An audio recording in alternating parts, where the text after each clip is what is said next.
Hey y'all, please forgive me.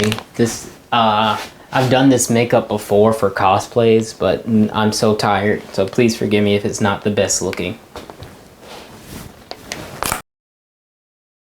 Oh boy, I can't wait to talk about James Cameron and his Blue People. It's my favorite series that no one ever. Seriously, name one character from that movie. But with the recent announcement of a new Avatar The Last Airbender series and a movie following the Aang gang all aged up, I wanted to take a step back and revisit one of my actual favorite shows of all time, Avatar. This one was created by Brian Konietzko and Michael Dante DeMartin. It all starts with that line that you've heard probably a billion times.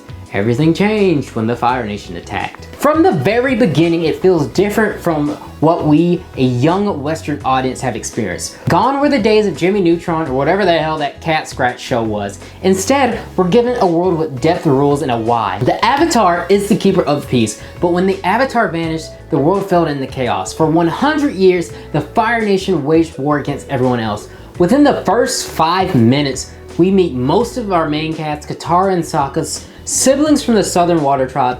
While out fishing, they stumble upon a glowing iceberg. Inside, a boy with an arrow on his head, Aang, an airbender, which is shocking because no one's seen an airbender in over a century. It's revealed that the Fire Nation declared war and their path to victory depend on defeating the Avatar. Leading the hunt is Prince Zuko and his uncle Iroh. Zuko, the banished prince, obsessed with reclaiming his honor by capturing the Avatar, and Iroh, the chill, tea-loving mentor who, let's be honest, has more going on beneath the surface. Zuko's obsession is almost insane when you think about it. Aang hadn't been frozen for 100 years ago. Zuko would be chasing probably the most powerful being alive, someone who's had a century to master every element, and here is this 14-year-old boy thinking he stands a chance. That is wild, wild gaslighting. After Aang's rediscovery, he travels with Katara, Sokka, and his flying bison, yes, it flies, back to their home tribe. We quickly learn how devastated their community is. Only women and children remain, as all the men are off fighting in the war. But before Aang can settle in, Zuko shows up and captures him. Luckily, thanks to his antics and Katara and Sokka's help, Aang escapes. This moment sets the driving force of the show. Aang must journey across the world with Katara and Sokka, master the 4 elements and restore balance, all while Zuko hunts them down. It's simple, but it's brilliant. As these episodes progress, we see more of what makes this series special. Aang and Katara and Sokka's personalities bounce off of each other in a way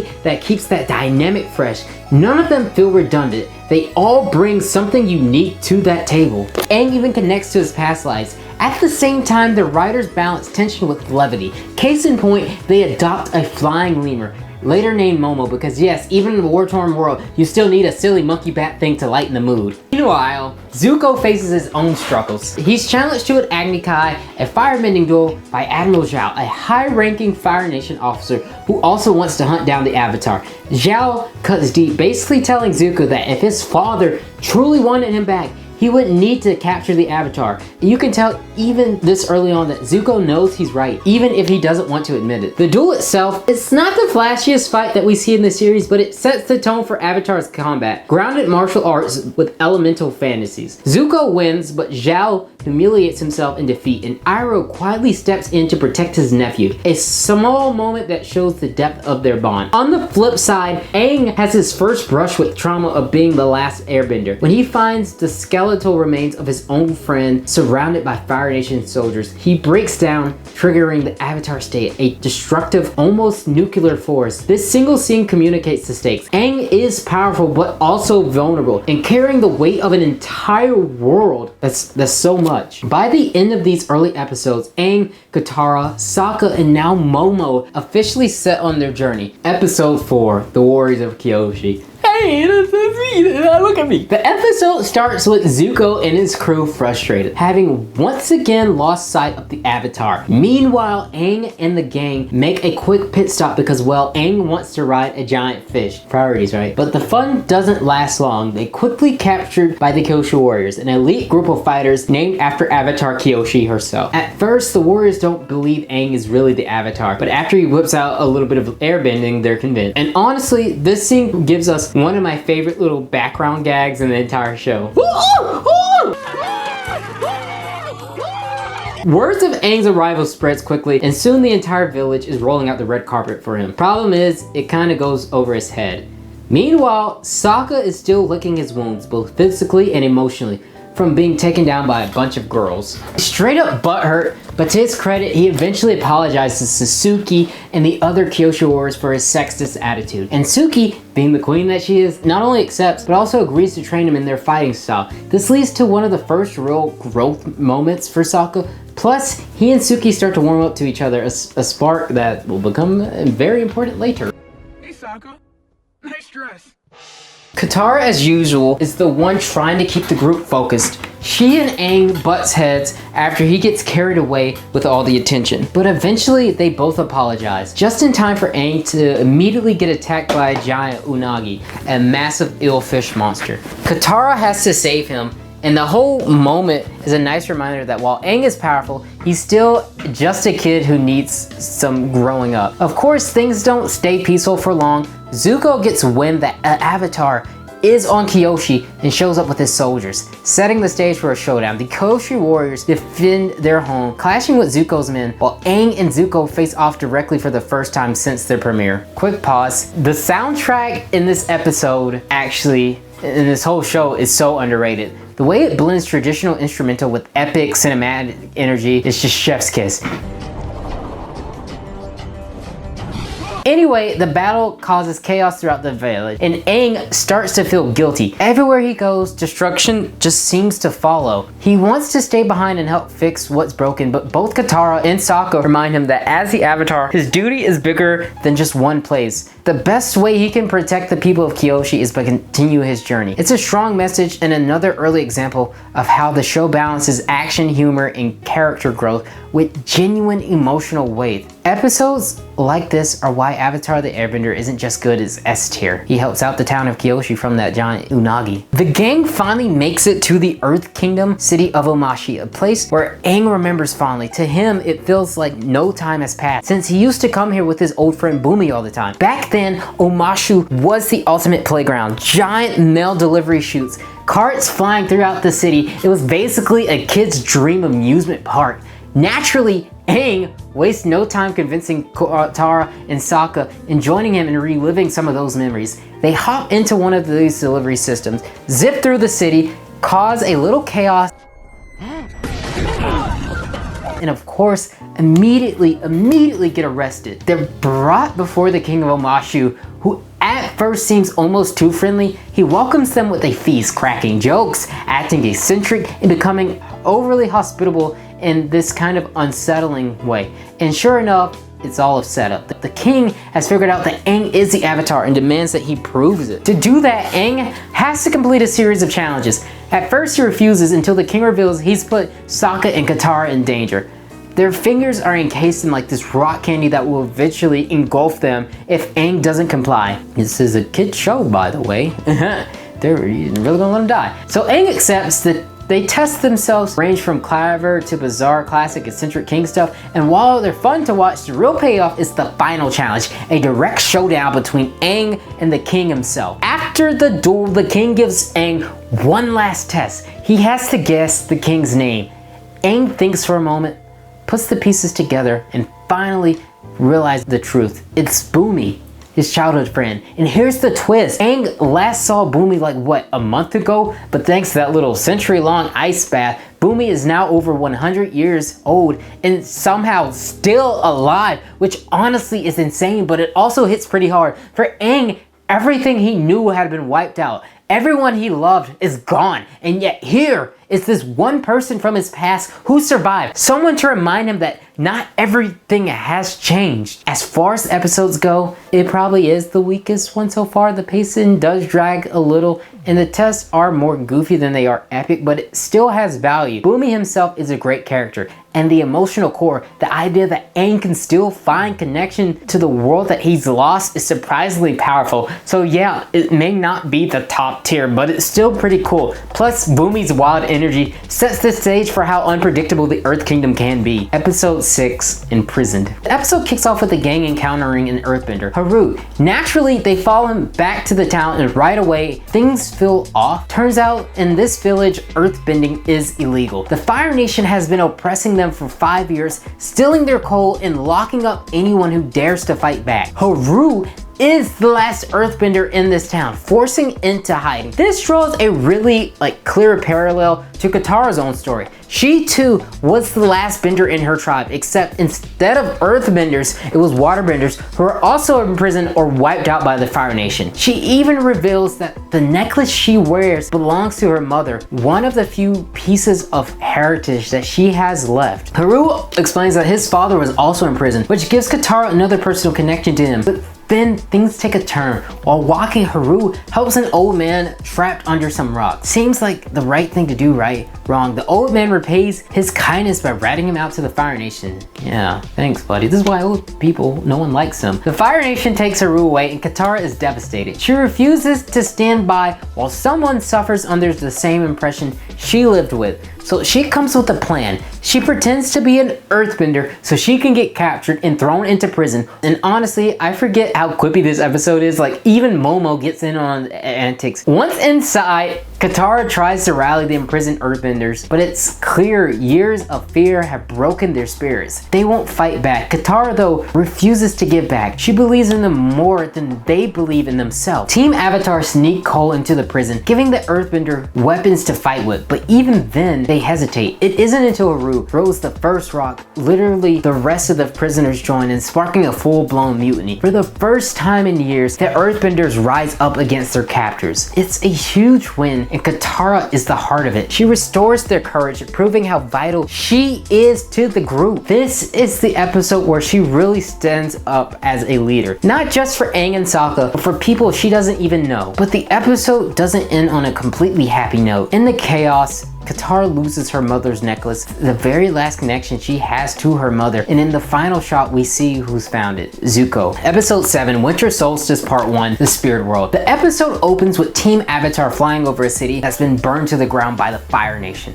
Aang is devastated, weighed down by guilt. He feels responsible, not just as the Avatar, but as someone who wasn't there to protect these people. Meanwhile, Zuko and Iroh continue their hunt for the Avatar. And in Iroh fashion, he's just busy enjoying a hot spree, totally unbothered, right before trouble finds him. Back with Aang, the group arrives at a nearby village in crisis. Every night, a mysterious spirit named Heibai emerges from the forest and abducts villages into the spirit world. The village begs Aang for help, and for the first time, he has to step into his role as the Avatar, not just the fun-loving airbender, but the bridge between the worlds and spirit worlds. The problem, he has no idea how to actually do that. Things escalate quickly when Heibai attacks again, tearing through the villages and kidnapping Sokka in the process. Aang chases after them and is pulled into the spirit world himself. Meanwhile, Iroh's little hot spring detour catches up with him. He's captured by a group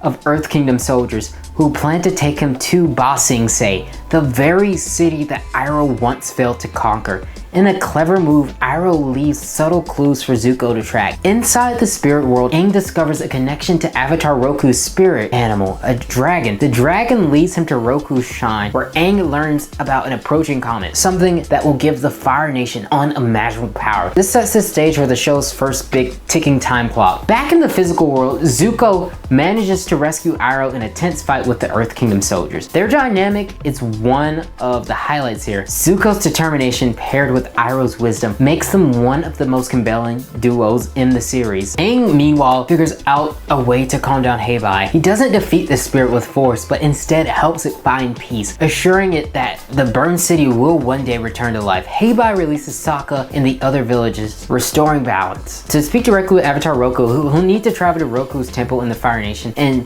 do it by the time of the solstice. Suddenly, Aang's journey has a clear, urgent message. The episode marks the turning point where Avatar The Last Airbender really learns into deeper mythology. It's not just about the war anymore, it's about the cosmic balance between worlds, and Aang learning what it is to truly carry the Avatar's legacy.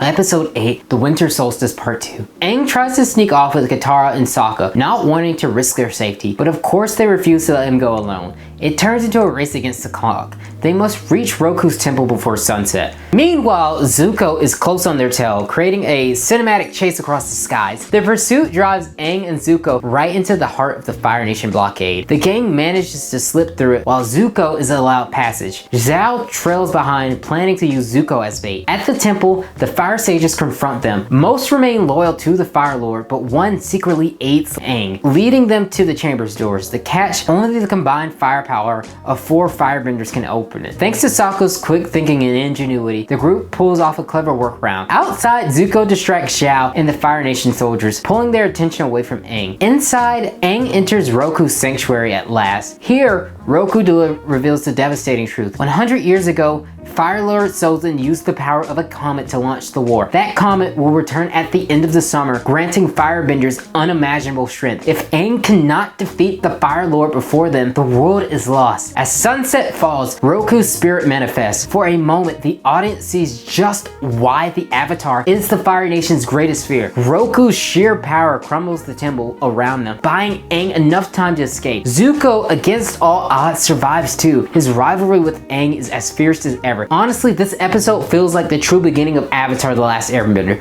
Up until now, the show laid the groundwork, the lore, the chase, the humor, but here is where the stakes suddenly snap into focus. Suddenly, the Fire Nation's obsessed with Aang makes perfect sense. The Avatar isn't just a symbol, he's the one force who can undo everything that they built in these past 100 years. The world bending here is incredible. Cities fall, nations crumble, and at the center of it all stands the Avatar, holding balance together. And if you were a kid watching this after an episode of SpongeBob or Cat Scratch or Drake and Josh back in the day, the culture shock was real. One moment you're laughing at cartoons, the next you're face to face with destiny, war, and the crushing weight of responsibility. This is where you could honestly say that Avatar truly began. Waterbending scroll. This one's kind of a filler for Aang's group, but it's pretty important for Zuko's arc. That said, it's our first real look at Aang learning waterbending. Katara's excited to show him what she knows, quickly realizing the problem. Aang is a fucking prodigy. He picks things up instantly, showing her up without even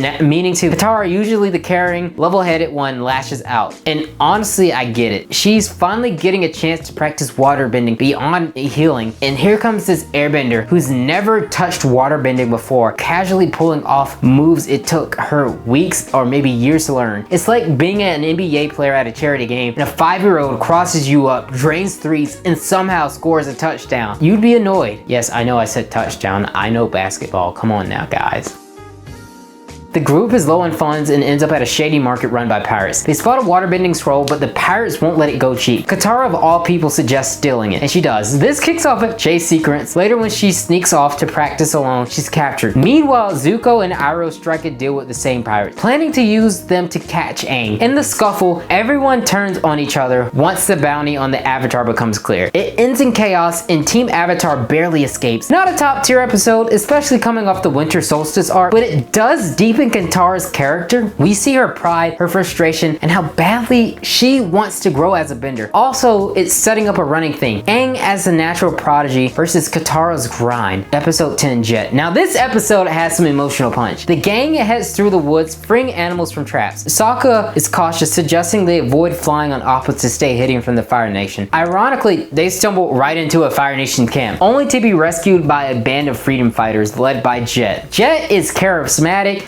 confident, and immediately wins over Katara, and she's crushing hard. Aang is won over too, mostly by Jet's charm and bravado, but Sokka, he's suspicious from the start, and he's right. On a mission, Jet robs and attacks a harmless old man just because he's Fire Nation. It's clear Jet's not a freedom fighter, he's a vigilante with no boundaries. Jet needs Aang and Katara's help to stop the Fire Nation troops by filling a dam with water and flooding them out, which is fucking evil and metal as fuck. They agree, however, Jet doesn't tell them is that it will kill any of the nearby Earth Kingdom civilians. Sokka is caught eavesdropping and their ideologies clash, and Jet is seemingly willing to kill Sokka. Aang and Katara help Jet fill the dam. Katara and Aang finally realize Jet's plan of blowing up the dam, leading to a fight between the trio. Really good fight choreography that shows how even though Jet is seemingly outmatched to these fastly improving benders, he is obviously tactical and just shows how dangerous he would be once he reached his full potential. Jet loses but is able to successfully stall them. The dam is blown up and the town destroyed. However, Sokka was able to warn them and get everyone evacuated. The group leaves Jet alone. Jet still believes that if killing the town full of soldiers comes at the cost of civilians, then he is in the right, believing that everyone would be freed and not realizing that everyone would actually be dead. You Dumbo! This episode is fantastic because it forces a moral dilemma into a kid's show. What do you do when someone takes everything from you? Do you fight back at all costs, even if the innocent suffer? Jet is a reflection of how war twists people. He's basically doing what Aang's group does, fighting the Fire Nations, but with no moral boundaries. And it makes you wonder, what if Jet had been the one to find Aang in the iceberg instead of Katara and Sokka? Would Aang have been pushed down a darker path? It's crazy to think about. Episode 11, The Great Divide. We've just come off one of the best episodes in the show, and now we're slammed face first into one of the worst. Even the creators themselves have admitted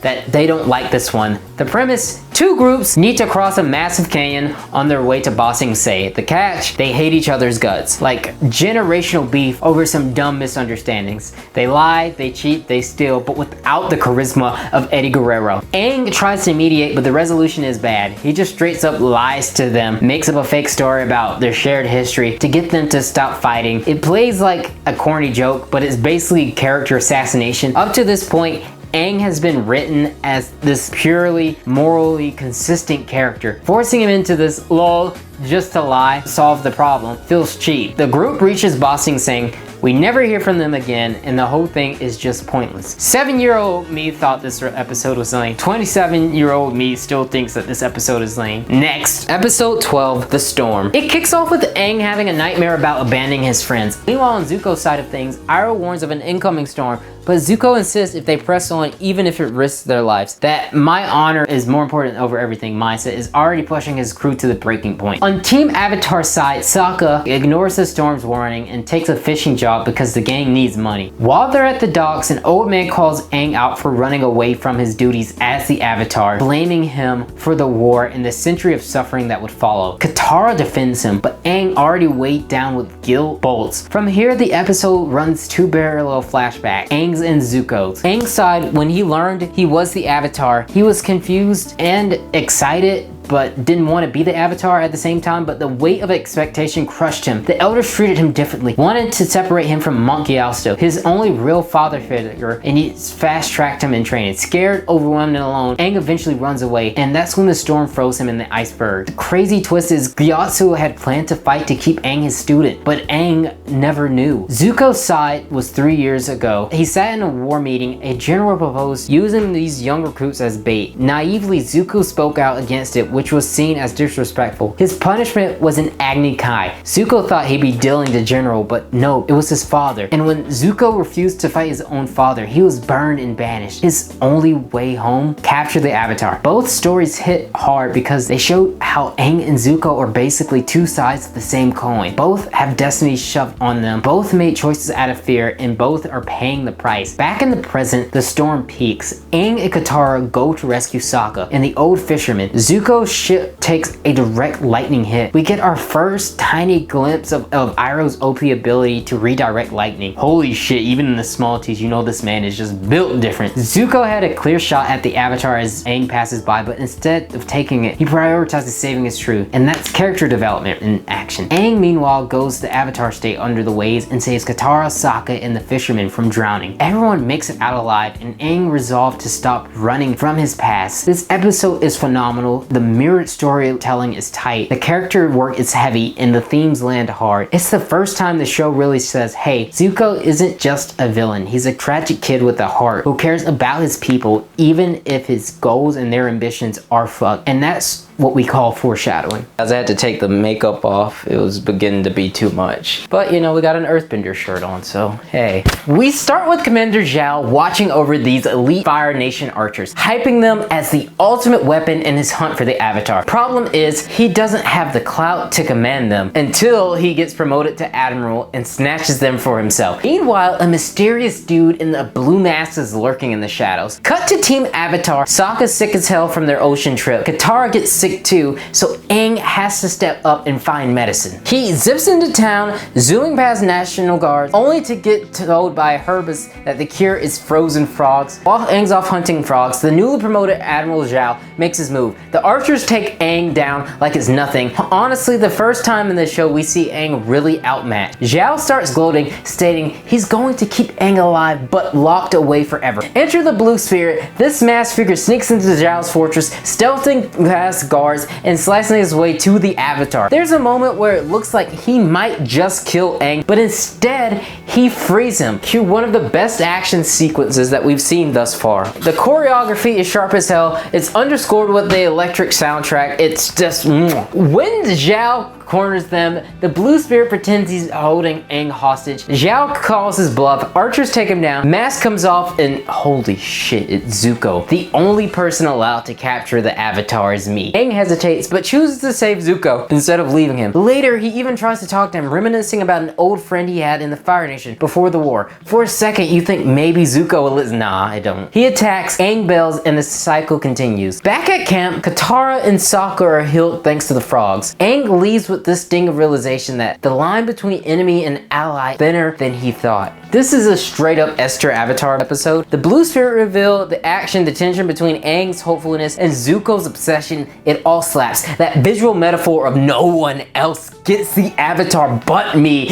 is peak Zuko characterization. Absolutely one of the best standouts of this season. Episode 14, The Fortune Teller. We start lighthearted. Sokka's trying to catch dinner. Aang turns the fishing line into a necklace for Katara, and this is the first big hint of his crush, and then they stumble into a dude being attacked by a platypus spear. He's weirdly chill about it and casually name drops Aunt Wu, the town's fortune teller. Naturally, the gang goes to check on her. Katara gets told that she'll marry a powerful bender. Aang overhears and immediately assumes, oh cool, that's me. Sokka gets told that he'll die alone, and because he's a Cintiq, he calls bullshit on all of it. Aang asks about his love life, but Aunt Wu just throws him a bone and tells him what he wants to hear. Meanwhile, the town is obsessed with Wu's prediction. There's even a girl, Meng, who's crushing on Aang, while Aang's crushing on Katara. This whole episode is about love and destiny, but framed like a goofy slice of life. The real problem, there's a goddamn volcano about to blow, but Aunt Wu predicts that the town will be safe. The villagers buy it,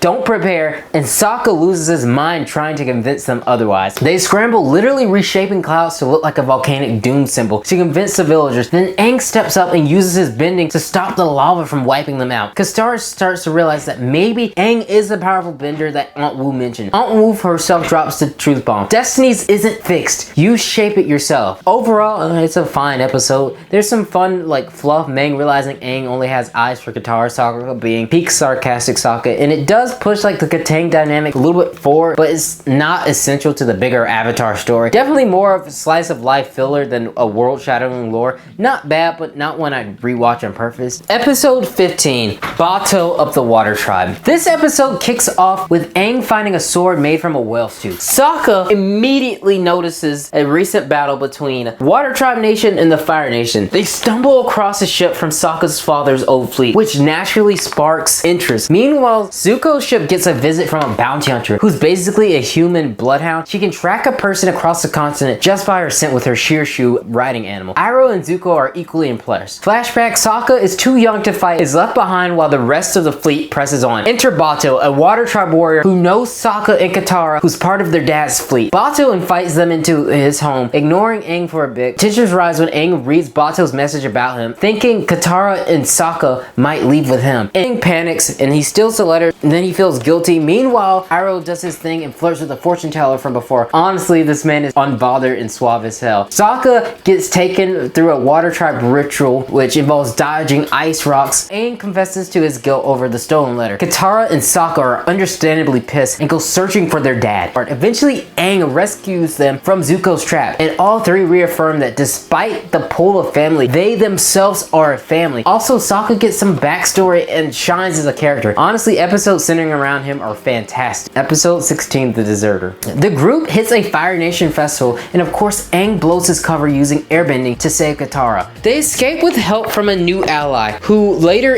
mentions that he was the second man to go disappearing after Zhang Zhang, a legendary Fire Nation deserter and teacher. Aang sees this as his shot to learn firebending safely without getting himself and everyone else killed. They're quickly captured by some of Zhang Zhang's men. He refuses to teach Aang at first, saying fire is alive and dangerous. It will grow without control. Aang's too weak and impatient, and he can't just rush this shit. Roku steps in to push Aang forward anyway, saying that you will train the Avatar. Zhao is still hunting them, which rackets up the tension. Meanwhile, Aang struggles with firebender and accidentally burns Katara. Sokka calls out the unfairness, but they have to flee before Zhao catches up. Zhang Zhang shows the philosophical side of firebending. It's a tool, and if used without discipline, it destroys. When Zhao confronts him, it's a perfect clash of ideology. Uncontrolled aggression versus respect for power. Zhao misuses his fire, ends up destroying his fleet, and Zhang Zhang escapes with his students intact. This episode hits hard on a key theme. Power comes with responsibility. Aang's a kid, but the fate of the world depends on him mastering all four elements. The unfairness is palpable. He's literally a child trying to balance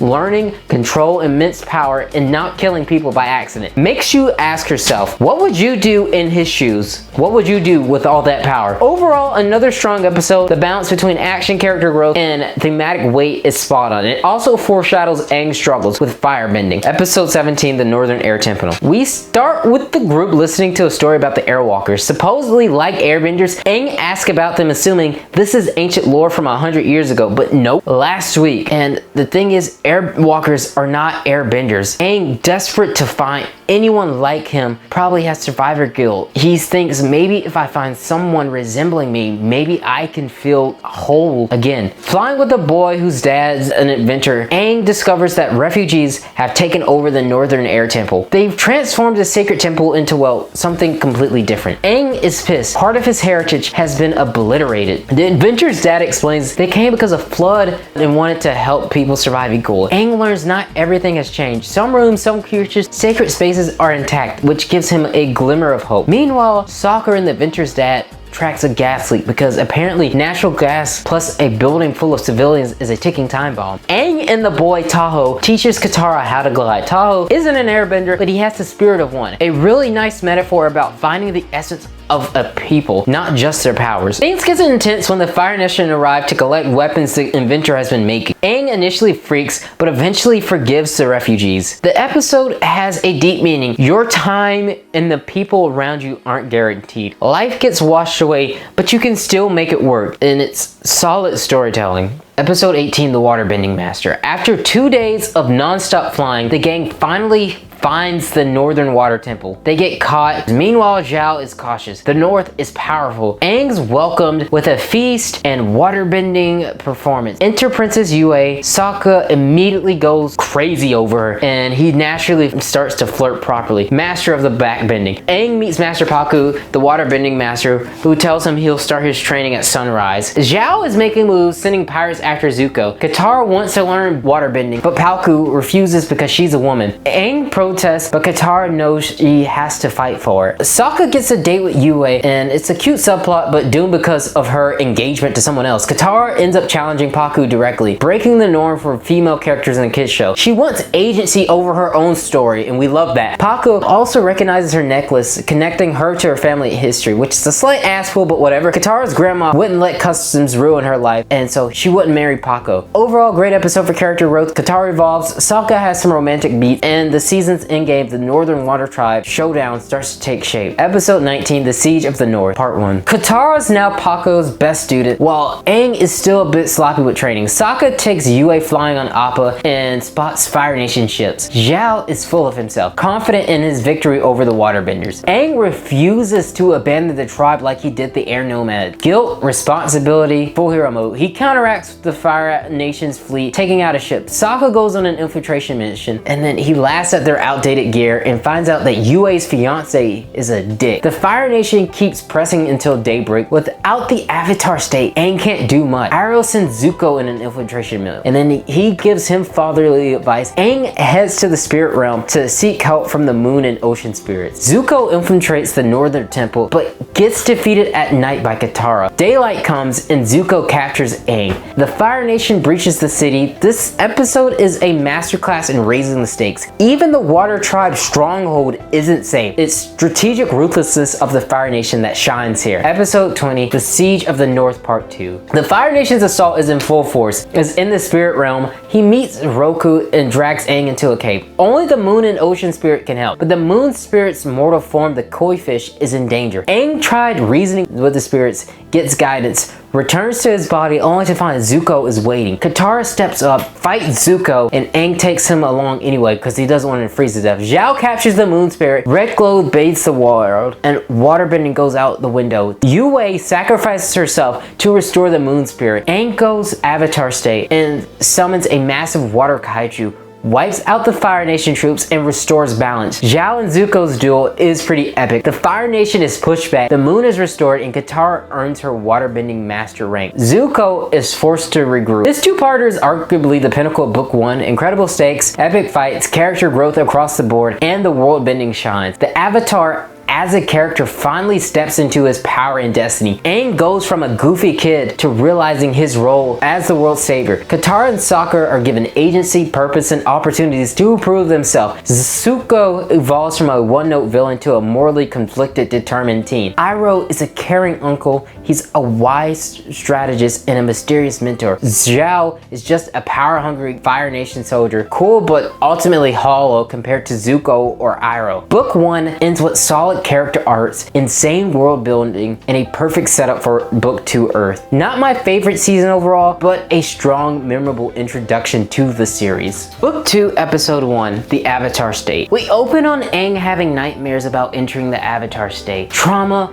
guilt, stress levels through the roof. Poor kid. Honestly, it's amazing the show doesn't shy away from showing the mental toll that it takes. The group leaves the Northern Water Tribe, heading to Amashu with Bumi so Aang can start earthbending training. Katara is giving some special healing water for emergencies to Zuko and Iroh at a massage parlor. 3 years after Zuko's banishment, he's more determined than ever to catch the Avatar, and you can feel the obsession dripping off him. Enter Princess Azula. One scene, one cold ass stare, and she steals the goddamn show. If you hesitate, I will not hesitate to bring you down. Calculating, ruthless perfectionist, she literally already manipulating her own brother and uncle while maintaining her icy composure. It's insane. You immediately know that any scene with her will demand your full attention. Aang's crew arrives in Omashu, greeted by a general who thinks he can take down the Fire Lord. He guilts Aang into fighting early, claiming lives are being lost while Aang's still trying to learn the elements. And yes, everyone except Katara is on board with this ludicrous plan. I love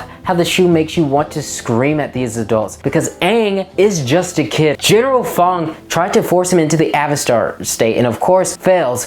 You cannot just bully someone into godlike powers. Azula tracks down Zuko, lies about their father calling him home. Iroh is hesitant but eventually goes along with Zuko leaving. That's the brilliance of Azula. She doesn't fight yet, she just plants seeds of doubt. Back to Aang, Katara tries to reason with him, reminding him that those who care about him are suffering because of his nightmares. Another nightmare hit and he finally relents because the show makes it clear that the Avatar state could only be accessed in genuine danger. I love this rule because it prevents the plot convenience god mode that would ruin tension. Now eventually you can learn to activate the Avatar state on will. For right now it's interesting. Parallel scenes show Aang and Zuko both in danger, reinforcing again that they are literally two sides of the same coin. The general attacks, chaos ensues, Katara and Sokka try to help, but it looks like Katara dies where it then cues the Avatar state activation. The glow in his eyes, the aura, the sheer chaos, it's pure holy shit energy. Zuko fights Azula and surprises he's outmatched. Only Iroh's intervention saves him. This show is really good at showing consequences. Zuko is a teenager, outclassed, still learning and human. We get some Avatar state lore. It connects Aang to all his past avatars. It's a trump card, yes, but reckless use could end reincarnation cycle. There's huge stakes because if Aang dies in the Avatar state, that ends all of the avatars. There's no new avatars that will come.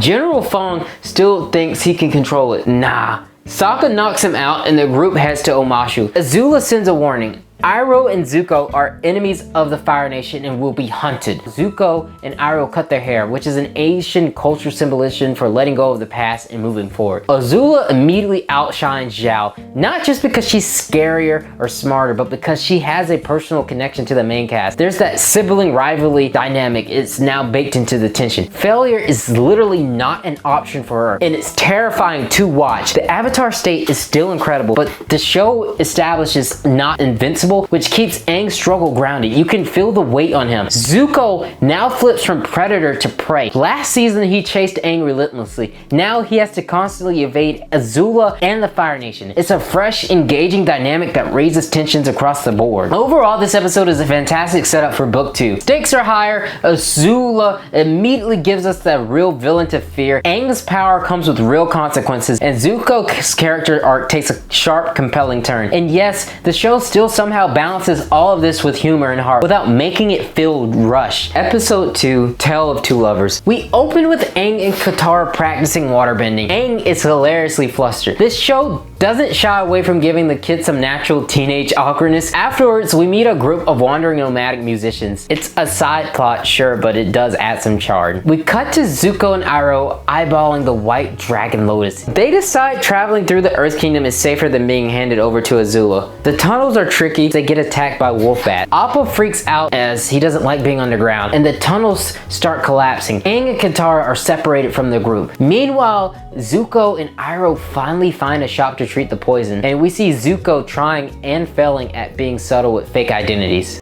Lee, and this is my uncle, Mushi. The shop owner's son and her mother provide some warmth and depth. Her father never returned from the war. Aang and Katara stumble upon the story of two lovers, Omu and Shu, from warring families who ended a war with their earthbending. Of course, the characters immediately think that if they mimic the kiss, the tunnels will light up. Aang has no game and screws up Katara, trying to be like, hey, you're kind of cute. Katara is mad. Poor Avatar, master of 4 elements but 0 game, and just like me. The Badger modes end up helping Sokka and the rest of the crew escape. Finally, the group reaches Omashu, only to find it's under Fire Nation control. This episode is mostly filler in terms of the overarching plot. It's cute character work for Aang and Katara, building their awkward flirtation. But honestly, outside of the Aang-Katara stuff, it's largely forgettable. Episode 3, Return to Omashu. The city has fallen. Katara and Sokka want to keep moving, but Aang's obsession with finding Bumi. They crawl through sewer drains and evade Fire Nation troops. Meanwhile, Azula developing as a strategist. Her elders suggest traveling light to capture Zuko and Iroh. She agrees, showing that she's already 3 steps ahead of everyone. You can immediately feel the difference between her and Zhao from book 1. She's not a one-note villain. Aang assumes Bumi is trapped because he can't earthbend around metal. We're introduced to Mei, who is bored in Omashu. Chaos ensues, and Aang interferes with Mei's attack squad. Azula manipulates her friend Ty Lee into joining her. The dynamics here are awesome. Azula is always controlling the board like a chess master. Aang feels like a wild coyote constantly outsmarted. Bumi, it turns out, gave up on resisting. His passive approach is actually an advanced earthbending tactic called neutral gen, where you wait and you listen and you strike at the right moment. He reveals that Aang will need a new earthbending master, which sets us up for a book 2 larger arc. This episode is fantastic for the Aang-Azula dynamics. Unlike Zuko, who's often reactive, Azula keeps Aang off balance. She's calculating, manipulative, and eerily calm, making her a villain that's genuinely scary and unpredictable. The secondary trio of Mei, Ty Lee, and Azula adds a fun, chaotic energy that keeps that plot engaging. I'm watching this as if I've never seen this show before. You feel like Aang is perpetually 3 steps behind. Sheer luck keeps him alive, 5, Episode 4, The Swamp. Episode 4 takes us into the mysterious swamp, but honestly, it's one of the most forgettable chapters of the series. We start with Iroh and Zuko barely scraping by on the streets. Aang senses something calling him from above, a swamp. Katara and Sokka are worried, but Aang tries to ignore it until a giant tornado hits, separating them from Appa and Momo. Now the group must navigate the swamp on foot. The swamp feels alive. Appa gets stuck into the tree, Momo tries to help, and the deeper they go, the more the swamp shows the vision of people that they've lost. Aang sees someone different though, a young girl running from him. Eventually all three are separated and swamp-dealing benders attempt to capture Appa for dinner. The chase reunites the group and they encounter a guardian protecting a central tree. Through him they learn a lesson the series has told before. All life is connected and the Avatar is the bridge between them. Aang connects with the vines, reuniting with Appa and Momo and even peacefully connecting with the swamp benders. This episode closes with a teasing return of the Blue Spirit. The swamp episode doesn't add anything new. Its core message connecting in the Avatar role is familiar territory. The main highlight, Zuko's reappearance as the Blue Spirit. Otherwise, it's safe to skip. Episode 5, Avatar Day. Episode 5 brings a more memorable mix of lore, humor, and action. It begins with Aang and the group being ambushed by firebenders. They escape to a local shop and learn about Avatar Day, a celebration meant to honor the Avatar. But it quickly turns sour when townspeople burn statues of previous Avatars. They blame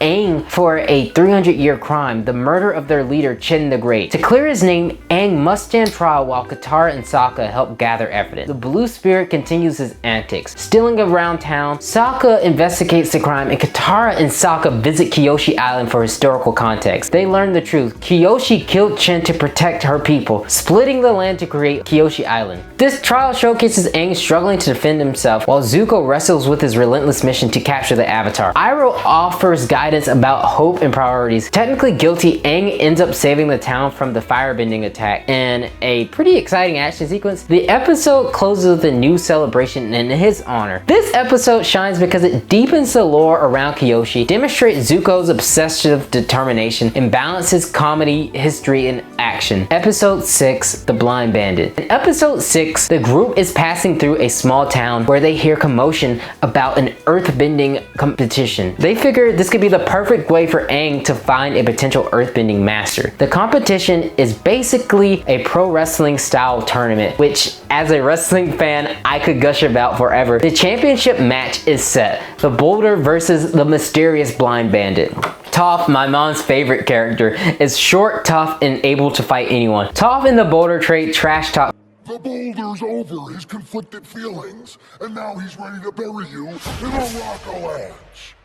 Whenever you're ready, the pebble. Before facing off, and Toph quickly proves she is in a league of her own. Aang immediately recognizes her as the same girl he saw in the swamp episode. We also get a deeper look at Toph's unique earthbending style. It's like she sees through vibrations in the ground, almost sonar-like. Aang challenges Toph himself. Despite her incredible skill, Aang's agility allows him to win, but he doesn't want to fight. Toph storms off in frustration, leaving Aang the new champion and still without an earthbending teacher. The group asks around town about the blind bandit, but no one seems to know where she is. Eventually, they're pointed towards the Beifong family, the wealthiest in town. However, her parents insist they don't have a daughter. Then we cue one of my favorite lines in the show. Hey, I got my eye on you. Water tribe. Boulder and the fight promoter are furious about losing the championship and their money. The group eventually finds Toph's home. She immediately tells them to leave and has no interest in teaching Aang. When they press her on the need to fight the Fire Nation, she calls in her guards. Aang waits outside her father's home during dinner. Toph keeps up the ruse of being a helpless little girl, though she's practically invincible with her earthbending. Her parents fail to understand her true power, seeing her as delicate and fragile. Then, Toph and Aang are ambushed by the fight promoter. Her father brings the demanded money, but instead of freeing Aang, the promoter threatens to hand him over to the Fire Nation for a bounty. Toph, of course, solos all the wrestlers herself. Her strength and skills are staggering. It's hilarious and perfect, especially if you think of the Avatar group like a D&T party. Toph is the blind little girl who is also the muscle. Her father remains overprotective and hypocritical, insisting she be guarded 24 hours a day, oblivious to just how powerful she is. As the group is escorted out, thinking their chances of a true earthbending teacher is lost, Toph appears. She runs away. Her father sends people after her. The episode is fantastic. It introduces one of my favorite characters, gives us a fun action and strategy, and adds a lot of personality to the series. Toph becomes this almost earthbending Yoda figure, where wise, powerful, and indispensable. On a personal note, I even got to meet her voice actor, and let's just say she's just as amazing in person as she is on screen. I even bought this shirt from her, and God, she's fantastic. She looks sexy. Episode 7 is an absolute standout, a deeply personal Zuko episode. We follow him traveling alone, weary and hungry, where he notices a pregnant woman and a man cooking. Instead of robbing him, he keeps moving. Eventually, he arrives at a village, but doesn't have enough money for supplies. A young boy throws an egg at some Earth Kingdom bandits who were stealing his food, and in doing so, takes Zuko to his home to feed him and his ostrich horse. As the boy's family farm, Zuko is welcomed and offered food. While helping with clothes, he reflects on his past and his mother, who was kind and loving, in stark contrast to Azula. Flashback shows Zuko as a boy struggling with feelings of inadequacy compared to his sister. He receives a letter from Iroh during the siege of Ba Sing Se, revealing the weight of family expectation. Iroh gives him a dagger with a message to never give up without a fight. Azula, of course, interprets these events differently, seeing potential advantage if Iroh was gone, and her father could become Fire Lord. Back at the farm, Zuko notices the boy stealing his swords. He teaches him how to use it properly, passing on the skill but the lessons of responsibility.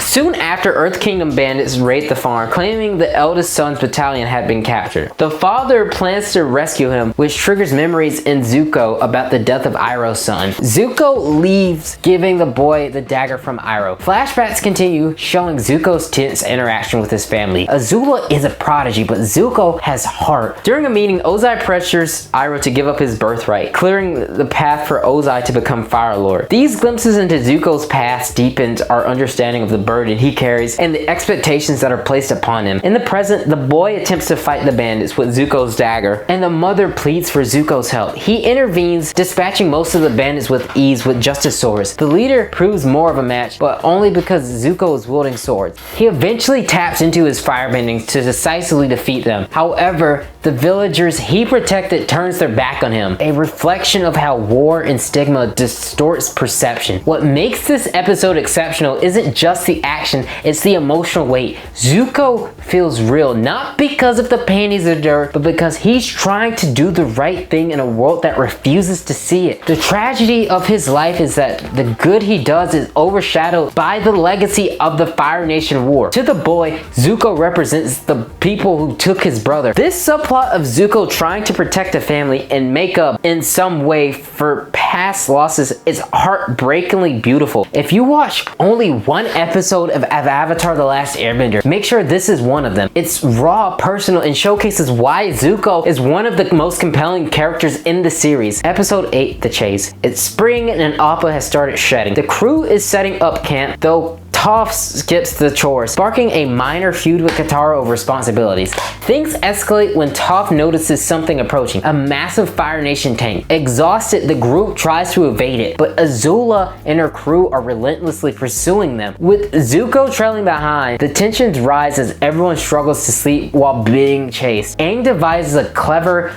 fake trail to throw out the pursuers, while Toph unexpectedly runs into Iroh. Azula finally confronts Aang directly. Meanwhile, Iroh and Toph form an unlikely connection. Toph admits that others see her as weak, but she's capable of handling herself. Iroh compares her to Zuko, and his sage advice begins to resonate with her. This episode climaxes with a thrilling three-way duel: Aang's nimbleness versus Zuko's brute force and Azula's precision. Just as Azula nearly finishes Aang, Katara and Sokka intervene. Zuko is saved by Iroh. Azula escapes after striking Iroh with a devastating blow, leaving the crew shaken but finally able to rest. success. This episode is a lot of fun with inventive character dynamics and unexpected pairings. Toph and Iroh in particular is surprisingly effective. Episode 9, Bitter Work. Finally, Aang begins his earthbending training with Toph, who emphasizes stubbornness and inner strength. Progress is slow and brutal. Toph's teaching methods are tough, and Aang struggles to adjust. Iroh is reflecting on his fallen son and mentoring Zuko, who is struggling with his own challenges against Azula. A key lesson unfolds as Iroh teaches Zuko about lightning bending, highlighting the balance of yin and yang. Zuko learns that lightning cannot be controlled. It must be guided, a skill that requires inner clarity he hasn't yet achieved. Toph challenges Aang by rolling a boulder at him blindfolded, testing his reaction and mindset. Aang hesitates, realizing that being polite won't work against the earth, and only through embracing strength and resolve can he succeed. A subplot happens when Sokka is trapped in a hole, and a mother lion is threatening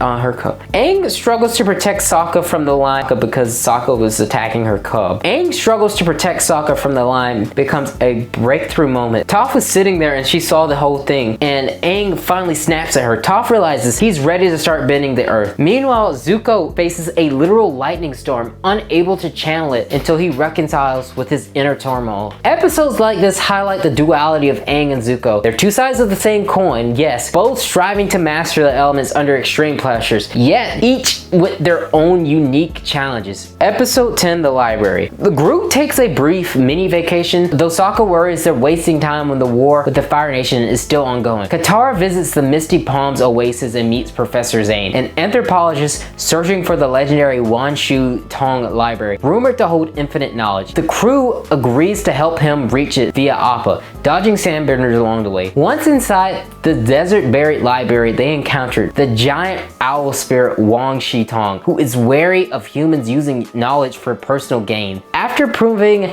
their intent, the group explores the vast archives. Sokka discovers a scroll about the darkest day in Fire Nation history, detailing a solar eclipse that will neutralize firebenders, a critical piece of information for their endgame. Chaos ensues when sandbenders attack and the library begins to sink. Toph holds up the building as sandbenders try to steal Appa. Ultimately, Appa is kidnapped, where it raises the stakes dramatically. For the first time, the show breaks its formula of visiting a place and leaving by the episode's end. Their actions now have immediate perilous consequences. This episode elevates the series, combining high-stakes action, strategic lore, and personal stakes.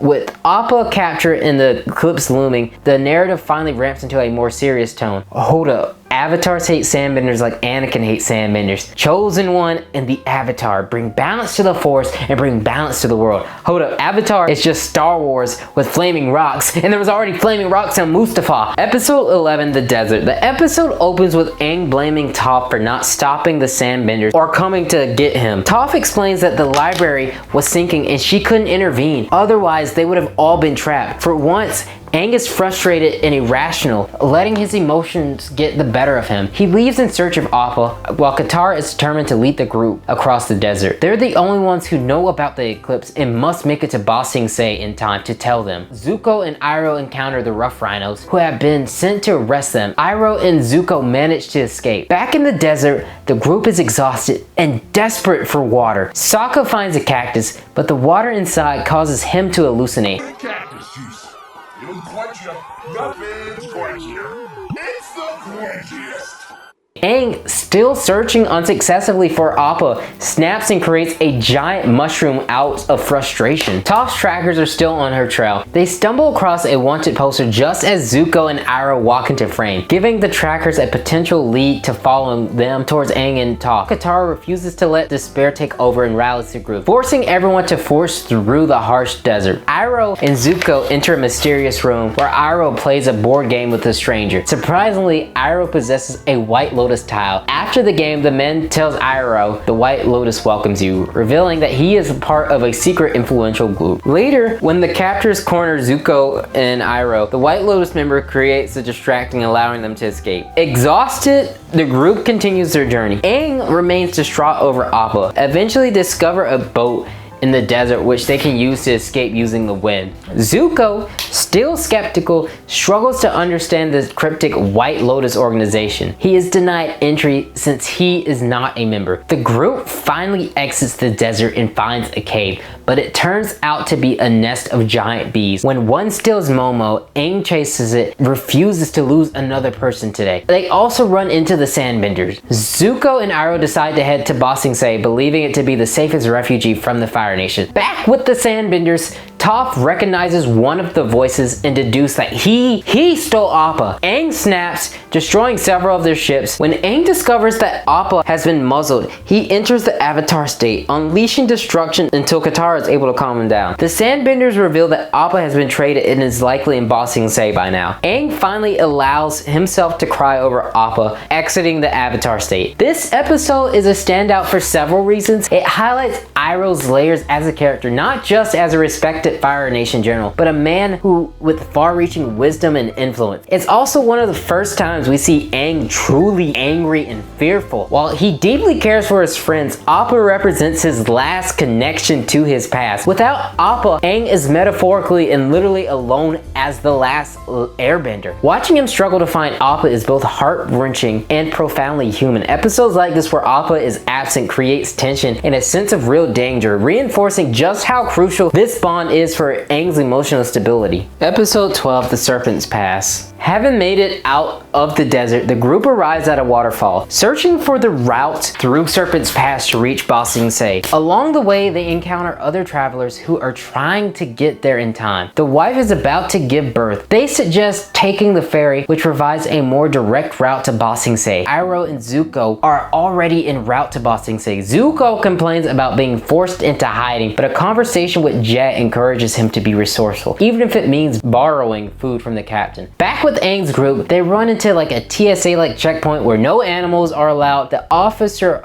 doesn't care that Aang is the Avatar, but Toph uses her family's political influence to secure passage on the ferries. Sokka runs into Suki, who asks about Appa. Despite Aang's efforts to hide his pains, it's clear the loss still weighs heavily on him. The pregnant travelers are unable to take the ferry due to stolen supplies. Aang negotiates with the checkpoint officer, alternately promising to lead them through the Serpent's Pass. Suki joins the group in the journey. The route proves treacherous, especially after a Fire Nation squad spots them and attacks. The group responds quickly and efficiently, though Sokka remains protective of Suki. Zuko continues his uneasy alliance with Jet's crew. Katara notices that Aang has shut down emotionally. He's no longer angry, but he isn't allowing himself to feel anything. Sokka and Suki share a tender moment, reflecting on his inability to protect Yue. They almost kiss, but Sokka pulls away, acknowledging he's not ready yet. Iroh and Zuko have one of my favorite scenes with Jet's group.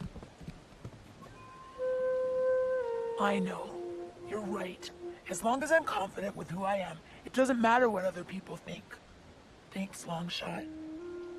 Jet remarks that Ba Sing Se is a place for second chances. Iroh quickly reflects, recognizing his own desire to move on from the past. The passage through the Serpent's Pass tests the group's skills. At one point, they must go underwater, facing a giant serpent that begins circling them. Aang distracts the creature, while Katara ensures everyone gets across, even going back to help Aang. Toph, afraid due to limited visibility, also fails, but Suki saves her. Even in the middle of the water, Suki is an absolute MVP. Aang and Katara combines their bending to create a whirlpool, defeating the serpent. It's remarkable not just for Aang, but for the entire crew. Katara, who once struggled with basic water bending, now wields it with precision and power. Considering they've only known Aang for roughly maybe like 5 months at most, the squad's growth is phenomenal. They emerge from Serpent's Pass only to face another challenge. The pregnant traveler's water breaks. Sokka panics, but Katara remains the backbone of the group, calmly guiding them through the delivery. Jet encourages Zuko to reconsider the value of sticking with him as an ally, even if he's an outcast. The baby is born, a healthy girl named Hope. Aang sees the child and experiences a profound sense of hope himself. He apologizes for being emotionally distant after Appa's disappearance, showing genuine growth and vulnerability. So full of happiness and love.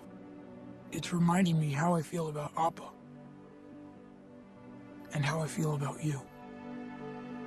In this moment, he goes from the last airbender to the last backbender, and it's impossible not to smile at his transformation, and oh my god. With the group regrouped, Aang flies ahead to search for Appa, promising to meet them at Ba Sing Se. Suki shares a goodbye with Sokka, and this time they finally share a kiss. As Aang reaches the top of Serpent's Pass, he notices a massive Fire Nation drill approaching the border, an ominous reminder that danger is never far from behind. The episode is solid, well-rounded, and full of character-defining moments. Katara is the MVP here. Without her, the group would have fallen apart a while ago. Suki and Sokka's relationship also shines, proving they are one of the strongest couples in the series. Overall, it's a tense, emotional, and satisfying episode that balances action, character growth, and heartfelt moments beautifully. The drill. We get to witness the sheer magnitude of the drill, and who else but Azula is commanding it. The team is greeted by a group of earthbenders, and Azula immediately sends Mai and Ty Lee after them. Aang returns for Katara and the others, showing them the drill and making it up to the outer wall. The general in charge dismisses Aang's help, claiming the Fire Nation can't breach the wall. It's impenetrable. However, history has proven otherwise. Who was the guy who almost conquered the Earth Kingdom again? Oh yeah, that guy. Eventually, the general accepts the Avatar's help, but only after Mai and Ty Lee take out his elite squad. Everyone looks to Sokka to come up with a plan to take down the Dree. Behind his goofy exterior, his tactical genius shines through. Yes, I know how nerdy that sounds, but I don't see you writing all this Avatar retrospective at 3 AM, so let me have this.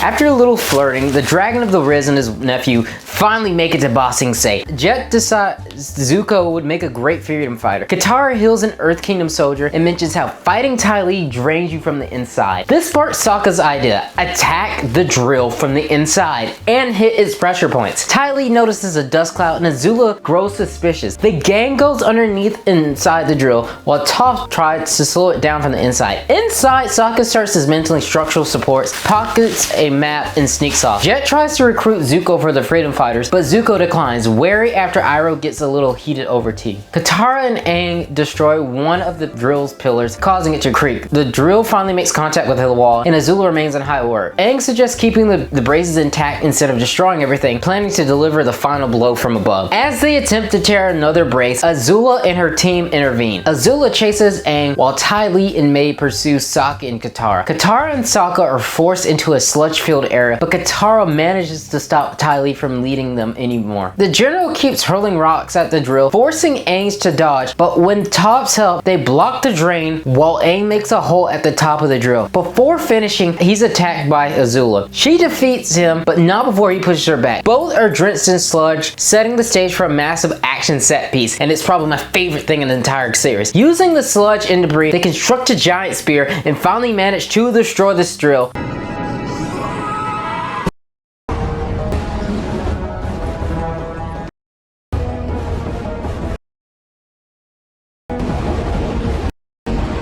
One of my favorite action sequences in the entire show. Meanwhile, Jet realizes that Iroh and Zuko are firebenders. Overall, a fun, somewhat mindless episode packed with strategy, action, and just the right amount of chaos. Episode 14, City of the Walls and Secrets. The group has finally made it into Ba Sing Se, finally getting a glimpse of just how massive the city really is. Aang remains anxious. They still haven't found Appa. They are greeted by Judy, their assigned guide, whose job seems more about controlling them than actually helping. The group wants to speak with the Earth King, but their request is brushed off. Already, the class system of Ba Sing Se becomes apparent, with the poor pushed to the outskirts. Meanwhile, Zuko and Iroh start their new jobs, though they're still being followed by Jet. Judy continues to dismantle whatever Aang and his plans have to say. They pass by the Dai Li, a group whose importance is hinted at, but not yet clear, and are eventually taken to their new home. Judy is determined to keep them under strict supervision. When the group explores the city in search of Appa, they quickly discover that the citizens are too intimidated to speak. Even their neighbors warn them not to mention the war. In the background, Judy quietly ensures that anyone that they approach stays silent. Jet, meanwhile, remains unable to catch Iroh firebending. Katara figures out a way to reach the Earth King by attending one of his parties. Toph points out that they won't be able to enter without the proper etiquette, so Katara and Toph dress accordingly. Jet, growing frustrated, abandons his plans to pursue freedom fighting and attacks Zuko and Iroh at their now successful tea shop. Katara and Toph are escorted into the party, but Long Fei of the Dai Li, who makes it clear that they aren't allowed to leave. Zuko and Jet continue their sword fight outside. Sokka and Aang sneak into the party, but Judy spots them and warns them to leave. Aang blows his cover while Sokka searches for the king, using distraction to his advantage. Eventually, the Dai Li arrests Jet for attacking Zuko. When the Earth King finally appears at the party, Long Fei prevents the group from reaching him. Taking them to a room, they can't bother him. He explains that the peace of Ba Sing Se is manufactured by keeping citizens in the dark about the war, and that the Earth King is effectively a figurehead with no power. Jet has been brainwashed, repeating the chilling mantra, "There is no war in Ba Sing Se." The group is introduced to a new host, also named Judy, underscoring the eerie level of control. This episode begins to get genuinely creepy. Ba Sing Se appears perfect on the surface, but anyone trying to disrupt that illusion is systematically crushed. It's a terrifying look at how terrifying and manipulative a system like this can be. Episode 15, The Tales of Ba Sing Se. This episode is special. It's less about the main plots and more about side stories, giving each character a little spotlight.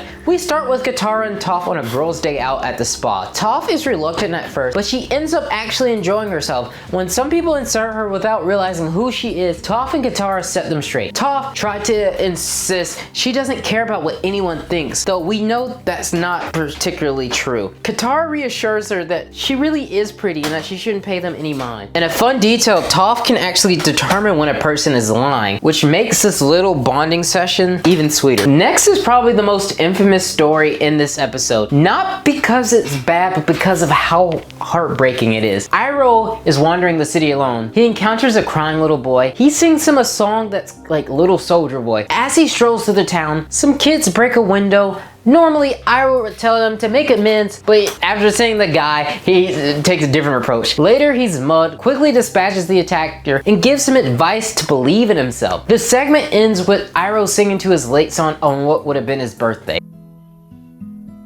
Come marching home, brave soldier boy.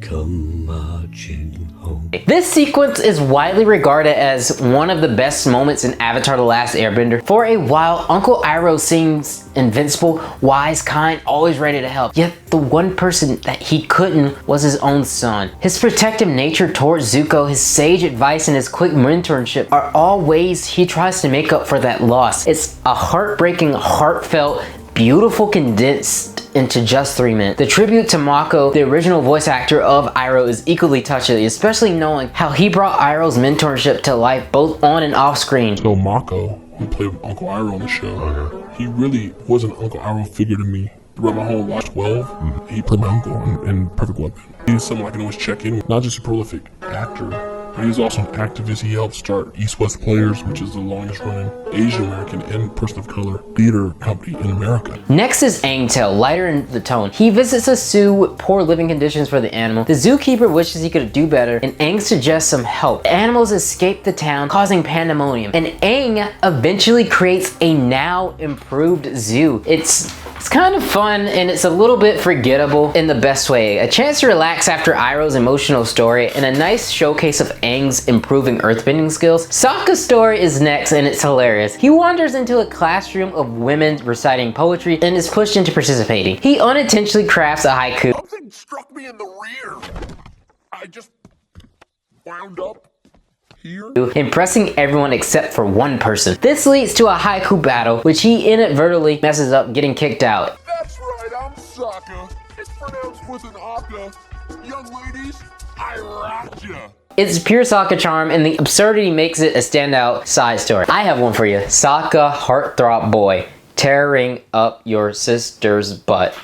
Backbender, Riz King. I don't know. Then came Zuko's tale. At the tea shop, he thinks a girl is spying on him, but Iroh hints she may just actually like him. Her name is Jin, and she asks Zuko out on the date. Iroh, ever the wingman, accepts on Zuko's behalf. Zuko is awkward, terrible at lying, and tries to juggle multiple things at once. Jin takes him to her favorite place in the city, which isn't lit up. Zuko lights it up with his firebending, magical and subtle. They hold hands, share a kiss, and Zuko admits to Iroh afterwards that it was nice. It's fascinating to see Zuko self-sabotaging in action situation, he struggles to accept anything positive for himself, even in the small moments. Finally, Momo's tale. Missing Appa, he finds some fur that smells like him, but it's a red herring. Chased by other animals, Momo is forced to perform with 2 monkeys while the previous animals continue chasing him. A butcher captures them all, but thanks to Momo's cleverness and opposable thumbs, he escapes and even frees the other animals. They lead him to where Appa is. Overall, this episode is excellent. It packs a season worth of filler into like a single installment while expanding the world of Ba Sing Se. We get to see the gang in its downtime without any major conflicts, they explore the White City and its quirks, all while balancing heartfelt, funny, and lighthearted moments. Episode 16, Appa's Lost Days. We shift from the main cast of slices of life stories to Appa, who had the opposite experience, lost, alone, and struggling. The episode flashes back 4 weeks prior when Appa is captured by the Sandbenders. They sell him off, and though Appa can hear Aang's call with his whistle, he's quickly knocked out by the buyers. Appa wakes up in a circus owner's cage who vows to break his spirit. He is starved and forced to perform for food, but Appa resists, stealing meals when the owner is distracted. The owner even intimidates him with firebending. On the day of the circus, a little boy reminding Appa of Aang feeds him, prompting Appa to escape after being freed and forced into a performance.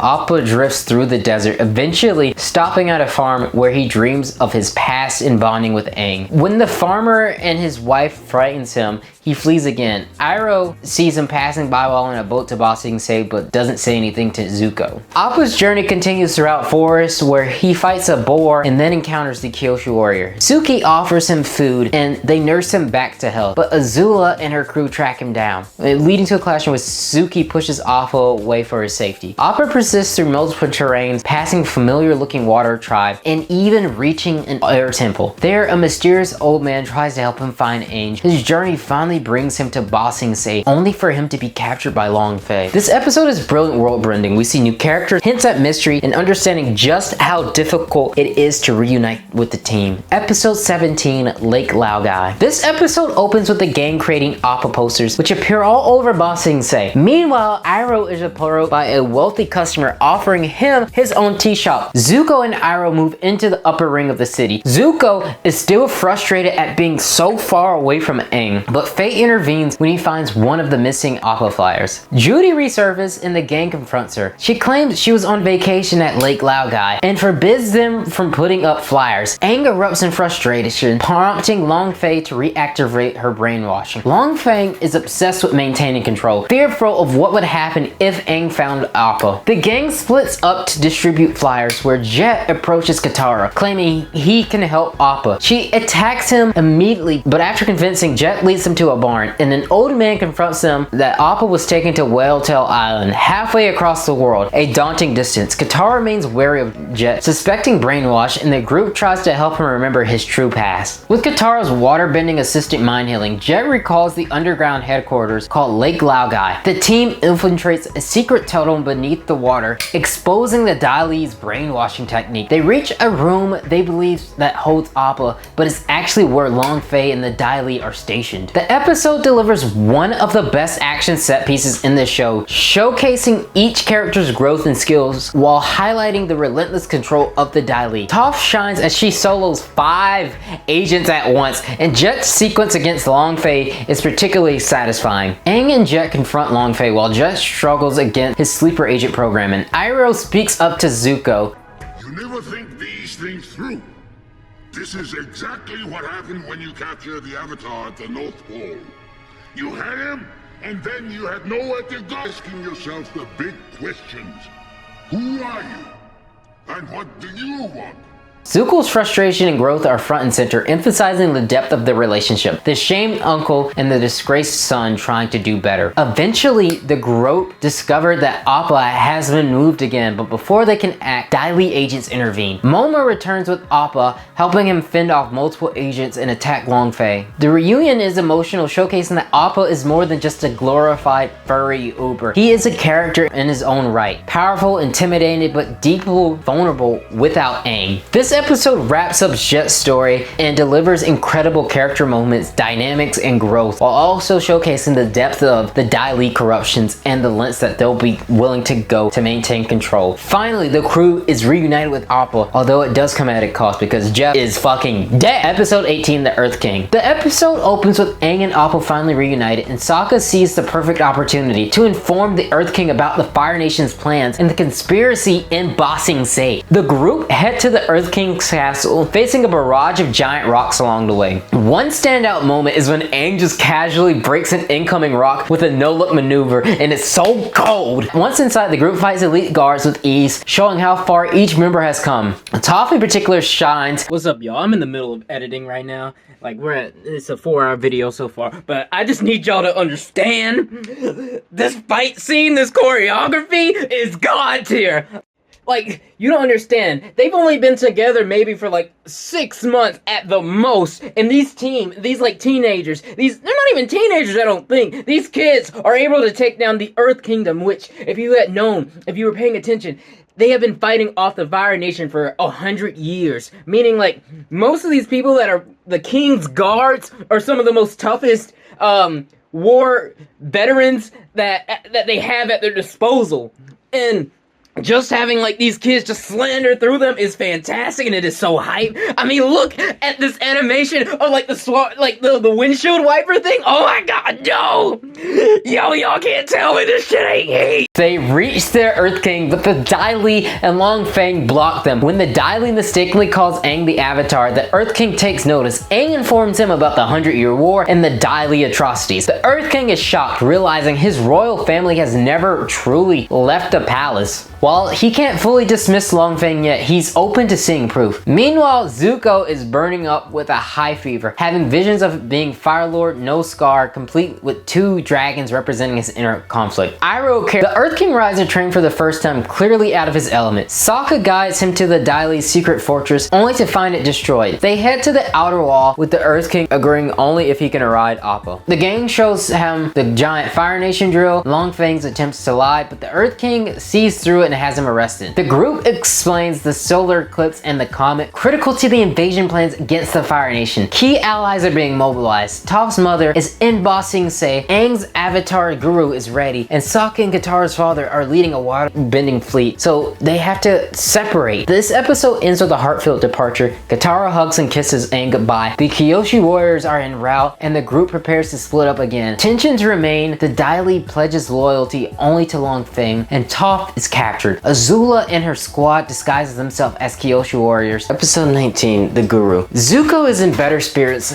enjoying Iroh's cooking at the grand opening of the Jasmine Dragon tea shop. Sokka finally reunite. Meanwhile, Azula, disguised as Kyoshi warriors, subtly manipulates the Earth King, foreshadowing disaster as he unknowingly reveals information about the solar eclipse plan. Katara and the group discusses strategy, and Katara is entrusted with the seal to ensure the plan. Aang meets Guru Patik, who teaches him how to be a proper avatar. He must gain balance by unlocking all 7 chakras, each blocked by specific mental or emotional obstacles. The Earth Chakra lets go of fear, which is successful. Water Chakra releases a guilt about the 100-Year War. Love Chakra blocked by grief. Aang sees visions of the air nomads and his love for Katara. The Sound Chakra is blocked by lies. He must accept his role as the Avatar. The Light Chakra deals with insight. He learns that all 4 elements are connected, a reflection of unity and diversity. The Cosmic Chakra, which is blocked by earthly attachments. Aang must choose between cosmic energy or Katara. Meanwhile, Toph begins to learn metal bending while imprisoned. Azula is calculated and begins her plan to overthrow the Earth King through the Dai Li. Aang is unable to complete his chakra training because he prioritizes saving Katara over cosmic power, showcasing his humanity and emotional priorities. The downside is that if Aang doesn't finish his chakra training, he won't be able to go into the Avatar state. Sokka demonstrates his growth as a warrior, impressing his father. Azula is brought to the Dai Li, who realizes her identity. In exchange for restoring the Earth King's trust, she offers to help capture the Avatar. Episode balanced character growth, strategy, and foreshadowing beautifully. It highlights Aang's struggle with power versus love, Toph's rising abilities, and Zuko and Iroh's quiet strength. The looming threat of Azula adds tension, leaving viewers eager for the inevitable confrontation between the main cast and their cunning antagonists. The Crossroads of Destiny. The episode opens with Aang and Sokka reuniting with Toph as they make their way to Ba Sing Se. Azula is plotting with the Dai Li, emphasizing the need for precision in her coup. The Earth King and his 5 generals must be taken out simultaneously, and says any hint of mistrust will be swiftly crushed. Iroh reflects with his amusement that he always imagined entering Ba Sing Se as a conqueror, yet here he is serving to the Earth King. Toph asks Aang if he's mastered the Avatar state, and he lies, claiming that he has. Cut to Zuko and Iroh waiting for the Earth King, only to realize it's a trap set by Azula. They narrowly escape, and Zuko insists on facing Azula. She refuses his challenge, and he is quietly defeated and captured. The Earth King reassures Katara is safe, unaware that the Dai Li and the so-called Kyoshi warriors have left him in the dark. Zuko is thrown into the same crystal poison as Katara. Back at their hideout, the group finds Momo, but no Katara, confirming Aang's fears that she is in danger. A knock at the door reveals a surprise, Iroh. He informs them that Azula is in Ba Sing Se, and they need to rescue Zuko and Katara. A captured Dai Li agent spills everything about the coup, while Long Feng learns of Azula's inspiring control over the agent. Katara confronts Zuko about the Fire Nation taking her mother, and he apologizes, noting it's something that they share in common. Toph discovers an ancient city. Iroh and Aang decide to go through it, while Toph and Sokka head to warn the Earth King. Iroh gives Aang sage advice, choosing love and happiness over perfection and power is the right thing to do. Aang worries he may not be strong enough to defeat Azula without the Avatar state, and Iroh reminded him that perseverance is more important than having all of the answers. They reach the crystallized town where Katara and Zuko are held. One can only imagine how powerful Aang would be if he had trained with Iroh and Firebending. It could rival his airbending. Sokka and Toph witness Dai Li agents taking out one of the generals, realizing the coup is underway. Toph recognizes the fake Kyoshi warriors, but Azula and her group quickly overpower Toph and Sokka and capture the Earth King. Long Feng arrives with the Dai Li to double-cross Azula, but the agents remain loyal only to her. She taunts him, "You were never even a challenge." True power, the divine right to rule, is something you're born with. You've beaten me at my own game. Don't flatter yourself. You were never even a player. Katara and Zuko reconcile. Zuko realizes he can choose his own destiny instead of being bound by his father's expectations. Katara offers to heal his scars with water from the Northern Water Tribe. Iroh and Aang arrive to rescue him. Katara and Aang leave to help their friends, while Zuko and Iroh discuss his next move, following his father's orders or continue a path of his own atonement. And now you have come to the crossroads of your destiny. It's time for you to choose.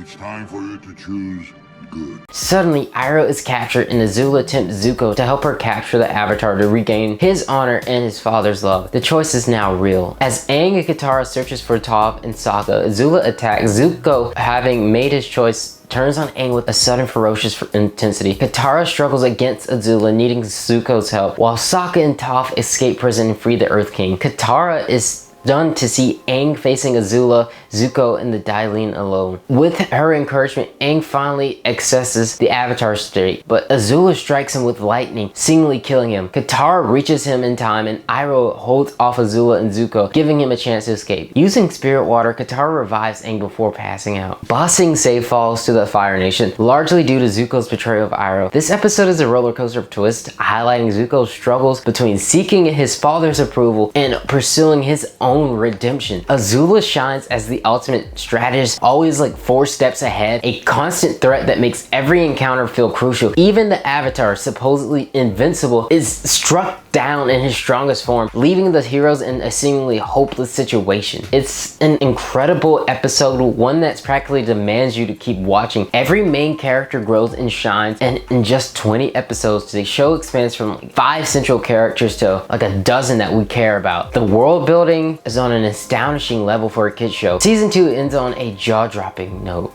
Book 3, Fire, Episode 1, The Awakening. This episode opens with Aang waking up Harrenhal, bandaged and disoriented about a Fire Nation ship. He freaks out, spots Momo, is greeted by his friends, and then promptly passes out again. Meanwhile, Zuko reflects on how things have changed since leaving the Fire Nation. He shares a kiss with May and continues to think about his journey. Aang struggles to process his current situation after being unconscious for a few weeks. Katara, a little frustrated with her father, tries to give Aang a healing session. During it, Aang flashes back to Ba Sing Se, realizing that Katara saved his life. At the Fire Nation, Azula is being praised by the elders for taking over Ba Sing Se, toppling the walls and orchestrating the coup with the Dai Li. Zuko also gains recognition, honor as the one who defeated the Avatar. Sokka explains what happened while Aang was out. They had rendezvoused with his father at Chameleon Bay. The Earth King traveled in disguise with his pet bear and was hidden during the Fire Nation attack. Instead of confronting the entire fleet, the group stole a ship and has been operating in secret, working on a small-scale invasion with help from friends and allies they've met worldwide. The world thinks that Aang is dead, giving them a tactical advantage. When a Fire Nation ship approaches, Aang wants to announce his return, but Sokka reminds him that they don't need to blow their cover yet. Bato and Sokka's father greet the Fire Nation, concocting a believable excuse for why their ship is separated from the fleet. However, one crew member mentions that Admiral Chow, who they use as an alias, has been on leave for 2 months and that their ship may have been stolen. Toph and Katara attack the Fire Nation ship, allowing the group to escape. Back home, Zuko feeds the turtle ducks his mother once cared for. Azula notices his gloom. He reflects that he hasn't seen his father in years and questions why Ozai would value his honor if capturing the Avatar isn't part of it. Azula teases him, unless the Avatar isn't really dead. Zuko, thinking about the spirit water Katara mentioned, insists that there's no way Aang survived. The Fire Nation ship tries to sink the group, and while Aang wants to help, Sokka forbids it. Once again, Katara proves to be the backbone of the team. The serpent that they encounter is attacked by the Fire Nation, allowing the heroes to retreat to port and find dinner. Sokka suggests Aang hide his arrow with a headband. Katara encourages him not to be so hard on himself, but Aang refuses. He doesn't want anyone risking their lives for him and feels he needs to redeem himself to regain his honor. Meanwhile, Zuko enters the Fire Lord chamber. He bows to his father, who acknowledges Zuko has redeemed himself, and we finally get a full view of Ozai, handsome, strong, and subtly sinister, capable of dueling, scaring, and banishing his son. Katara finds Aang gone and is heartbroken, feeling abandoned despite understanding the logic behind his decision. Her father emphasizes, explaining that leaving was difficult but necessary, similar to the burden Aang feels in protecting everyone. Ozai expresses pride in Zuko for siding with the Fire Nation and for killing the Avatar. Zuko questions Azula's lie that he killed Aang. She muses on the consequences if Ozai ever discovered the truth, especially that the Avatar might still be alive. Ooh, that would look bad on Zuko. Aang, adrift on a broken glider part, has visions of Avatar Roku, who tells him that the war is not his fault and that he carried Roku's burden. He also sees the spirit of Yue, encouraging Aang to not give up. Motivated, he reaches a volcanic island, greeted by Momo, Katara, and the rest of the gang. They plan to meet Sokka's father and allies on the day of the invasion. Aang turns his broken glider, deciding it's better to stay hidden. This episode sets up both main characters' arcs beautifully. Aang must regain his honor and confidence as the Avatar, while Zuko suggests to live up to its newly restored reputation. It's compelling inverse of the first season. Zuko is the person under pressure desperately trying to regain his honor, and Aang coping with the impossible task of upholding the legacy of the Avatar. It's a brilliant callback to how both characters were inverse, how Zuko needed to regain his honor, while Aang is the champion hero that everyone is looking at. Episode 2, The Headband. This episode opens with Aang and the gang hiding in a Fire Nation town, trying to lay low after the events of the awakening. Aang struggles with the restrictions of staying undercover, but Katara and Sokka keep him grounded. Aang quickly realizes the oppressive atmosphere in the town. Citizens are forced to follow strict Fire Nation rules, and children are being indoctrinated at a school. Aang decides to blend in, enrolling in this local school under a false identity. He disguises himself with a single headband to hide his arrow, tattoos, embracing the chance to learn how the Fire Nation kids are being raised. At school, Aang struggles to fit in, but eventually bonds with some of his classmates, even sneaking out to perform minor acts of rebellion. And with the help of Katara and Sokka, begins subtly teaching the town folks the importance of individuality and resistance. Meanwhile, Zuko is confronting his own inner conflict. He notices how much effort it is to take to maintain the appearance of a loyal Fire Nation prince, and begins to question whether simply following his father's orders is really worth sacrificing who he truly is. I feel like this episode balances fun and rebellion with world building, showing that the Fire Nation's grip on daily life, giving Aang a chance to grow. Episode 3, The Painted Lady. The group travels to a small Fire Nation village suffering from pollution and neglect caused by a nearby industrial operation. Villagers are sick, crops are falling, and the Fire Nation soldiers are indifferent to their suffering. Katara devises a plan to aid the villagers without drawing too much attention. He disguises himself as the Painted Lady, a legendary local spirit using fending and clever tricks to secretly deliver food, water, and medicine to the people. The gang coordinate behind the scenes. Leave! Do nothing! No! I will never ever turn my back on people who need me. The climax shows the villager inspired by the mysterious painting lady. Katara's actions improve their life, though her identity remains a secret. We move from probably one of the better Katara themed episodes to the best Sokka themed episode. Episode 4, the Master episode. This episode opens with a group stargazing when they witness a meteor crash. They rush to stop the fire from spreading into the village.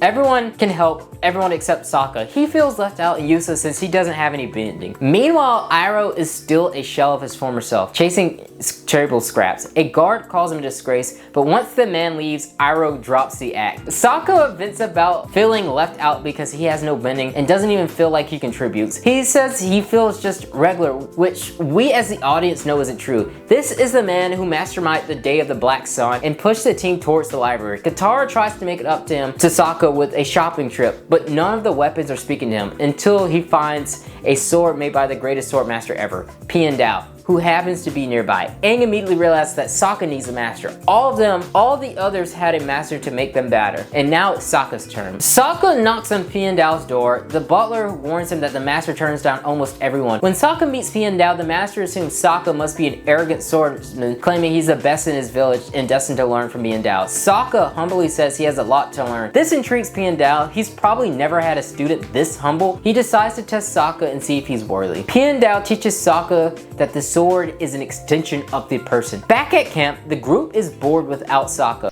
Momo is shedding like Appa. Huh? I guess the jokes don't run in the family.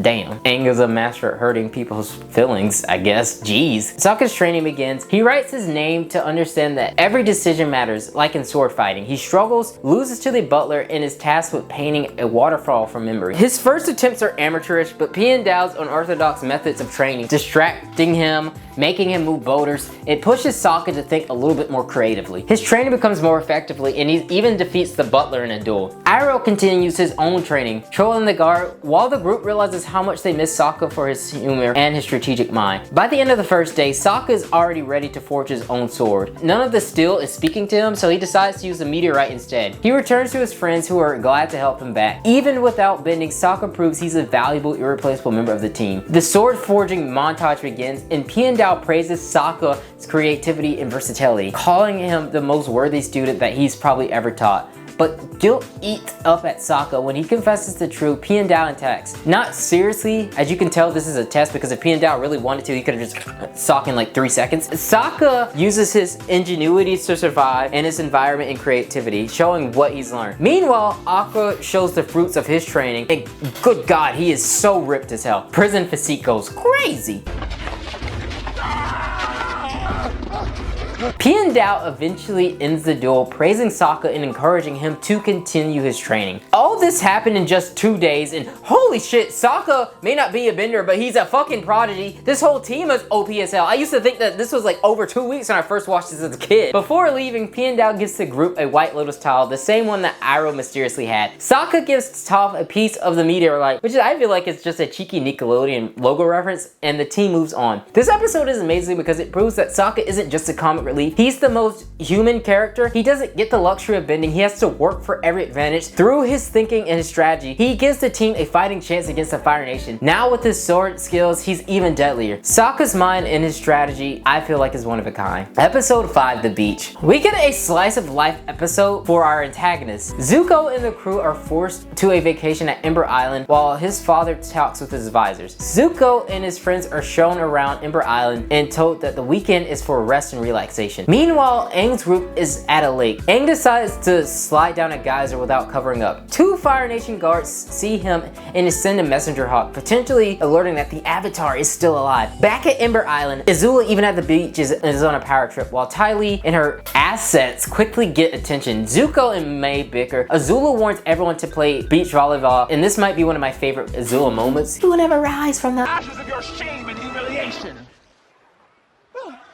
was fun. The crew get invited to a party later that night. Shin claims some of the most important Fire Nation team in the Fire Nation will be there, and he doesn't want them messing it up. Azula wants to see how they'll be treated when no one knows who they are. Meanwhile, the assassin Zuko hired intercepts the messenger bird and destroys the letter. Azula and the crew arrive ridiculously early, proving she doesn't spend time around people her own age. It's hilarious because she probably forced Mei and Ty Lee to be her friends with her when they first met, and Azula has no idea how to flirt at all, and she's just like me, for real, for real. Zuko is itching to throw down. Ty Lee literally fights off all the boys. Azula insults Ty Lee, then apologizes for being jealous. Ty Lee gives her pointers on talking to boys, and Azula forces Chain to show her around. They flirt, kiss, and Azula goes overboard. We will dominate the earth!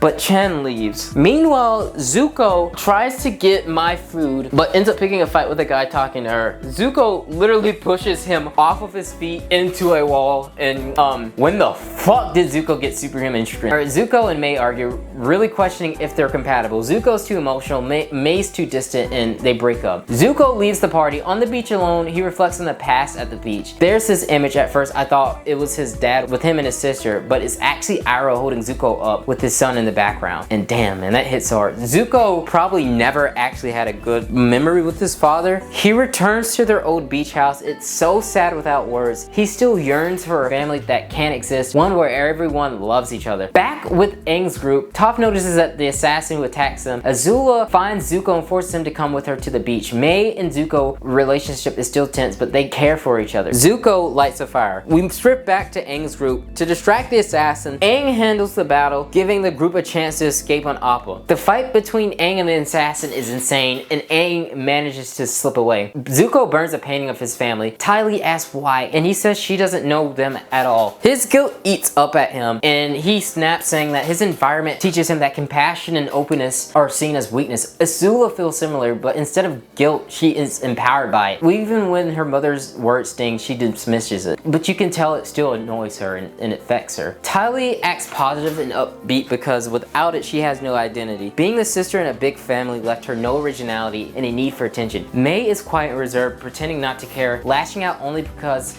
no one in her family bothers to get to know her. The theme here, I feel, is similar. Family issues, like we all have them. And what's amazing about this episode is how it humanizes these characters. Even though they're villains, they're still children with insecurity and problems. We see what happens when love isn't unconditional. This is why Zuko is so conflicted. He traded in a father figure for a father who doesn't care about him at all. A father who's willing to let him fight and probably die against a hypothetical 100-year avatar who had all the power in the world. Zuko didn't know when he was coming out of the iceberg if Aang was a child or not. He was going to fight Avatar who went into hiding that had the potential to be the strongest of all time. And that's insane to do to your child. He screams in anger at himself because he's not the son his father wanted. This show is like poetry, it rhymes. His father got the son he wanted, but it's not Zuko. It's a great episode and great character growth. It shows that even our villains are emotional, seeking direction, and dealing with their problems in their own way. Episode 7, The Runaway. We flash forward to Toph being arrested while Katara watches on. Katara and Toph are training Aang while he's blindfolded, and as usual, they bicker and fight during the session. In a gag, Aang demonstrates that Sokka can no diff jet. Sneak attack! Well, that's my headcanon. Eventually, Katara and Toph call it quits. Toph and the boys decide to go have fun in town. They go gambling. Toph puzzles a cheating dealer by pretending she can't see because she's blind. I know how ridiculous that sounds, but Toph bends the rock back and take a pile of cash, scamming a scam artist. They get food, and Katara is clearly disappointed. Aang promises as an avatar to stop doing scamming and immediately lies. A montage of them winning multiple bets and staging Toph getting fucking hit by a vehicle, and this is probably one of my favorite visual gags in the show. Katara and Toph's ideology clash. Toph is hiding from her parents and lashing out. She storms off to isolate herself after another bickering session. Sokka goes into town and notices a wanted poster for Toph, The Runaway. Toph pays him off and hides the poster from Katara and Aang. When they return from scamming, Toph yells at Katara for being too motherly. Both storm off. Sokka tries to write letters from each other to apologize, but Katara points out that Toph cannot write and lashes out at all of them. Sokka and Toph have a heart-to-heart while Katara overhears. They agree agree that Katara can be policy, but Sokka talks about how she always been there for him. Toph realizes that Katara may be annoying, but it's because she cares. Katara and Toph make up, they hatch a plan. They'll pull a scam together. Toph will metal bend her way out of prison after Katara turns her in to collect the bounty, but the cell is made out of wood and the assassin set up the bounty. Katara gets arrested too. Toph realizes it's a trap for Aang. They apologize to each other and Toph understands that leaving probably hurt her family. While searching for them, the assassin attacks Aang. Katara and Toph break out using bar sweat to escape the prison and save Aang, hitting the assassin in his third eye. Sokka names the guy Combustion Man. Toph then asks Katara to help write a letter to her parents. It's a good episode. Kind of forgettable, but I feel like it's a nice episode between the two. Episode 8, The Puppet Master. Ah, shit. This was my least favorite episode as a kid. Not because it's bad, far from it, but because of how uneasy it made me. The group tells stories to each other. It's Katara's turn, and she tells the story of her mom and Nini. Nini was cold and distant, and when her mother went to help, Nini was gone when she returned. Her house remains empty, but smoke sometimes rises from it. Toph hears footsteps under the ground, which disappear, freaking everyone out. A mysterious old lady named Hama appears, offering them a place to stay. She warns that people have mysteriously disappeared from where they were staying. The place already feels uneasy. The next morning, the group goes shopping. Katara and Hama bond quickly. Aang and Sokka try to investigate, but Katara defends Hama. They find a box with a comb. Hama reveals she was from the Southern Water Tribe, the last waterbender taken and enslaved by the Fire Nation, but she escapes. She offers to teach Katara her bending, preserving the Southern Water Tribe technique. During training, Hama shows Katara how to be resourceful, pulling water from places you wouldn't expect, even from thin air. Aang notices a harmoniously peaceful area, so no spirit should be upset, but Old Man Ding senses someone's controlling him. Once his son comes out, he regains control. Toph hears the villagers screaming underground. Hama reveals that during a full moon, Katara can perform the most powerful bending. She teaches her to use it to control water and eventually blood. The creepy reveal, Hama has been kidnapping villagers. Katara is horrified, realizing Hama's techniques were developing from years of imprisonment. Katara refuses to help Hama and is forced to fight back. Using the full moon's power, she defeats Hama. Aang and Sokka show up and Hama tries to use them against her. Katara is forced to use bloodbending on Hama, who's later arrested. Katara cries, realizing that the tragedy and weight of what she's done. I won't say much more about this episode. It deserves its own watch. The voice acting and sound design are unnerving and unsettling. I tend to skip it because bloodbending creeps me out. That doesn't make it bad, it's just horrifying what it does to Katara. And who wrote this episode? Who wrote this goddamn episode? Tim? Man, fuck you, Tim! Episode 9, Nightmare and Daydreams. Fucking Meek Mill ass episode. Sokka finds the rendezvous point for the invasion, but Aang cannot sleep. Man is nervous. We get a dream sequence that's way more shonen inspired than usual. Aang readies to go fight the Fire Lord, but freaks out because he forgot his pants. He decides to train instead of sleep. Meanwhile, Zuko is being pampered by his servants, appreciated by his townfolks, probably forgetting what it's like to actually be royalty after all these years. Aang has been up all night training, feeling unprepared. His group is feeling underprepared. His group is worried. He wants to sleep but can't, having that same dream as before, forgetting about a math test this time. He continues to train while Katara tries to calm him down. Mei and Zuko are cuddling and Zuko uses his prince powers to get food. He gets triggered when he realizes he wasn't invited to the all-day war meeting, but Azula was. Aang freaks out again, having another nightmare that he missed his invasion. It's now 2 days before the invasion and he's unraveling, freaking out his friends. Sokka doesn't help, basically saying, Aang, you gotta defeat the Fire Lord or we're all doomed. And thank you, Sokka, that helped him so much. Katara tries a steam bath to calm him, but nope. He talks to Sokka, but also nope. Toph tries a back counting session, but nope. Zuko is confronted by Mei, but even that doesn't work. Aang continues to have imaginative nightmare scenarios where he fights the Fire Lord and loses all his friends. He screams, waking everyone up, insisting that he won't sleep until the invasion, staying up all night, giving him time to think about what's important. Katara. He even confesses he loves her. Damn, man. Man got gay. Well, never mind, he wakes up. Zuko is surprised to learn that the Fire Lord held the meeting until he arrived. Zuko realizes his father wanted him there as the perfect prince, but it still wasn't him. He never felt like himself. Aang finally finds a fur bed and thinks it's a dream. The group give him a pep talk and he finally has a good night's sleep. Episode 10, The Day of the Black Sun Part 1, The Invasion. It's finally the day of the invasion and all of our heroes are ready. They're greeted by Hakoda and his men and we see friends from across the world together to help fight the Fire Nation. The group presents Aang with a brand new glider. Meanwhile, Iroh's being instigated by one of the guards while another, Ming, is sweet and gives him extra snacks. Iroh says she makes this day bearable. Sokka is freaking out about presenting the invasion plans to everyone. He stumbles over his words and keeps restarting. Katara and I discovered Aang frozen in an iceberg. Now, I didn't like Aang at first, but I grew to love him over time. Hakoda steps in and explains the plan. A two-pronged attack, naval and ground. They aim to strike before the solar eclipse to give Aang a chance to reach the Fire Lord to defeat him in the 8-minute window. The gang gears up for the battle. Meanwhile, Zuko takes off his firebending gear and prepares the letter. Sokka feels terrible about freezing up, but Aang gives him a pep talk. His moment of truth will come during the actual battle, not during a speech, but Sokka doubts it. Aang is determined though. He's failed once, and Aang does not want to fail again. The Swamp Benders provide cover for the invasion, but the gates of Azulon are blocked. That's when they show off their decay. The real trick is that the Fire Nation will be searching for the invasion boats, but they have submarines hidden underneath. The subs have a weakness though. They have to resurface for air before reaching the city. It's at lunchtime and Iroh tells Ming to go home for the day. It's better if she's not around this afternoon. Aang's group shares a hug before the invasion. Aang and Katara have a private moment expressing how much they mean to each other. They kiss, she's flustered, and Aang leaves. It's the time to submerge and begin the invasion.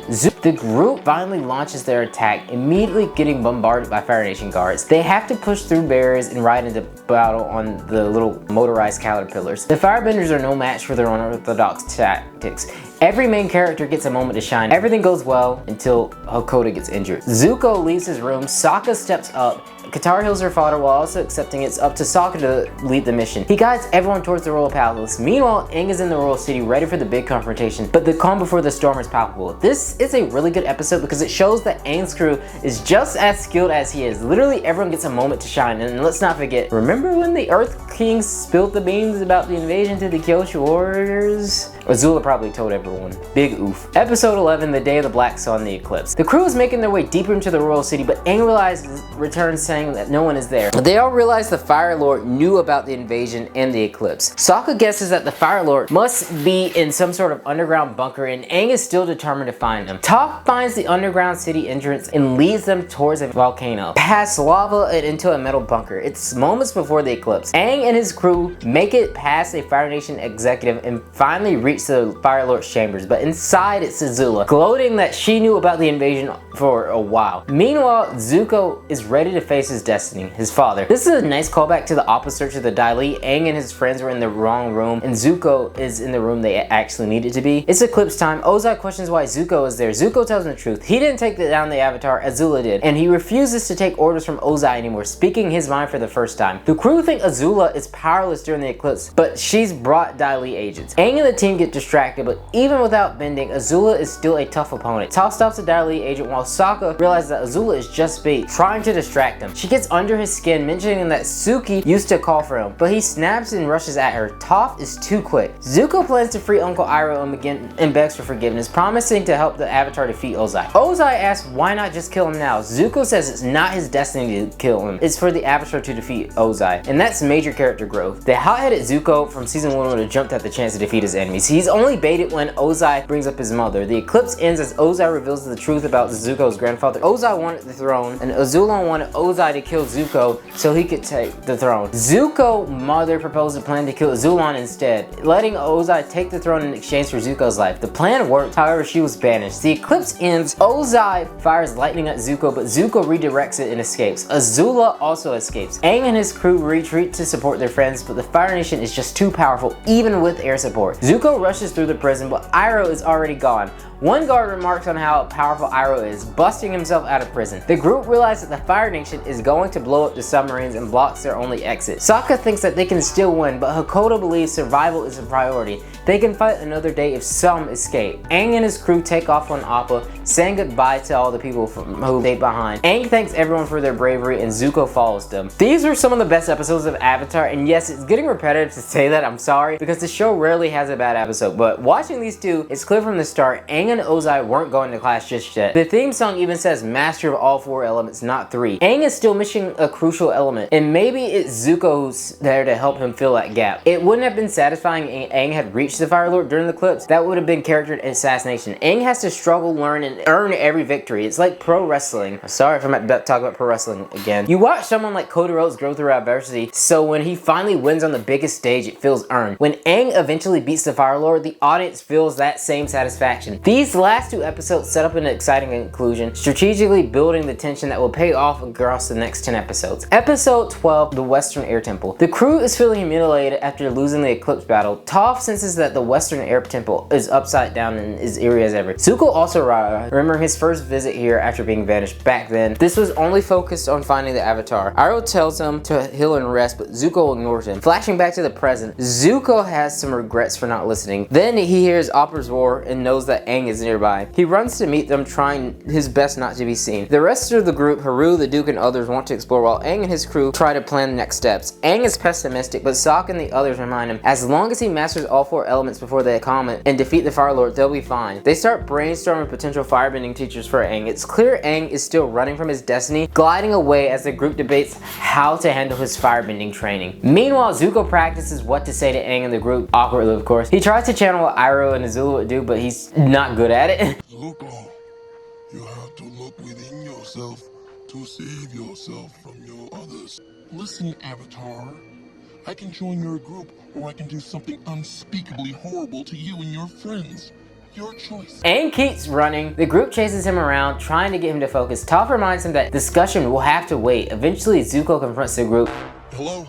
Zuko here. The group prepares to attack, but Appa licks calms the situation. Zuko mentions he could teach Aang firebending, which everyone except Aang objects to. They bring up his past betrayals, including hiring Combustion Man, and Zuko apologizes but slips away. Aang stays calm, saying nothing. Aang reflects, realizing that the group may never fully accept Zuko. When Zuko tries to surrender as a prisoner, they still reject him, and Aang remains conflicted, unsure if Zuko can be trusted. Meanwhile, Katara is still mad about Zuko lying to her. He cannot be trusted. Aang admits that Zuko helped rescue him while Katara and Sokka were sick. Toph is more receptive to the idea. She's the only one who remembers Aang still needs a firebending teacher, and so her opinion of him isn't as tainted since she doesn't know him as well, and she's frustrated that the group is letting personal grudges override Aang's responsibility. Aang, Katara, and Sokka refuse to let Zuko teach, while Toph storms off to find him. Zuko, asleep, accidentally burns Toph's feet when he wakes up. He tries to help, but she pushes him away. He realizes he's terrible at being a good person. The group worries about Toph, searching for her. She bursts back in, admitting her feet were burned accidentally. The group decides to confront Zuko, intending to take him down. Combustion Man is still lurking, ready to attack. Zuko stops him from targeting the group, telling him he no longer wants to hunt the Avatar, but Combustion Man ignores him. A fight ensues across the temple. The group tries to get a clean shot. Sokka nails a direct hit with his boomerang, but Combustion Man rises. Just when it looks like he's about to blow the temple up, he instead blows himself up and the mountain is down. Sokka officially took down a villain. Let's go! Zuko climbs up, and the group thanks him for helping defeat Combustion Man. Zuko apologizes for hunting them and following Ozai's orders, realizing it's up to him to shape his own destiny. He apologizes to Toph for burning his feet and acknowledging the danger of uncontrolled fire. This resonates with Aang, who accidentally burned Katara when he first started dabbling with firebending. Aang now sees that Zuko can understand and teach firebending responsibly. Aang asks Zuko to be his teacher. The rest of the group reluctantly agree. Zuko promises to not let anyone down, but everyone is still uneasy. Sokka shows Zuko to his room and is still weirded out. Flashbacks show Zuko reflecting on his destiny with Iroh. Destiny is strange, but keeping an open mind about life will surprise. Katara warns Zuko that if he slips and tries to hurt Aang, she will kill him.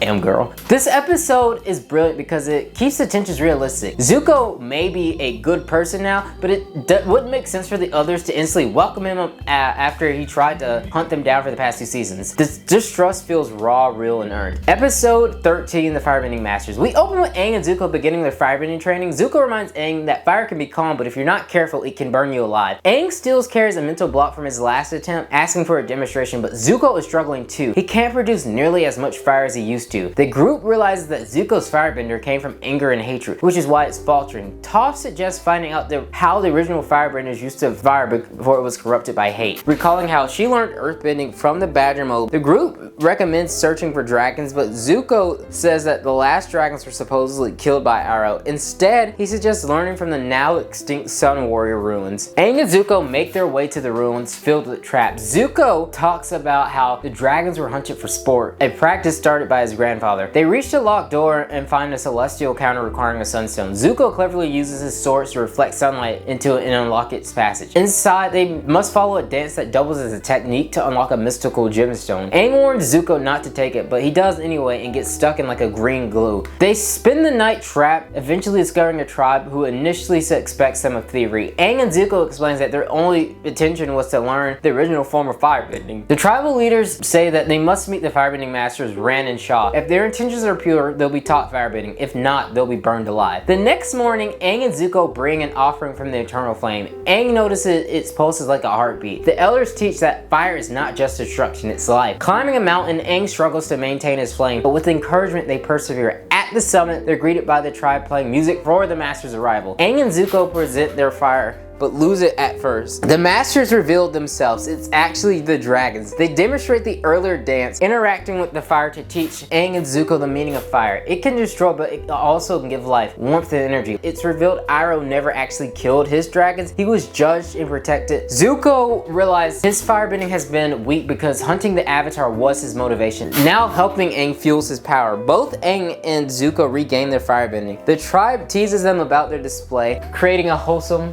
moment that slightly annoys you. This episode is a standout. It mirrors Aang and Zuko's journey, showing their shared hardship and theme of redemption. Releasing firebending becomes a metaphor. What's done in the past is done. Let's move forward and do things right. Zuko's judgment scene solidifies his transformation. He's no longer at war with himself, and he's earned forgiveness in a place as a beacon of hope. Episode 14, The Boiling Rock, Part 1. While enjoying tea, Sokka privately asks Zuko where the Fire Nation keeps their prisoners. Zuko guessed it's probably the Boiling Rock, a prison built in the middle of a volcano. Sokka clearly is planning to rescue his father, hoping Zuko won't catch on. Later, when everyone sleeps, Zuko catches Sokka trying to sneak onto Appa. Seeing Sokka's guilt over his father's captivity, Zuko realizes he needs to regain his honor and offers to go with him. He suggests taking the war balloon, and they leave a note saying that to the group that they've gone fishing. The ride to the Boiling Rock is awkward. Zuko opens up about disappointing his uncle and having to leave May behind. It's a rare glimpse into his personal struggles, and honestly, it's a rough moment for him. My first girlfriend turned into the moon.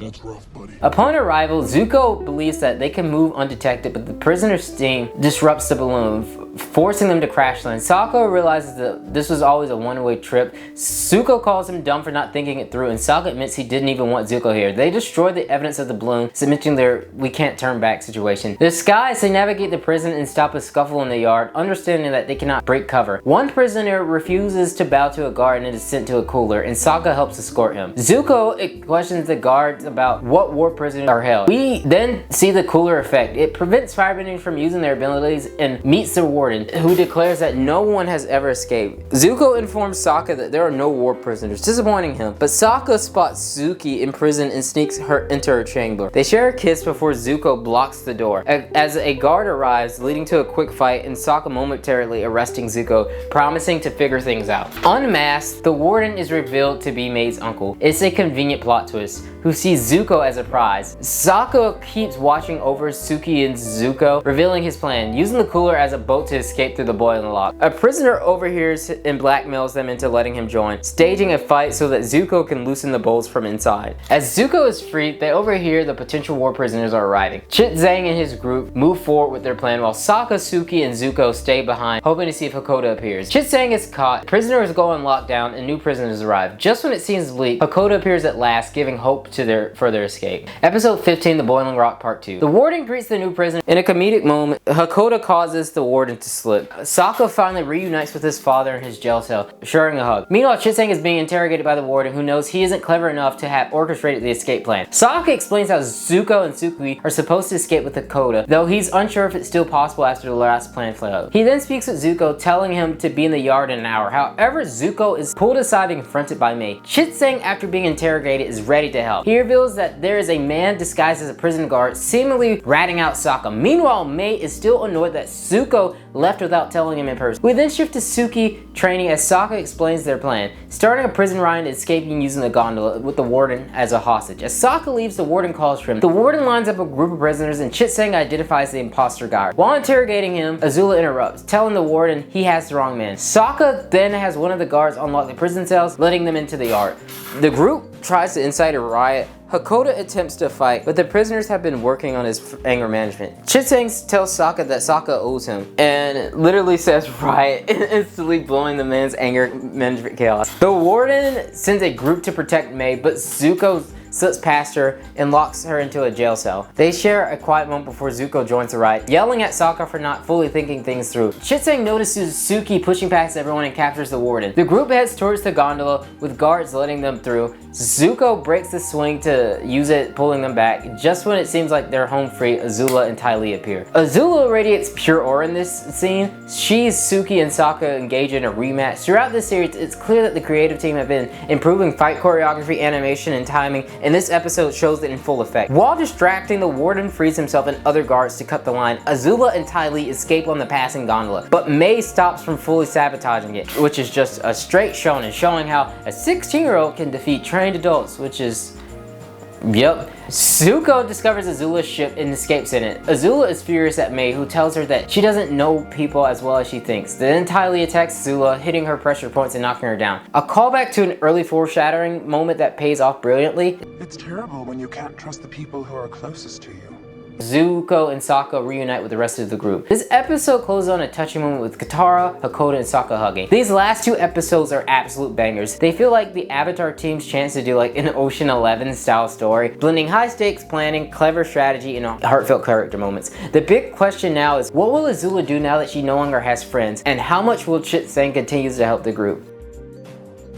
Episode 16, The Southern Raiders. This episode kicks off with the group being attacked by Azula and her army. Zuko heroically saves Katara and distracts the attackers, giving the rest of the group a chance to escape. So the group decides to split up. Some take the war balloon while the main cast flies in Appa. They have to push past a huge number of Fire Nation airships while Zuko and Azula duel. Both push each other to their limits. Zuko is caught by the Avatar team while Azula clings dramatically to the side of a mountain. Back with the group, everyone thanks Zuko for saving them except Katara. She's still cold towards him, snapping at him for trusting him back in Bossing, saying only for him to betray her. Zuko struggles to figure out how he can help, unless he can somehow bring her mother back. He ends up asking Sokka for details about what happened to their mother, realizing that Katara's anger at the Fire Nation is intertwined with his anger at him. Sokka recounts a Fire Nation raid. They were outnumbered, pushed back, and they discovered that Katara's mother had been taken. Zuko pieces together that the symbols of the attacker's flag belong to the Southern Raiders. The next morning, Zuko approaches Katara, offering to help track the attackers down. Katara insists on borrowing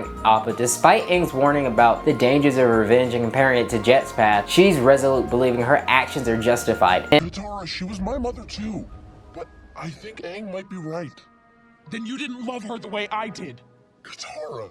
Zuko recognizes that she needs this journey for closure and justice. Aang suggests forgiveness, but it's clear Katara must see this through her own way. Zuko and Katara travel stealthily, needing to locate a communication tower before alerting the Southern Raiders. They discover that the Raiders are stationed at Welltail Island. Katara is sleep deprived. Her obsession with revenge is clear. Flashbacks show her home during the raid, her mother being confronted and abducted, and the trauma driving her anger. The raid on the Southern Raiders ship begins. Zuko and Katara disable most of the soldiers, finally reaching the captain. Katara uses bloodbending to interrogate her, but he doesn't recognize her. He reveals Yanrei, the former captain who's living a miserable life. Katara tracks him down, and although Yanrei initially doesn't recognize her, he eventually does. In a powerful climax, Katara confronts Yanra, discovering the full truth. Her mother was killed, and she herself is the last waterbender, not Kaya as Yanra believed. Yet, even with the opportunity for vengeance, Katara spares him. She leaves him to live with the consequences of his action, proving how far she has grown as a waterbender as a person. It's a masterful exploration of anger, justice, and moral restraint. Hard to imagine this came from the same network that aired shows like Fanboy and Chum Chum. Katara and Zuko return to the group. Katara admits that she will never forgive Yanra, but she can forgive Zuko. Zuko reflects on how seeing Katara gains closure helped him too. He lost his mother as well, and witnessing her growth and healing helps him even just a little. The last field trip episodes with Zuko are crucial. He gains moments with each member of the original trilogy, subtly showing that he's trying to make amends. With Aang, Aang, he helped restore confidence in his bending. With Sokka, he validates his leadership and planning skills. With Katara, he helps her move past her anger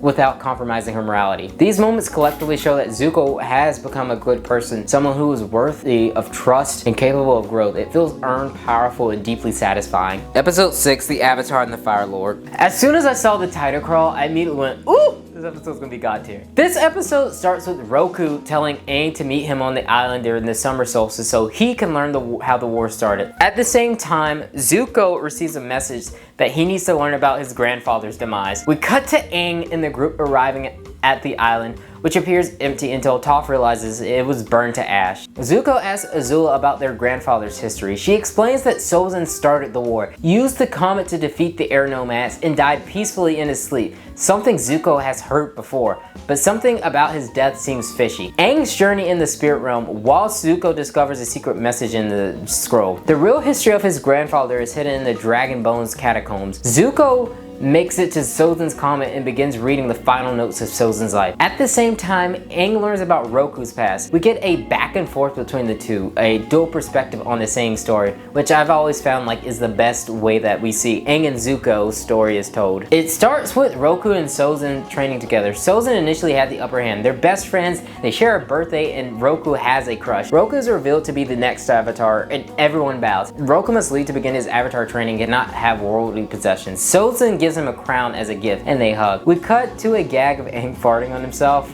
Okay. Roku visits the air nomads first and befriends Monk Gyatso. Just like Aang would later, he travels to the Northern Water Tribe where water bending is extremely difficult for him, and then to the Earth Kingdom where his master is stubborn like Toph but a lifelong friend. After years of training, Roku returns to the Fire Nation as a fully fledged avatar. It's interesting. Roku probably had the last avatar luxury of time to learn all of his elements, unlike Aang, who was given a short window. Years later, Roku and Sozin reunite. Roku is Sozin's best man at his wedding. Sozin tells Roku about his plans to expand the Fire Nation. Roku disagrees though, insisting that the Four Nation must remain separate to remain balanced. Sozin secretly has begun occupying Earth Kingdom territory. Roku chooses the world over friendship and defeats Sozin, sparing her life but warning him that there will be no mercy if he tries this again. Roku and Sozin don't see each other again for the next 25 years. Eventually a volcano erupts on Roku's island and Roku has to battle it with Sozin's help. Sozin abandons him at the last moment, leaving Roku to die. This sets up Sozin's invasion of the Air Temple and the birth of Aang. Zuko, knowing the history, asks Iroh why he made him read a story he's already known before. Here comes the twist. Zuko has two great-grandfathers, Sozin on his father's side and Roku on his mother's. The Avatar was technically his grandfather. It's a little hard to believe, but it's fascinating to consider that the war started with the Fire Lord and the Avatar and will most likely end with them at the forefront. Learning Roku and Sozin's story helps Zuko deal with his eternal conflict of good versus evil. Iroh tells him it's up to him to do the right thing, handing him the royal headpiece meant for the crown prince. Since Ozai never gave Zuko the headpiece, it's clear he has no intentions of making him Fire Lord. Also, Iroh giving it to Zuko felt like a blessing, like he's saying, go take the throne that was stolen from me. The true Fire Lord giving it to the next Fire Lord is insane. Aang takes this story to heart. Anyone is capable of good or evil, and everyone should be given a chance. We even cut to a cute moment of Aang believing that friendships can last multiple generations. This is a fucking great episode. It gives us Roku's lore, shows the dangers of showing mercy as the Avatar, and illustrates how personal feelings indirectly caused a 100-year war and the near elimination of an entire culture. Crazy stuff for a kids show. Seriously, if you want to introduce someone to Avatar, I feel like this is the episode to show them. Episode 17, The Ember Island Players. This episode is a lot of fun, but it's more of a clip show than a traditional episode. It serves as a refresher of everything that has happened so far, told through the lens of a play. I don't really recap every scene, but here's the Cliff Notes version. The play tells the gang's story, but in an over-dramatic and cheesy way. Naturally, the group isn't through with their portrayals, except for Toph. She's depicted as like a 7-foot jack man, which is hilarious. Honestly, I feel like anyone who faced Toph outside of the play probably thought, nah, she wasn't a little girl or blonde. That was a super jack powerhouse with the strength of 1,000 men. Sneaks in some cheeky meta jokes, the skipping over the Great Divide. Other moments poke fun at things like Jet's death, which was left ambiguous, and the Katara x Zuko fan theories. The show humorously suggested that they like each other all along, which of course isn't true. I thought you were the Avatar's girl. It annoys Aang, and Zuko still looks guilty whenever the play hits on his betrayal of his uncle. Aang is annoyed by the play, still carrying the weight of past losses and his blocked chakra not being able to enter the Avatar state, leaves the theater. Meanwhile, Katara searches for him. Zuko, after a pep talk from Toph, comes to terms with his own guilt, realizing that his uncle Iroh would be so proud of the person that he's become, and that he finally saw the light for himself. Zuko costume's pretty good, but your scar's on the wrong side. The scar's not on the wrong side! Aang awkwardly confronts Katara about a kiss, clearly confused about timing. Katara storms off, leaving Aang to navigate his feelings. The play then shifts to the invasion, skipping to key moments, including a hypothetical Comet-era ending where Zuko is defeated by Azula and Aang is defeated by Fire Lord Ozai. The audience, both in-universe and viewers, get to laugh at how absurd this alternate ending would be. The group collectively declares the play and its adaptation terrible, which is ironically funny considering what comes after the main series of that movie. Overall, this episode is a fun breather after the intense action set pieces of the previous episodes. It also sets up the tone for the 4-part arc. The ending of the play, showing everyone losing, is a clever way to say, hey, this episode would be ridiculous, but if the Avatar team isn't careful, it could legitimately happen. Episode 18, Souls and Comets, Part 1, The Phoenix King. This is the first part of the 4-part conclusion of Avatar The Last Airbender. We open with Aang training under Zuko, ironically at Zuko's family beach house. Zuko's training is strict and relentless. Meanwhile, the rest of the group have been slacking off these past few days, throwing a little beach party. It's a calm before the moment storm, giving the audience a breather before the finale. Zuko then realizes this and attacks Aang, emphasizing that there is no time to play. The comet is less than 3 days away. Aang pushes back and explains his plans for facing the Fire Lord after Souls and Comets. Zuko immediately points out the danger, revealing that his father plans to use the comet to destroy the Earth Kingdom entirely, leaving the Fire Nation as the sole true global power. Aang freaks out, but the team is determined to help him face his destiny. Zuko begins teaching Aang how to redirect lightning, but Aang is still hesitant. Everyone stresses that Aang must confront the Fire Lord before Ozai can annihilate the Earth Kingdom. The group starts training sequences, including a funny one where Toph hurls flaming rocks under the moniker Melon Lord. I'm not Toph. I am Melon Lord.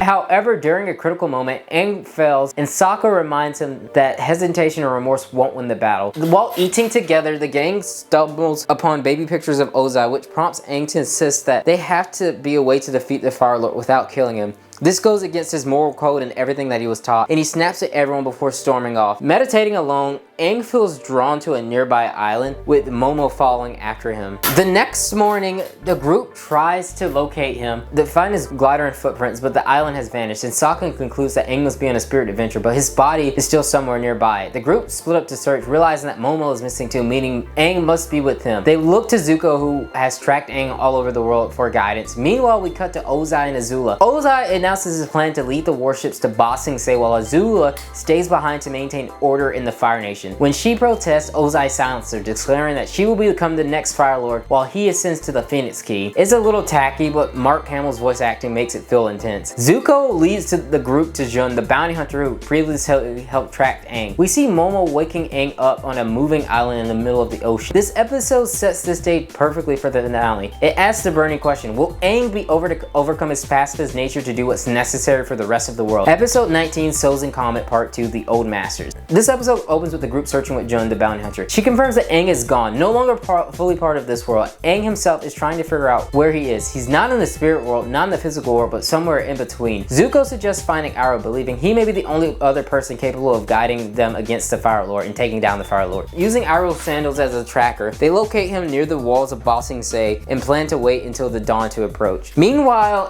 Aang reaches a hexagon-shaped area and summons Avatar Roku. Roku senses Aang enter conflict, though he doesn't know his location. Back with the group, they are reunited with the Old Masters, Bumi Zhongjong, Pian Dao, and Paku. Roku teaches Aang a critical lesson. Showing restraint can often lead to catastrophe, as it did with the 100-Year War. He stressed that sometimes an Avatar must act decisively. The Old Masters reacquaint themselves with the group and reveal that they are part of the Order of the White Lotus, a secret society that transcends the 4 nations and gathers in times of need. A call came from the Grand Lotus promised Iroh, summoning them for this very emergency. Aang speaks with the past avatars, including Kyoshi, learning how justice, not vengeance, brought balance during her time. Bumi recounts reclaiming Omashu during the eclipse. Through these lessons, Aang begins to understand that his personal feelings may just have to be set aside. The world's destiny is more important. Zuko, unsure if he can face Iroh, receives reassurance from Katara. If he is truly sorry, then his uncle will forgive him. Iroh is asleep when Zuko arrives, prompting a moment of anxiety. But once he awakes, Zuko apologizes for your rejections. Instead, Iroh hugs him. Don't know how I can ever make it up to you.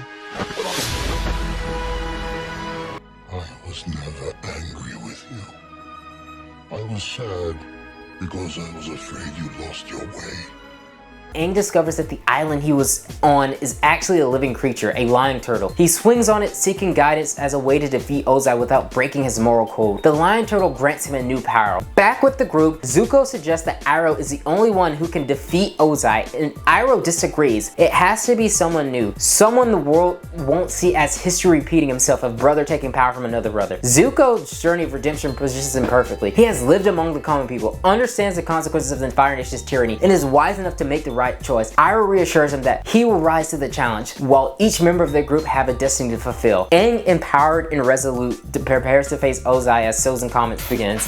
The Fire Lord is determined to destroy the world and rebuild it in his own image, but with guidance from past avatars, the White Lotus, and the Lion Turtle's blessing, Aang is finally ready to act. This episode beautifully combines reflection, mentorship, and preparation for the epic conclusion, balancing emotional depth with the anticipation of the final battle. Episode 20, Sozin Comet's Part 3, Into the Inferno. The penultimate episode. The comet has begun and Zuko is worried about Aang losing to Ozai. We shift to Azula, has gone completely mad with power, banishing people left and right for minor inconveniences. Meanwhile, Toph, Suki, Sokka make it to the ground and reach the Fire Nation airship fleet, jumping onto a ship. Ozai is at the front ore farming. Azula banishes Dai Li, showing that being betrayed by her friends and suddenly giving all of this responsibility is getting to her, which is a lot for a 14-year-old.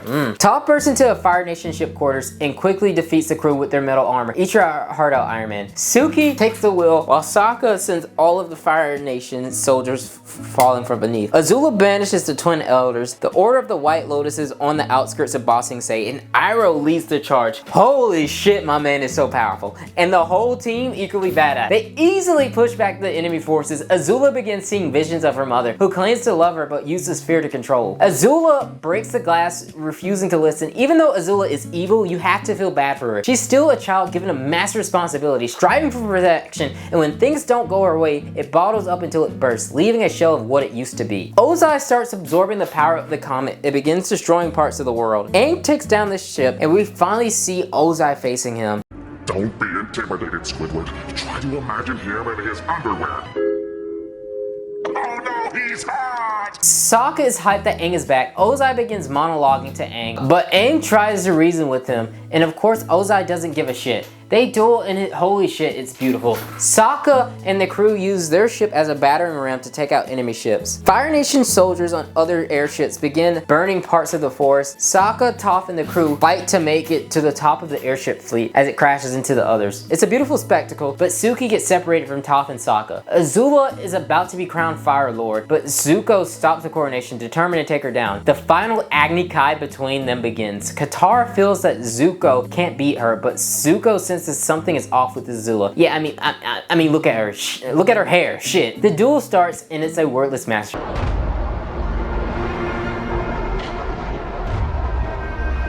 Meanwhile, Ozai keeps Aang on the defensive. The fight showcases everything Aang has learned over the past year. He successfully redeflects Ozai's lightning, but instead of attacking him, he avoids the killing blow. Back to Zuko versus Azula. It's a masterclass. Animation, fight choreography, sound design, everything is there to steal the show. Even the creators say in the director's commentary, yeah, this is the one that was gonna steal the show. Aang versus Ozai feels like a final boss battle in a video game, but Zuko versus Azula, this is the heart of the show. The characters you care about motivated in ways that make it hard to predict who will win. Zuko pushes Azula back and she begins shooting lightning at Katara, but Zuko jumps in front of it and takes the brunt of it. Azula attacks Katara and Ozai forces Aang into a ball. It's heartbreaking. Aang is a scared little boy facing the most powerful firebender in the world, concerned with the weight of everything on his shoulders. Episode 21, Senzu Comment Part 4, Avatar Aang. It's the last episode of Avatar The Last Airbender, and my god, what a journey. I'll talk more about it in a second, but damn, this show is like really goated. We return to Ozai, who is trying to force Aang out of his cocoon. Sokka and Toph metal bend into the ship and are slammed into another ship. They get pushed off, and it looks like they're about to die, but Sokka uses his boomerang and space sword to take out some of the guards. And then they're saved by Suki, who is the best girl. Ozai uses more fire to push Aang, and he succeeds, but it backfires. Aang's connection to his avatar state is reactivated through his pressure point. It's kind of GG's at this point. Aang fully realizes his power and is just dog walking Ozai. Now fuck that!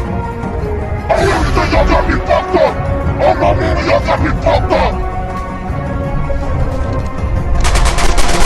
Who we knew Aang was strong, but with no restrictions, my god, it's satisfying to watch. Meanwhile, Bloomy and the rest of the White Lotus recapture Ba Sing Se. Aang has Ozai on the defensive and on the run. Katara tries to get to Zuko, but Azula attacks her. Katara is finally able to outsmart her, freezes her, and chains her up. God, she's so OP. It's amazing to see a Water Nation commoner take down a Fire Nation elite. Zuko heals Katara, and they thank each other. A nice callback to Book 2's finale. Everything was flipped now for the better. Azula finally breaks down and cries. Aang has Ozai on the run. It's funny hearing Ozai hearing from his own son that he would teach the Avatar firebending. Thought that would be enough to be eaten. But Aang, with the souls in common and 3 other elements and the Avatar state, Ozai's arrogance turns to fear. Aang prepares to judge him. He snaps out of the Avatar state, having full control now, and doesn't kill Ozai. Ozai lunges at him anyway, but Aang brings him to his knees using the Lion Turtle's energy technique. It's a tug of war, and just as Ozai's energy threatens to corrupt him, Aang's pure energy wins. He takes away Ozai's bending, ensuring that he can never hurt anyone again, and heals the nature and crops that Ozai burned. Momo returns as Aang. Sokka, Toph, and Suki regroup with him. Mei is out of prison, and she and Zuko make up. Everyone reconnects, the siblings with their father, Suki with the Kyoshu warriors, and with Ty Lee joining them. Aang and Zuko reflect on the past and are now friends. They give a speech about the war being over, regaining his honor for the Fire Nation, and looking towards peace. Zuko is officially crowned Fire Lord. His arc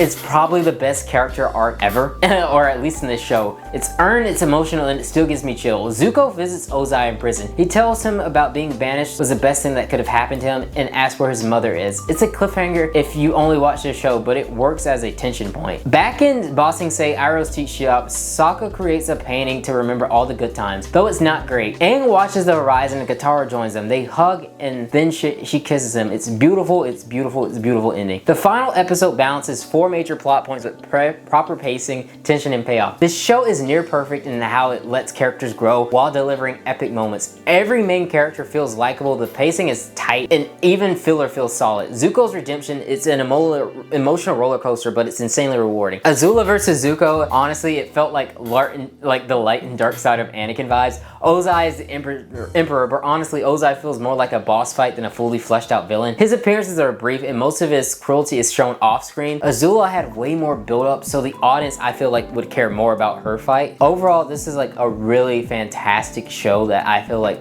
could be recommended to anyone. If you love storytelling, if you just love characters that feel real and that make you feel real, it's timeless, and it's one of my favorite shows that I love so much. So much so that I've downloaded it multiple times, and I even have the box set for, where's it at? I even have the box set. Like, I bought the box set whenever I was younger. I can't find the third one, but yeah, you see? I even have the Legend of Korra box set, which is, you know, is also solid, but not, you know, maybe not as good as the other one. But yeah, you see? If the camera will focus, who knows?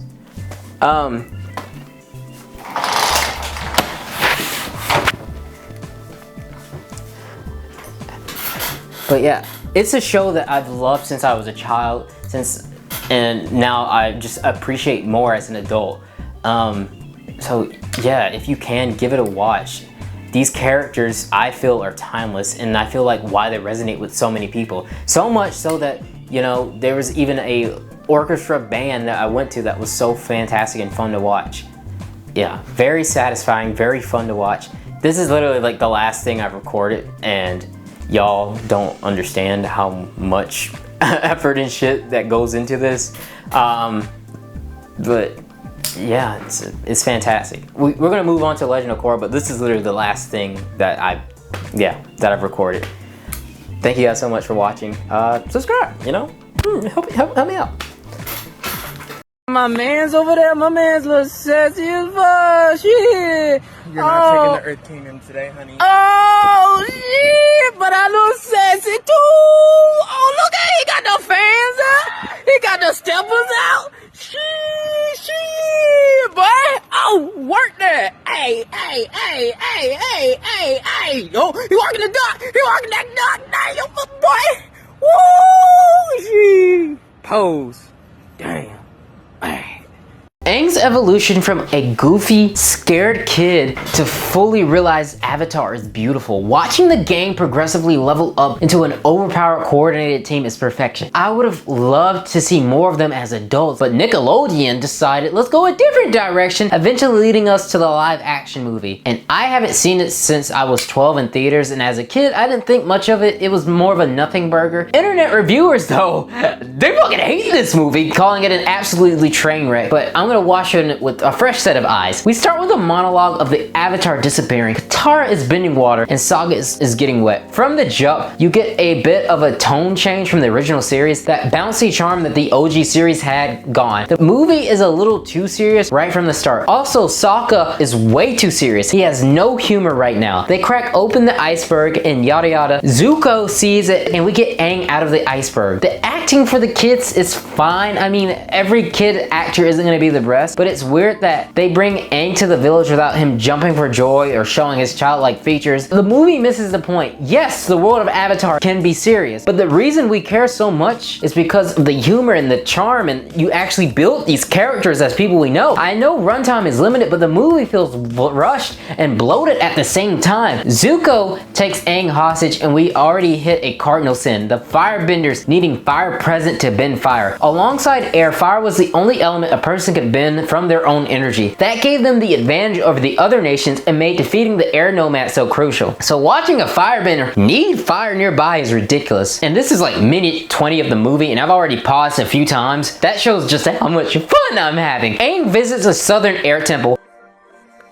Anyway, Zuko and Iroh have a meeting with Zhao and his men. Pretty bold to make a movie of a show that ended 2 years prior, and even bolder to make it incredibly uninteresting. Normally, I write notes as I review, but for the sake of my sanity, I'm only jotting things down when something is interesting happening. I'm just kidding. Not kidding about nothing interesting happening, but I'll keep going.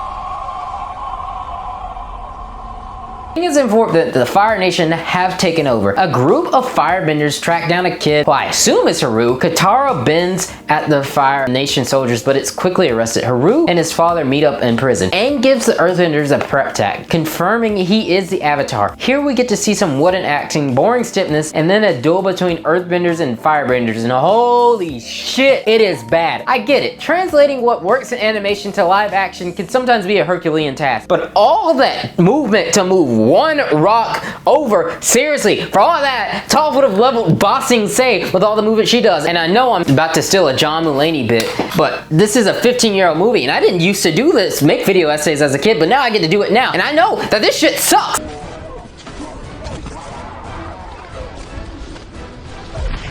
After some lifeless, boring combat, the Fire Nation is defeated. The group gets a Water Nation scroll. There's a lot going on, but it feels like nothing is happening at the same time. Aang then confesses to Katara and Sokka that he ran away, can't bend the four elements, and ran because of the weight of responsibility. Very sad stuff, but why is the camera so zoomed in on their face like, holy shit, take a step back. The group decides to help Aang find his teachers, starting with the Water Nation. They help villagers along the way. We see Aang and Katara practicing waterbending. Aang struggles while Katara excels, which isn't how the series went at all, but this guy hasn't cared about the character's feelings or emotions or growth ever since he started calling Aang Ong. Back to Zhao following Aang. He reports to the Fire Lord another cardinal sin. Why show the Fire Lord's face in less than 2 minutes? In this show, Ozai's face is hidden to build tension. Here, it's just catch the Avatar else. No intimidation, no build up. I swear the director was like, No, I'm gonna do my own thing. Sorry, not sorry. Come on, Ong and Suka. Let's ruin a potential series. Ugh. We're not even a third of the way through the movie yet, y'all. Zuko and Iroh chat. It's a decent scene. Iroh tells Zuko to give up and not return to the Fire Nation. Zuko's determination shines through. Solid scene, but where is Zuko's scar? This movie wants to be different and the same at the same time. It feels scatterbrained. The stuff it keeps versus what it discards feels wrong. Avatar is iconic, one of the most recognizable parts of the show, and you don't show Zuko's eye. You have to look for his eye, and that's the most iconic part of the series. Aang tries to convince Sokka and Katara to let him visit the air temple. Sokka says no, it would put them behind schedule. Aang goes anyway, meets someone in air nomad gear. If this guy says he's an airbender, I'm gonna turn around and scream. Turns out he's an Earth Kingdom villager. Aang sees the chamber of former avatars and is betrayed, captured by Fire Nation troops. The spirit world visits. Aang learns the Fire Nation plans to capture the moon spirit. Aang escapes with the spirit revealed to be Zuko.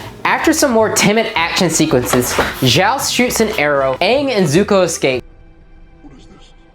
What is this? I take it back. This actor sucks. He's supposed to be angry, pissed, something besides calm bullshit. Zhao reports to Ozai that he lost to Avatar and that Zuko is a traitor. Ozai doesn't care. He doesn't like that his son is being called a traitor. Iroh questions Zuko, but Zuko dismisses him, telling Iroh to focus on capturing the Avatar. Zuko's ship is blown up. Zhao informs Ozai that Aang isn't a fully involved Avatar yet and is on his way to the Northern Water Tribe. Aang begins training. Sokka and Princess Yue become friends off screen, and then the group prepares for the Fire Nation. Meanwhile, Zhao and Ozai's plan to eliminate the moon spirit and take over the city. If Fire Nation closes in, Iroh meets Zhao and gives condolences about Zuko's death and his son. Sokka and Yue have a horrible, lifeless remake of the Naboo scene from Star Wars. She explains that she was stillborn and needs the moon spirit to actually make her alive. Iroh and Zuko meets. Iroh is weary and Zuko is determined. Aang and Katara practice while the Fire Nation arrives. Zuko defeats Katara. Water Nation troops are pushed back. Aang escapes the spirit realm and reflects on his past. The Fire Nation ships are defeated, which is visually beautiful, but where is my giant fucking blue kaiju? The movie tries to set up a sequel, and part of me wishes that it could exist because I just know they would have cast Dwayne "The Rock" Johnson as Toph. I wish we could have had that in our lives for a second. Honestly, maybe Avatar can't be adapted into a movie. It's too much character development, too much dynamics, and too short of a runtime to do. A new original character as a lens in the worlds might have worked. Like in Dragon Ball Super Broly, you follow the character Broly's journey,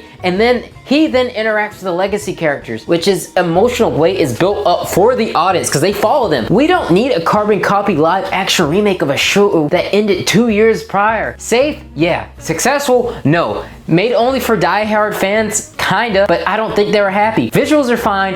Appa and Momo look atrocious. I feel like M. Night didn't respect the established world enough. It reeked of, look guys, glad you did all this research and you made this world, but I'm Asian. I know better than you. One thing that I always like to ask myself in a movie is, why should we care? Who are these people and why should we pay to see it? With a shit sandwich like this, the sequel series that follows is basically Nickelodeon saying, hey, we're so sorry, please forgive us. Most of the time, I tell you to rewatch the media I discussed, but yeah, skip this, skip all of this. You won't be missing anything of worth. Alright, so now we move on to perhaps the most divisive part of the Avatar franchise, The Legend of Korra, the sequel series that came out 2 years after the live action movie. It's divisive because unlike the original series, almost everyone seemed to universally love it. This one has people either really liking it or really hating it. There's very little middle ground. I'm consciously on the side of actually liking the series. Now yes, the theme has changed a lot from Avatar The Last Airbender, and it definitely has a different vibe that's kind of geared towards more younger adults. But Book 1, Air. This episode reintroduces us to the world of Avatar, but this time through the eyes of a new Avatar, Korra. She's the successor to Aang, and from the start it's clear she's headstrong, she excels at the physical aspects of bending, but struggles with the spiritual side. She's mastered every bending style physically except for air. Soon it's time for her airbending training with Tenzin. Oh, hello Katara. She's excited. Tenzin arrives with his family, proving that Aang really was definitely a backbender, and the kids all annoying little runts. Korra's pumped to get started started, and Tenzin has to return to Republic City, which disappoints her. As a leader of the city, he has responsibilities that he cannot ignore. Korra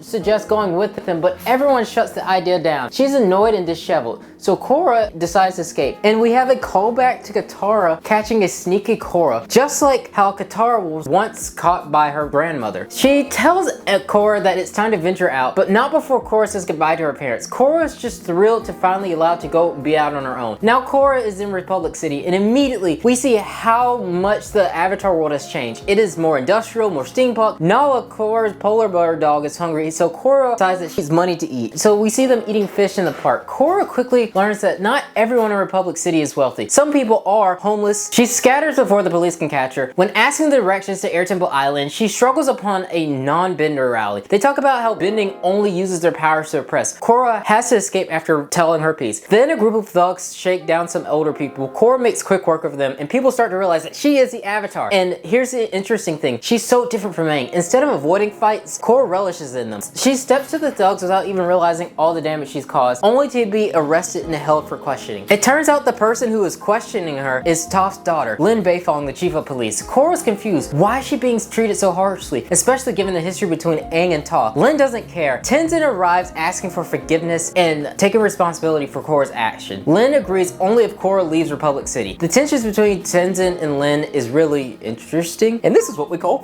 foreshadowing. Korra tries to reason with Tenzin, saying she's sorry for disobeying him, but the city needs him as much as it needs the Avatar. Korra seems to be sent off, but Tenzin eventually agrees that she can stay. Korra then does a press conference, getting bombarded with questions. She states that she will do her best to protect Republic City. Meanwhile, someone under a mask named Amon is listening to this press conference. Overall, this is a really strong episode that breathes kind of like a new life into the franchise. We get the inverse of Aang with the Kotora, not just in personality but in themes. Aang's story is about an Avatar returning to a world in the middle of conflict and his journey to restore peace, and Korra flips it on its head. The world is already at peace, and it's about what she'll have to do to maintain it. Even visually, both shows seem to have their own distinct flavor. Korra is more anime inspired, while Avatar leans into more of a cartoonish Japanese style. In this episode, we see Korra and Tenzin ideologies of bending clashing immediately. Korra's personality doesn't mesh well with the slow meditative style of airbending, and she struggles to force herself into it. At night, Korra hears about pro bending, but Tenzin shuts off the radio, insisting that she focus on airbending. During meditation, Korra can't relax and becomes increasingly frustrated with her training. Unable to contain herself, she sneaks off at night to a pro bending match. It's striking how different Korra and Aang are. Aang is calm and collective, while Korra is impulsive and easily frustrated. Both are the Avatar, yes, but we clearly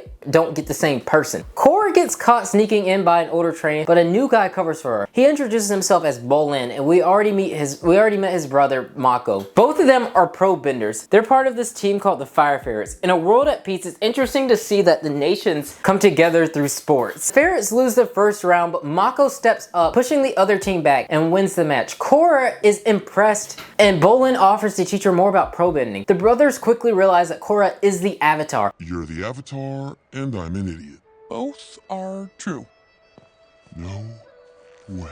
During training, Korra learns that she needs to loosen up, but tensions between her and Mako adds friction. She begins training with Bolin, but her airbender lessons are frustrated to the breaking point. She snaps, destroys all of the air temples, lashes out at Tenzin, and runs off. She begins training at a family dinner. Pema, Tenzin's wife, confronts her and gives Korra space. Meanwhile, at a pro bending match, Korra swaps in for a teammate who doesn't show up. The team assumes that as long as she only uses water bending, it won't be a problem. Mako tries to keep safe. She gets penalized for an illegal move. She keeps getting knocked back, and it doesn't look like the team would win. In desperation, Korra earthbends, revealing herself as the Avatar. Tenzin overhears them on the radio. She's allowed to continue playing, but only if she uses water. Korra refuses to sit out, seeing airbending as a handicap, and goes back to help the ferrets. In the second round, it comes down to her. Using airbending techniques to avoid and push back the opposing team, she helps the team win and advance to the championship. Tenzin and Korra apologize to each other. He realizes that pro bending was necessary for her to start moving like an airbender, and she's allowed to continue. Later, Korra and Mako are seen whimsically out their windows, maybe hinting at something between them. Overall, great air episode. It's nice to see the Avatar again attached to a sibling duo, and Mako and Bolin's dynamic bouncing off of each other really works well. Tenzin may be stern, but it's clear he genuinely cares for Korra. As the only remaining airbending master, the weight of an entire culture relies on him. But Korra isn't going to fall in line. The bickering feels like a fun little father-older-daughter dynamic. Episode 3 The revelation. The Fire Ferrets are rookies and having to train early. Promoter arrives to give them their winnings from the last game, only to take the money back immediately due to their loans. He also informs the team that they need to come up with 30 grand for the championship entrance fee or they're going to be out of the tournament. Mako promises to think of a plan. Bolin turns to street performing to raise money and is approached by Shady Shin, a member of the Triple Threat Triad games, the same gang Mako warned him about. But Shin throws money in Bolin's cup and all concerns go out the window. Meanwhile, Mako finds work at a plant, making decent money, but he's worried about Bolin's whereabouts. We cut to Korra continuing her avatar training. The kids notice Mako approaching and teases her, but Mako asks if she's seen Bolin. She hasn't, and Mako grows concerned because Bolin tends to get himself in trouble. Korra helps Mako search for him. They ask a kid if they've seen Bolin, and he points out to the right direction. They find Bolin's ferret Pabu and get close, but then Bolin is captured. A chase ensues, but the kidnappers block the bending, forcing Nala to intervene and push them away. It's revealed that the masked figure from before Amon is the leader of this group called the Equalists, and the group that had kidnapped Bolin. As they continue the search, we learn that Mako and Bolin used to be part of the gang as a means to survive. Mako reveals that their parents were killed in front of him,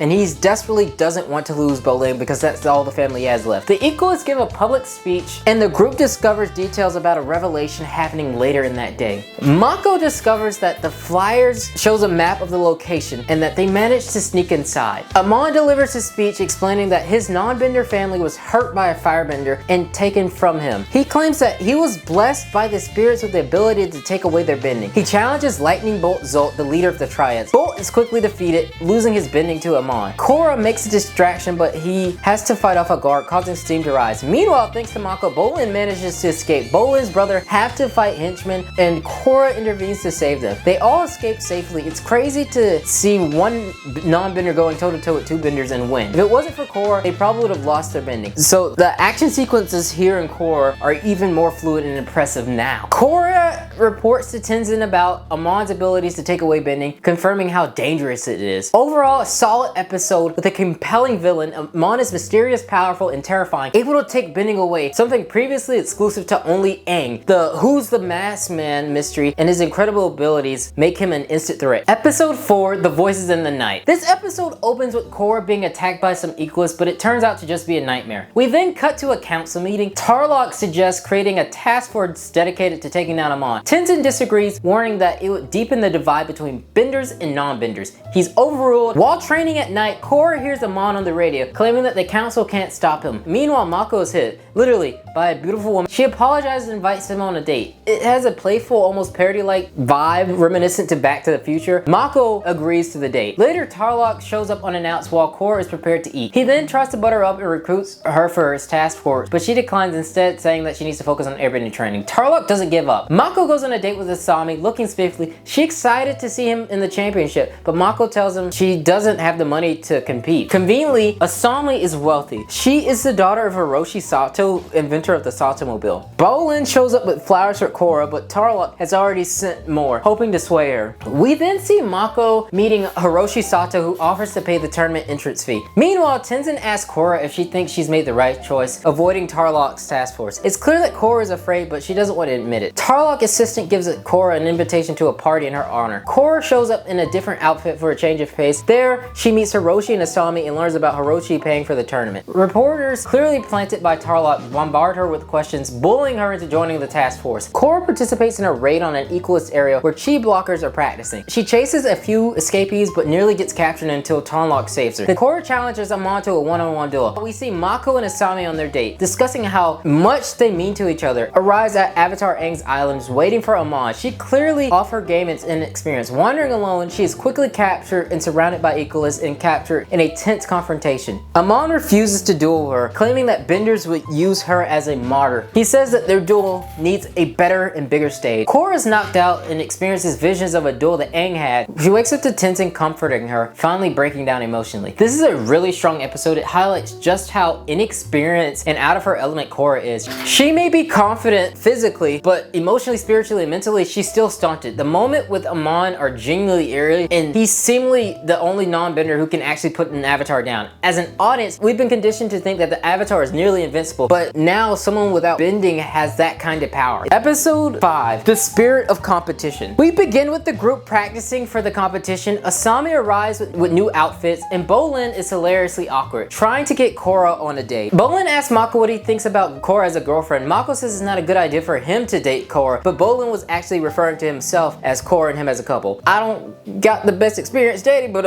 red flag! Mako's already dating Asami, and now he has eyes on Korra, someone who we've clearly seen his brother show interest in. I don't know, man, it's not a good look. Mako tells Bolin it's a bad idea to date a teammate. You know what I'm talking about, Pabu. Talking about real love. We shift to Korra talking with Tenzin's kids. Korra clearly has feelings for Mako, and the kids try to teach her about love through a story of someone who died for their partner. Unsurprisingly, it doesn't help. Pima, Tenzin's wife, tells her how she confessed her love to Tenzin while he was dating someone else, and how they eventually ended up together. It's the next match in the championships. The ferrets dominate, and it's interesting to see how bending transitions to modern fighting. They win their match. Korra confesses her feelings to Mako, who rejects her. Asami pulls Mako away, and Bolin invites Korra on a date. She accepts. Meanwhile, Mako is conflicted. During the date, they see Tenno, their reigning pro bending champion. Korra isn't intimidated. She has Nala to back her up. Korra and Bolin clearly have chemistry, and it's a pretty good date. Mako, of course, is afraid Korra's dating Bolin to get back at him. Korra sees through his lies, claiming that Mako is jealous and that he actually has feelings for her. They argue and storm off. Ooh, that's messy. Next round of the tournament, the group synergy is off, and they lose the first round. Bolin has to clutch up in the second round, which ends in a tie. Sensing something off, Bolin breaks the tiebreaker and wins, allowing the ferrets to advance. Afterwards, Korra and Mako admit their feelings and kiss, right in front of Bolin, who runs off crying. Bolin, this isn't what you think. Not this little buffalo, no, man. Stop. Fucking bitch ass Mako. A sad fact of life, no matter how much you like someone, they may not feel the same. And no matter how good someone is, they could still be shitty. Fucking bitch ass Mako. Get used to me saying that throughout the show. Bolin is sulking at a restaurant. Mako doesn't apologize and forces Bolin to the next match. In the semifinals, and the ferrets are being pushed back. Sidebar, the commentator for these matches is hilarious. Really give him that swing reporter vibe. And Bolin loses his noodles, literally. Which reminds me, this match is brought to you by our sponsor, Flamio Instant Noodles. Noodliest noodles in the United Republic. Mako is knocked off the stage, and it looks unlikely that they'll win. Bolin and Mako are ready to give up. Korra isn't ready to give up. Bolin and Mako apologize, and Korra clutches a knockout to win, advancing them to the finals. Everyone reconciles while healing Bolin. Korra apologizes, and he forgives her. The defending champions make quick work of their opponents. This episode was fine. I hate how they treated my boy Bolin. Man's a sweetheart and deserves love. The romance stuff kind of distracts from the superb action sequence, which are still great. Episode 6, and the winner is. The group is training again, but this time they've clearly gotten over their early animosity. Meanwhile, Amon holds a press conference threatening action against the city if the Pro Bending Championships goes ahead. The council agrees to shut down the tournament. Korra's group tries to reason with them, but the decision seems final until Lin steps up, offering protection and taking responsibility. With her support, the council allows the game to continue. Tenzin warns Lin that this is clearly a trap. Korra discovers that Tenzin and Lin used to date. Amon learns that the council will allow the tournament, which strangely enough seems to be exactly what he wanted. Lin and Tenzin bury the hatchet while setting up their preparations. The game begins, and it's immediately clear that the opponents, the Wolfbats, are playing dirty, and the refs aren't helping. It looks like the ferrets have lost the championship, but Korra is able to toss Mako, pushing them to the next round. They realize the only way to win is fairly, despite the cheating. The second round comes down to a tiebreak, and Korra volunteers. This clip is actually what I showed my brother when he got into the show. Korra wins the tiebreaker. The Wolfbats cheat their way to a victory as they celebrate the equalist attack, knocking out Lin, Tenzin, all the guards in Korra's group, leaving the Wolfbats face to face with Amon, who quickly defeats them and takes their bending away. There's something captivating about Amon. Korra's group is tied up, but Pabu, Bolin's ferret, rescues them. Amon declares his plan: equalize Republic City first and take out the rest of the world. With his chi blockers and a numerical advantage, they just might pull it off. The group attempts to escape from above. Amon sends off a bomb. Korra goes after him, and thanks to Lin, she's able to bridge that gap. This leads to a really well executed action sequence on the blimp. Amon manages to escape. This is probably my favorite episode so far. The plot pushed forward. We finally see the villain actively taking action, and Korra faces an impossible wall we must overcome. The action sequences are fluid, fast, and gripping, and yes, I've watched this show plenty of times, but I'm literally on the edge of my seat whenever hoping that Korra makes it out alive. Good episode. Can't wait to see the next one. Episode 7, The Aftermath. This episode opens with propaganda from on Tarlok, blaming the entire operation on Lin and claiming Republic City needs a new police force. We see the brothers packing up now that the pro-bending season is over, seemingly heading towards being homeless, but Korra shows up saying that they can stay at Airbender Island. The boys mention that Asami has already offered them a place to stay, which hints that Mako hasn't told them what happened between him and Korra. He sucks. Asami invites Korra to the estate the next day. We cut to a seizure by metal bidders at Amon's stuff in the Cabbage Corp estate. No!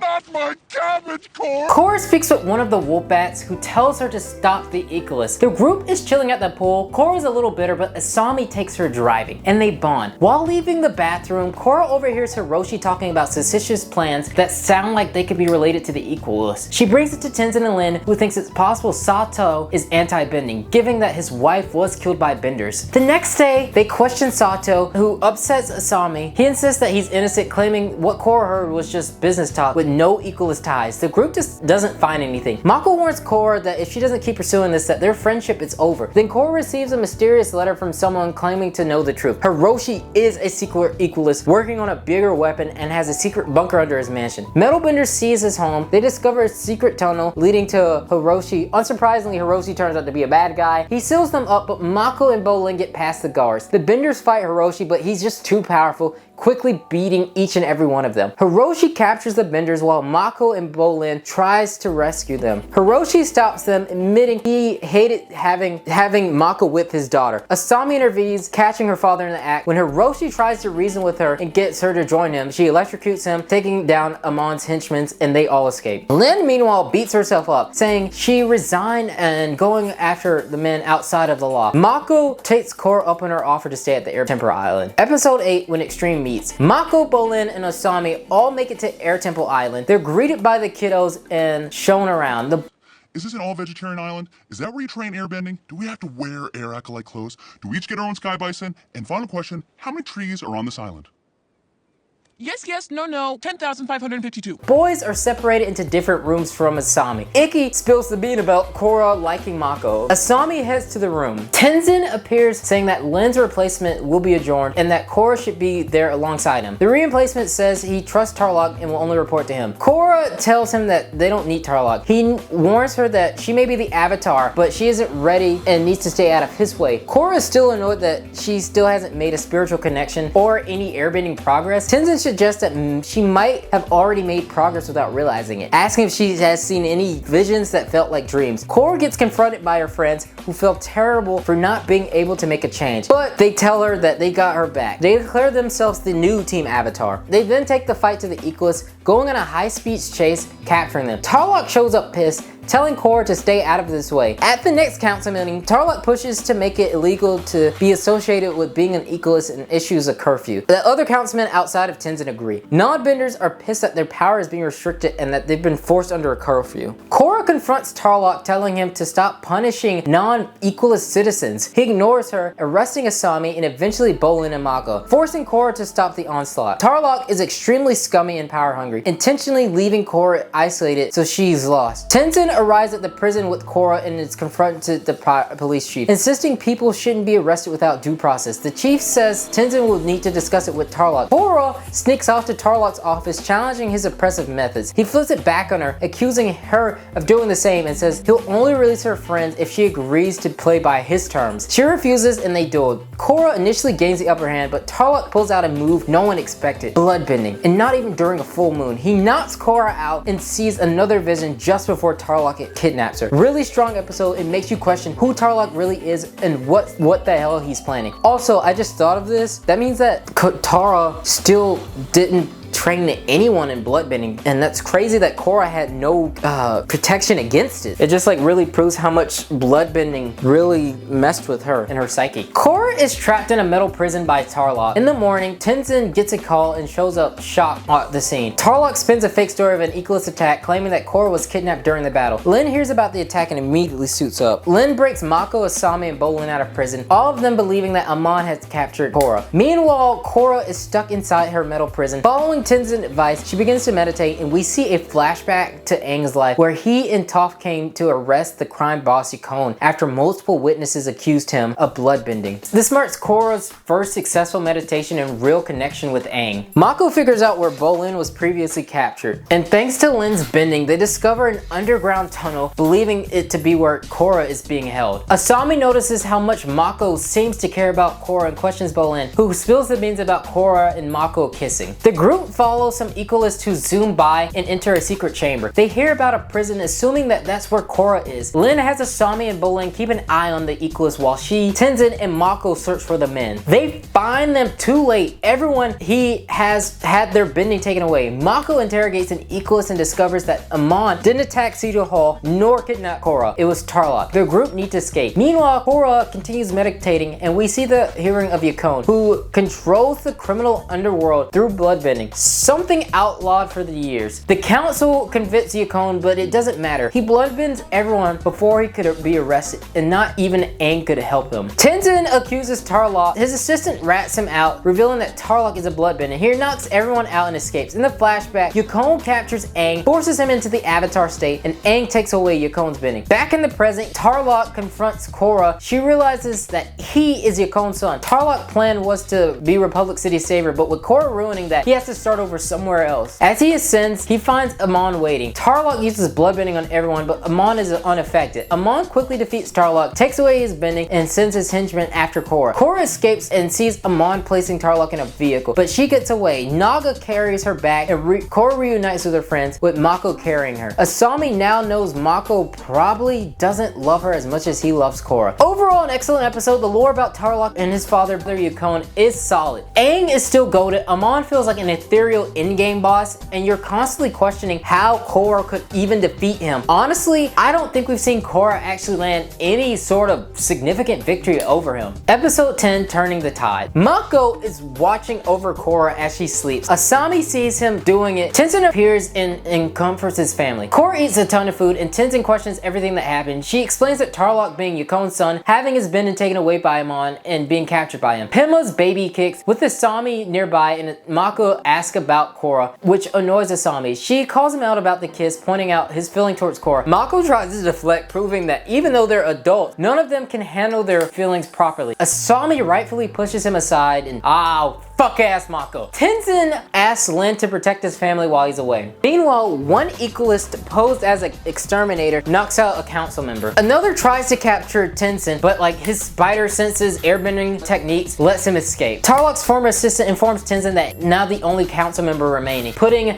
the leadership of Republic City squarely on his shoulders. Just then, Amon begins to attack. We shift to Hiroshi with Amon, who says he's been waiting for this day. Team Avatar makes it from the Air Temple Island and finds Asami's car. Asami is still pissed off at Mako. Chief Saigon informs Tenzin that Amon is attacking both sides of the Republic City, spreading the police thin. Tenzin tries to call the general of United Forces, but the phone lines are cut. Power goes out. The equalists attempt to smoke them out, but Tenzin helps the group escape until they're cut off by mecha tanks. Tenzin tries to defend it, but is quickly outmatched by the equalists, and they take the remaining metal benders. Before Tenzin can be captured, Team Avatar rescues him, taking down the equalists and mecha tanks. Hiroshi is worried about Asami. Amon assures him that bending will be captured and that his daughter returned. Amon's forces attack Air Temple Island, and to make matters worse, Pema's baby is about to arrive. Lin is left alone to face Amon's henchmen, but she holds them off until the henchman takes her down. My god, this guy is OP as hell. Very rarely do we see a side character this strong, just as much as Amon. Well, never mind. Some kid killed all of Zora. Forget that this was a kid show. Everyone gets rounded up. Tenzin arrives to protect his family and then witness the birth of Rohan. Korra breaks the news that Amon is approaching with ships. Tenzin leaves with his family and Lin, not risking the only airbender's powers being taken. Korra group escapes while the White Lotus holds off the equalists. On Naga, they make it back to Republic City with Tenzin's group facing Amon's ships. Lin sacrifices herself so that they can escape. Amon captures Lin, and she refuses to give up Korra's location, resulting in her bending being taken away. away. Some positive notes for our heroes. General Iroh, voiced by Dante Bosco, appears to assist Korra and help reclaim Republic City. Good episode, though it leans heavily on like last minute heroic saves. There are like 4 of them in this episode. Still, it shows we finally reached the end game. The action in this episode is some of the best in the entire franchise, which is a very welcome surprise. Episode 11, Skeletons in the Closets. Amon has taken over. Hiroshi gives a speech rallying his troops, claiming that they'll crush any incoming attacks from the United Forces. Mako and Korra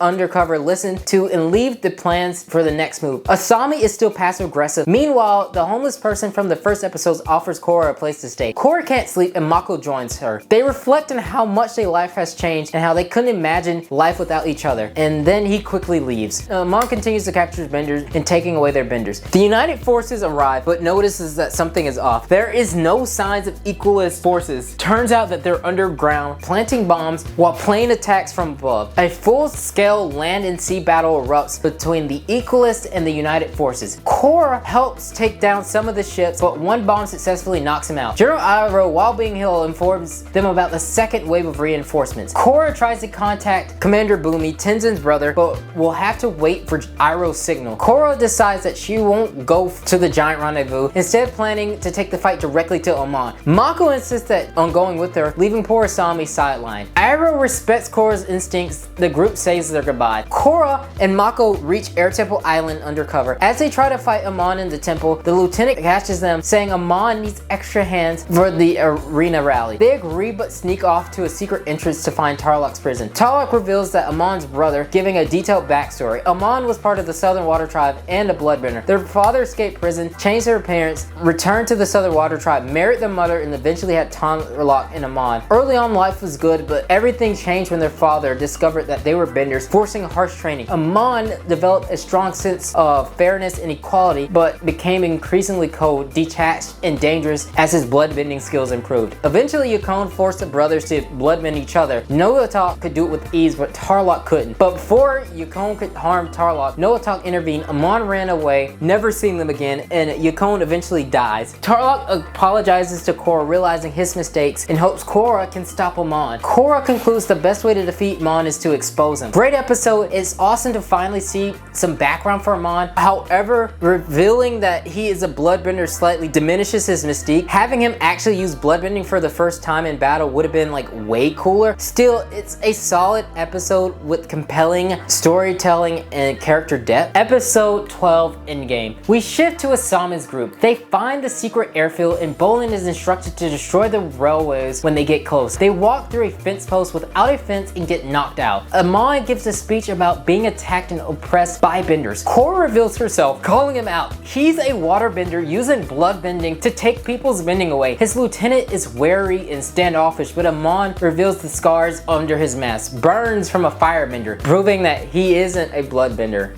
Korra tries to leave, but sees the Airbenders capture. Hiroshi apologizes to Asami, hoping she'll come to her senses. She refuses. He has an outburst and reveals he intercepted General Iroh's message to Bumi, blocking the reinforcements. They're trapped until Naka shows up to rescue them. Iroh plans to take out the planes, and Asami hops into a mecha suit. Iroh is such a great side character, kind of what Zuko could have been if his family life wasn't as fucked from the start. Amon rides the Airbenders, but before he can continue, Tenzin and the kids are rescued. Amon catches up to the bloodbenders because of them taking Korra's bending away, and holy shit, never would have expected that. We cut to Iroh fighting planes from above, and he actually succeeds. Bolin destroys the runaways, and Naga, best girl, is amazing. Asami duels her father in a giant mech. Bolin saves her by destroying her father's mech, but she can't bring herself to kill him, instead capturing him. Amon's lieutenant, who saw what Amon did, lashes out at him for using bending, but Amon quickly dispatches him, showing how OP bending really is. Without it, I feel like that lieutenant would have won.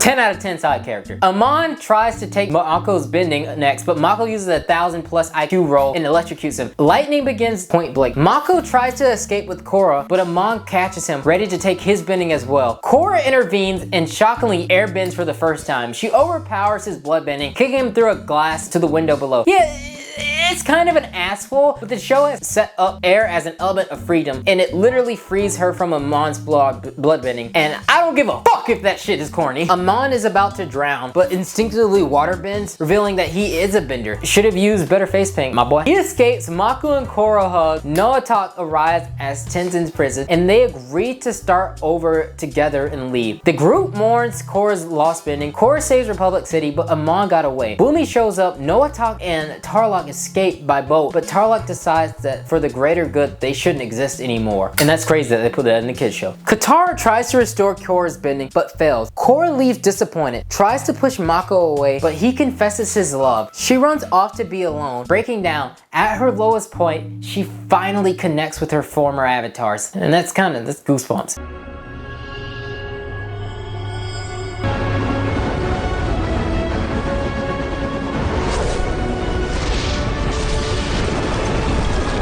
I love you too.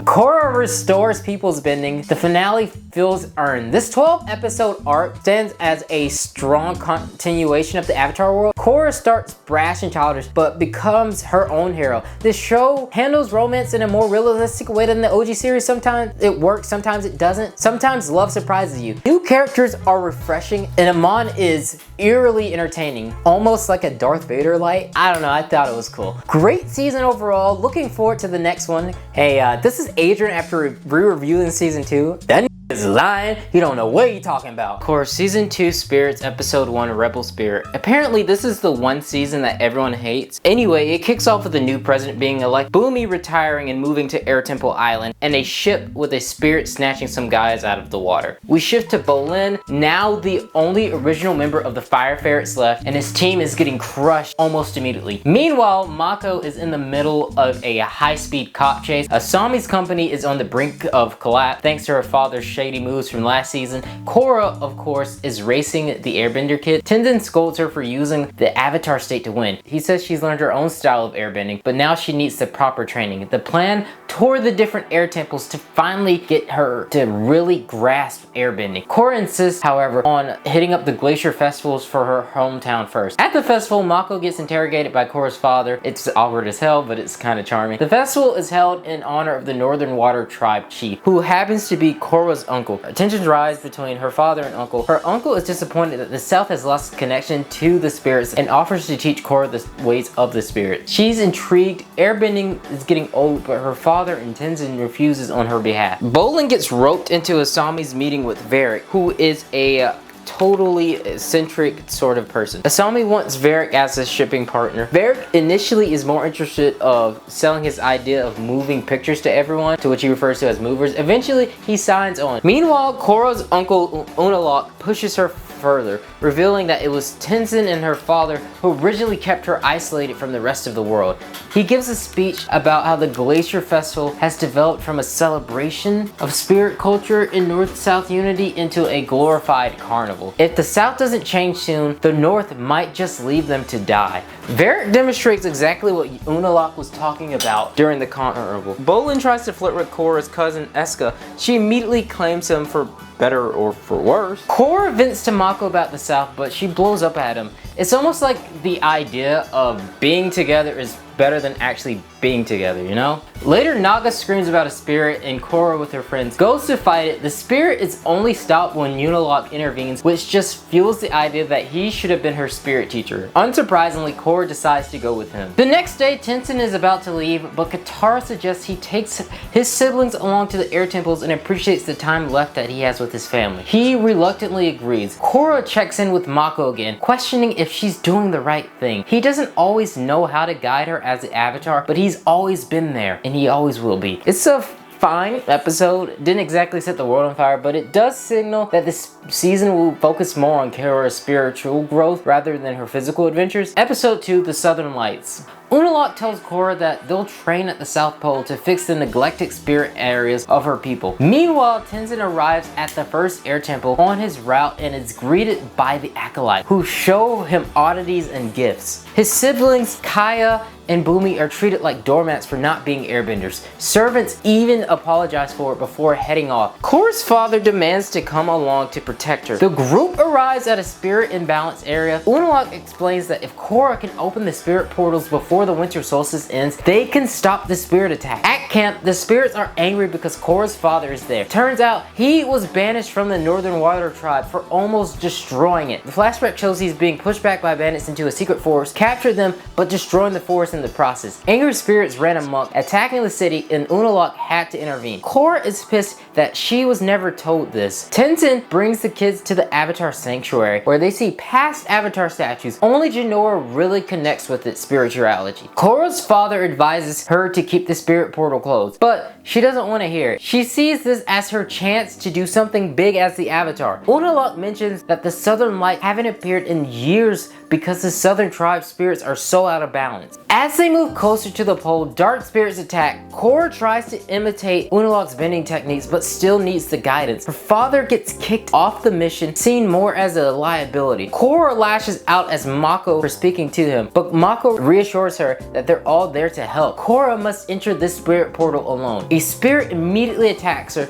but she's pushed through. Jinora wakes up, drawn to an unknown Avatar statue. Eventually, Korra successfully opens the portal, letting the Southern Lights appear again. The group returns, but the Northern Water Tribe troops attack again. Unalaq stresses that while opening the portal is a success, the South still needs to be brought in line and united with the North by any means necessary. So far, these first 2 episodes are fine. It's slowly building instead of this non-stop action of the previous season. Unalaq remains mysterious, and Korra is excited to do more Avatar work, but you know, at what cost? And what role will Jinora play? I say this like I haven't seen this fucking show multiple times already, but you know, go with the bit. Episode 3, Civil War Part 1. The Northern Tribe are trying to assert control and force people into their homes. Unalaq claims his troops are there to protect the portal from those who might close it. Korra insists she can handle protecting the portal, but Unalaq wants her to open the Northern portal too. He says that even though the winter solstice is over, there's still enough spiritual presence to make it easier. Both portals open, the world and both tribes will be united. Meanwhile, Tenzin finally shows up on vacation, but forgets his siblings weren't included in the trips his father took because they weren't airbenders. It's kind of a shitty moving. Ikki has been frustrated and has been teased and runs off, and the family scrambles to find her. It's the South. Tribal members complain about being pushed out by Northern Tribe. Korra tries to explain that Unalaq is helping the spirits, but she's failing to consider how the South feels, showing how inexperienced she is as the Avatar, where it's supposed to balance everyone's emotions and not favor one tribe. Ezna continues treating Bolin like a whipping boy. She forces him to go out with her, and when Mako tells him that he can just break up with her, Bolin admits that he's terrified too. Korra talks with Unalaq about the South's feeling invaded. He tells her that she's the Avatar and the one who can prevent war, even claiming she has the potential to be the most well-liked Avatar ever. Snowball throwing kids escalates tension with Northern troops, only stopped by Korra's father. Meanwhile, Tenzin and his siblings still can't find Ikki. Tenzin defends his father, oblivious to the fact that he was exactly like him. Mako reminds Korra that being the Avatar isn't for the faint of the heart, but he trusts she'll do her best. Bolin gets stuck on a terrifying double date with Ezna and her brother. Korra and Mako, once they leave, Bolin admits he couldn't break up with her because she's just straight up scary. Bumi tells another tall tale of war, annoying Tenzin who's snapping trying to find Ikki. The kids using bending navigates the mountains easily, while Bumi takes a clumsy unorthodox path and ends up in the water. Korra returns home to vent to her mother about her father lying and keeping her secluded. Her mother confirms she knows all along and spills that Varric is trying to start a rebellion. Korra cuts her off, worried her father might be involved. She arrives to find Southern troops having knocked out Unalaq and his guards. Someone resembling her father is carrying him. Korra tries to prevent war without fighting, stopping the man from kidnapping Unalaq. Turns out it wasn't her father. The men calls him a coward. Unalaq orders his troops to find and arrest Varric and other traitors. Korra insists that the South should face trial, not forced imprisonment. Kai is healing her brother and tough loving him about being a non-bender. Bumi lashes out. Tenzin brags about his maturity, and everyone is getting annoyed at each other. The siblings, right? They're wonderful. Tenzin decides to search for Ikki alone. Korra hugs her father, apologizing for thinking he might have been part of the attack on Uhhhhhh. He apologizes too, wishing that they could have had a normal family life before the Avatar business went off the rails. It's a wholesome moment, but then Uhhhhhh shows up to announce that Korra's parents are under arrest for conspiring against him. Episode 4, Civil Wars Part 2. Korra is pissed that her parents were arrested. The crew is on the hunt for Varrick, but he stayed hidden. Asami isn't thrilled about how Esna treats Bolin. Varrick has Bolin bribing the wrong people to look the other way. Tenzin finds Ikki hiding in a cave with a family sky bison. She's still angry at her siblings, and Tenzin joins her on the bison. The trial is happening at Korra's parents' house, and it's not looking good. Bolin talks with Esna, saying that the sparks that they once had is fading. She agrees, then immediately forces him to marry her anyway. Ooh. Korra's mother is found innocent, but their father and the men are sentenced to death. Uhhhhhh steps in, changing the sentence to life in prison. Ikki and Tenzin realize family is complicated. Even when you fight, you still care for each other. Korra's mother cries over feeling helpless. Korra chases the judge, demanding her father be freed. The judge reveals Uhhhhh's plan. He wanted Korra on his side and her father out of the way. Korra finds her friends and strategizes. Bolin shows up and the breakup clearly didn't work out. They break into the prison, but Uhhhhh cuts them off. Korra threatens him. They duel and push him back, hoping to reach Tarlok in time. Varrick sneaks in and the group forces their way past the northern blockade. They find the ship holding the prisoners and free her father. Tenzin and Ikki arrive and both of them, the siblings, apologize. Korra tells her father the truth. He declares war on the north and Uhhhhh. This south thinks that they can keep up the fight for a while but will need the support of the president of the United Republic. The group is then chased away by Esna. It's a solid set of episodes. It makes you question Uhhhh's overall goals and how the north and south will handle each other. For once, the Water Tribe doesn't feel unified, you know? Episode 5, Peacekeepers. The gang returns home. Linus greets them, telling Mako he needs to get back on the force to the Southern Water Tribe protest. Korra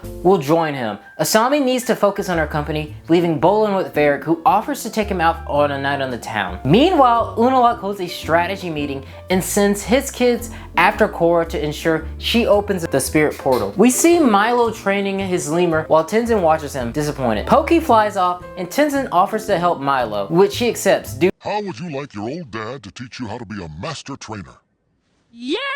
Dude is just too cute. I'd fight anyone for him. The rally begins with Korra leading to a peaceful protest. Northern troops are pissed. Mako handles the troublemakers, discovering a firebender, not a northern tribe, causing an explosion. Bolin arrives with Varrick in style, getting a hero's welcome at the arena where the Fire Ferrets used to play. Varrick immediately thinks he's found Bolin's next step. Varrick accompanies Korra to her meeting with the president. He refuses to intervene in the northern-south conflict. Korra is annoyed. Mako and Korra argue. He reminds her that the president can't send troops for a war that he directly isn't involved in, while she just wants to help save her people. Korra and Asami meet with Varrick again. Korra argues that they can't wait for the president. They need troops now. Asami needs to focus on sales. Varrick comes up with a plan. Reach the soldiers directly and send Asami's weapons to the south. He also suggests making Bolin the star of a war propaganda film. Bolin, hero of the south. Bolin reports back to Mako, but Mako is more concerned with the bombing investigation. Tenzin tries to train Milo in dominance and restraint, but Pokey remains aloof and uncooperative. While Lin argues with the president, Mako discovers the bombers is a gang member from the Akikais, but struggles to get anyone to listen. The president congratulates Mako, but reminds him that he still has a duty to Republic City. Mako chooses being a cop over Avatar-related drama, and Man is a beta as he sells out Korra. Korra goes to General Iroh for help. He offers troops under the guise of a training exercise, but warns that any engagement with northern troops could get him court-martialed. The president tells Korra she's close to being an insurrectionist and warns against going behind his back. Iroh suggests speaking to the Fire Lord instead. Bolin is at a movie set while Korra prepares to visit the Fire Lord. Bolin mentions that Mako knows her plans too well, which pisses Korra off. Meanwhile, Milo successfully trains not just Pokey but the entire lemur population. Tenzin realizes he's created a monster and tells Milo to forget all the discipline. Korra and Mako break up. On her way to the Fire Temple, home. Korra is chased by her cousins, a giant spirit attack. Even her attempts to calm it down aren't enough, and it consumes her. Goodbye, Korra and Mako. Toxic doesn't even begin to cover. And somehow we're still supposed to care about the spirit outrage while Civil War chaos is unfolding. And the episode is over the place. Episode 6, The Sting. We open with the ship being bombed. One of the bombers casually mentions that Varric won't be happy. Uhhhhhh emerges from the spirit portal, disappointed his kids weren't able to capture Korra. Meanwhile, it's the premiere of Bolin's movie, Knock Talk, Hero of the South. It is a cheesy propaganda film with Bolin defeating evil Uhhhhh and maybe an allegory for how media can manipulate people. Varric hears that one of his ships was captured. Mako tries to comfort Asami. Her company's equipment was stolen and she's close to bankruptcy. Lin questions the captain about the bombs, which was remotely detonated, like the ones at the control center. Mako tries to show it wasn't Northern troops, but nobody wants to hear a rookie. Asami backs him up, but Lin dismisses them both. Mako proposes a sting operation using a bait ship. Asami and Varric agree to help. He asks Bolin, but Bolin is living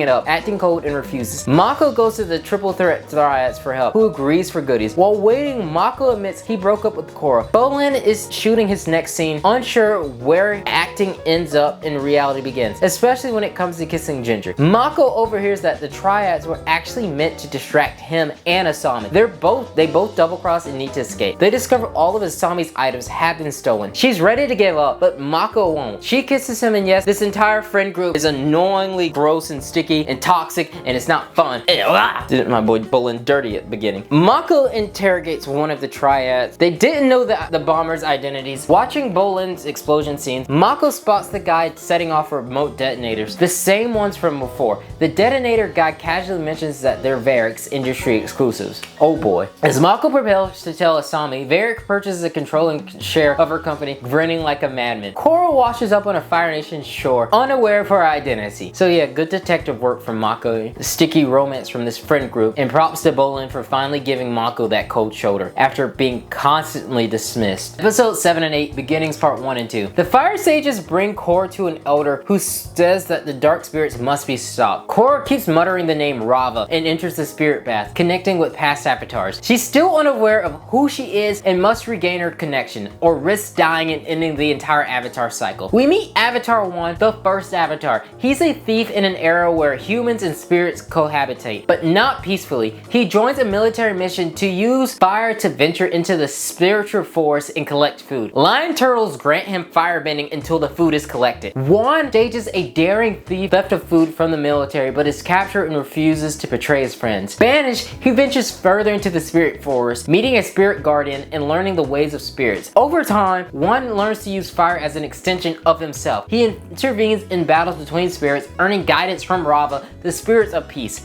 while opposing Vaatu, the spirits of chaos. The animation in these episodes is gorgeous. It reminds me of like Princess Mononoke or Spirited Away. Juan's journey is a cultural shock. He's the avatar before the mythical aura, before humans ever understood what the avatar truly is. Rava guides Juan, helping him learn airbending. They prepare for harmonic convergence, a duel of every 10,000 years. Juan and Rava merge spirits, allowing him to airbend. They slowly collect the other elements, becoming a fully fledged avatar over time. Battling Vaatu to maintain balance. Through trials, Juan and Rava combine all four elements, confront Vaatu, and eventually seal him away, separating humans from spirits. Lion turtles will no longer protect humans. Juan will guide them using Rava's light. Eventually, Juan dies, but Rava promises that they'll always be together in future avatar lives. Korra wakes up, remembering who and what she is. She's presented with a sky bison and told that harmonic convergence is only a few weeks away. She must close the spirit portals before then. These two episodes, I feel, are some of the best in the series, no question. Seeing Juan in a world where humans and spirits coexist is fascinating. The animation is top tier, but there's a trade-off. It diminishes some of the mystery of the spirit world and the avatar role. The narrative simplifies the avatar to a light versus dark, good versus evil story. Balance is usually hammered over the head as humans and spirits living in harmony, and Vaatu is imprisoned instead of exploring moderation or coexistence. Fox. I can't help but to think of a Naruto comparison. The nine-tailed fox was initially evil, but became neutral through time and understanding. Maybe the Avatar could have guided Vaatu similarly, instead of just locking him away. Still, these episodes are visually stunning, it's lore-rich, and expands the universe in a way that the show hasn't before. They just could have been perfect with a few tweaks. Episode 9, The Guide. We open with Jinora interacting with some spirits, but she's the only one who can see them. Tenzin is excited to start some of his boring-ass plans. Korra shows up to inform him about the Civil War. Okay. I opened a spirit portal at the South Pole, but then Uhhhhhhh turned out to be a bad guy and wanted to take control of the South, so I sort of started a civil war, but when I went to find some help, I was attacked by my cousins, and then by a giant dark spirit, and then I forgot who I was, and then I met the first Avatar, and then I realized I shouldn't have opened the portal in the first place, and now I need to close it again. Korra pulls Tenzin aside to talk privately about harmonic convergence. She needs to close the portal from the inside because the outside is guarded by Unalaq's troops. Meanwhile, Unalaq has his kids helping him try to open the northern portal. Olin is filming more of his cheesy movie. Everyone leaves him alone. Asami shows up along with Mako. Mako tells the Varric set up the attack and was stealing future industry supplies. And yes, Mako and Asami are dating again, which is... He explains the connection between the explosions, but Asami and Bolin don't believe him. Mako storms off and Varric goons confront him. The team try to enter the spirit realm, but Milo is off rhythm. Korra and Tenzin try other methods, all failing. Tenzin storms off. Kai notices something with Jinora, her unusual connection to spirits. Tenzin finally admits he's never been in the spirit world, calling it his greatest shortcoming. Kaya shows Jinora's interacting with her spirit friends, confirming her strong connection. She leads Korra through spirit, giving them a new direction. Unalaq tries to open the portal with his kids, which is kind of dumb. Why didn't he just do this early with loyal subjects? When Desna is knocked out, but Esna interferes and the portal opening attempt fails. Mako is brought to Varric, who tries to hire him. Mako politely declines. Back with Tenzin, he's annoyed by Jinora's entering the spirit world. Jinora asks about the first Avatar connecting with a mysterious statue, which is clearly Wan. The group reaches their checkpoint, where the spirit area is wildly unbalanced. Tenzin performs a ceremonial dance to cleanse it, but it instead releases a horde of dark spirits. Korra finally embraces her role, calms him down. Tenzin feels defeated, but Korra reminds him he's wrong. Everything Unalaq did was for his own gain, while Tenzin was preparing him to be a better Avatar. Now the group is ready to enter the spirit world. Tenzin showing trust to his daughter's leadership. Asami shows up to help Mako take his mind off Varric, but Lin and some officers arrive. They interrogate the triads, confirming Mako hired them. They also find evidence suggesting Mako stole future industry techs, also searching Mako's home. They discovered dynamite and cash, framing him as a suspect. Asami left wondering if Mako was really working against her. Tenzin can't enter the spirit world himself, so everyone looks to Jinora. She accepts the responsibility and guides Korra into the spirit world. Unalaq talks to Vaatu, noting that Korra isn't dead, she's just inside the spirit world. It's a fine episode. There's nothing crazy special that is happening. More of a build-up episode. It's nice to see Jinora get a spotlight. Episode 10, A New Spiritual Age. Tenzin is freaking out about Jinora, claiming their defenses. He takes the first watch while his siblings sleep. Jinora is entranced by the beauty of the spirits and runs off. Korra has a rougher time, forcing spirits down the riverbank, causing her to be separated and cry. She even becomes young again. Meanwhile, Jinora finds one of her spirit friends and makes it to the spirit library. Korra meets a new friend, and it's fucking Iroh, hell yeah. He drops his wisdom, providing a wholesome legacy moment. Jinora sacrifices a piece of knowledge to explore the library. Iroh being able to traverse the spirit world is so cool, but Korra freaks out and amplifies the darkness with her anger. She apologizes and is giving a bird and a location to follow to hopefully find her friend. Jinora finds a book on the spirit portal and learns that harmonic convergence will free Vaatu. Wang Shi-tong sells her out to Unalaq and she is captured. Iroh can't go with Korra, giving her a pep talk on light and peace. Korra is cut off by dark spirits but handles it. She uses the bird to navigate and returns to her adult form, flying off to close the portal. Vaatu warns her that harmonic convergence is near, forcing Korra to open the other portal. Unalaq obviously lied. She's mentally in the spirit world without bending and at a huge disadvantage. If not for the bird, she'd be dead. Korra returns to the material world and apologizes to Tenzin because Jinora is gone. Solid episode, great spirit world interaction. Iroh is amazing and the stakes are high. Can Korra save Jinora and the world? Episode 11, Night of 1,000 Stars. The group reunites with Tenzin's family. Pema is heartbroken. while Jinora is still trapped in the spirit world. Bolin sees Mako in prison. Mako explains that he was set up, that Barrick isn't what he seems. Bolin doesn't believe him, but promises to watch for anything shady. Tarlog is leading troops against the northern invaders. Yep, forget that this war existed. At a red carpet event, Varric tries to butter up the president. The president sees through it. Bolin notices that detectives are tied up. The troops are after the president. Bolin jumps into action, syncing real-life fights with the movie action. This is unbelievable! Bolin is spending 2 full stacks of Earth discs at once, which would normally be illegal. But then again, he's fighting 3 waterbenders, so all rules are out the window. Even the pro bender commentary matches the chaos, and it's I like it. War-wise, Tarlok pushes back northern troops, but Unalaq arrives with dark spirits. Mako's intent is finally confirmed by the president. Korra warns them about harmonic convergence. Mako is released, gets a detective spot from Lin. Korra kisses him. She doesn't remember the breakup, which pisses off Asami. The group visits Varric, who offers them a ship after causing all the chaos. Tarlok's troops struggle. Tonraq tries to fight Unalaq, but is defeated. With this dynamic, I think of that what Iroh comment on brother versus brother power struggle, where one tries to take one from the other. Episode 12, Harmonic Convergence. Jinora is knocked out while Korra practices. Mako debates whether to tell Korra about their breakup. Tenzin is aggressive, panicking over Jinora. They bring her to Katara at the Southern Water Tribe hours before Harmonic Convergence, but things are looking bleak. The team decided on a 2-prong attack, a distraction and a spirit portal assault. Unalaq tells his kids that even after defeating the Southerners, the world will be reborn under his rule. At the Southern portal, Northern troops cut them off. Air battles ensure. Spirits weigh down Bisons. Bumi is attacked. Both Korra and Asami's groups are captured. Unalaq announces his plans to merge with Vaatu, becoming a dark avatar. It looks hopeless until Bumi plays music to calm down the spirits. Naga and Pabu show up. Esna and Desna refuse to listen, chasing Bumi, but hijinks ensure and he rescues Korra and the gang. Korra sends Tenzin and siblings after Jinora. The Fire Ferrets duel Unalaq. Harmonic convergence occurs, freeing Vaatu and darkening the world. Episode 13, Darkness Falls. Korra tries to keep Unalaq from fusing with Vaatu, pushing him back, while Mako and Bolin hold him off out in the material world. Tenzin group struggles to find Jinora. Iroh warns them about the dangers of the spirit world. Desna and Esna knock out the brothers. Unalaq goes through the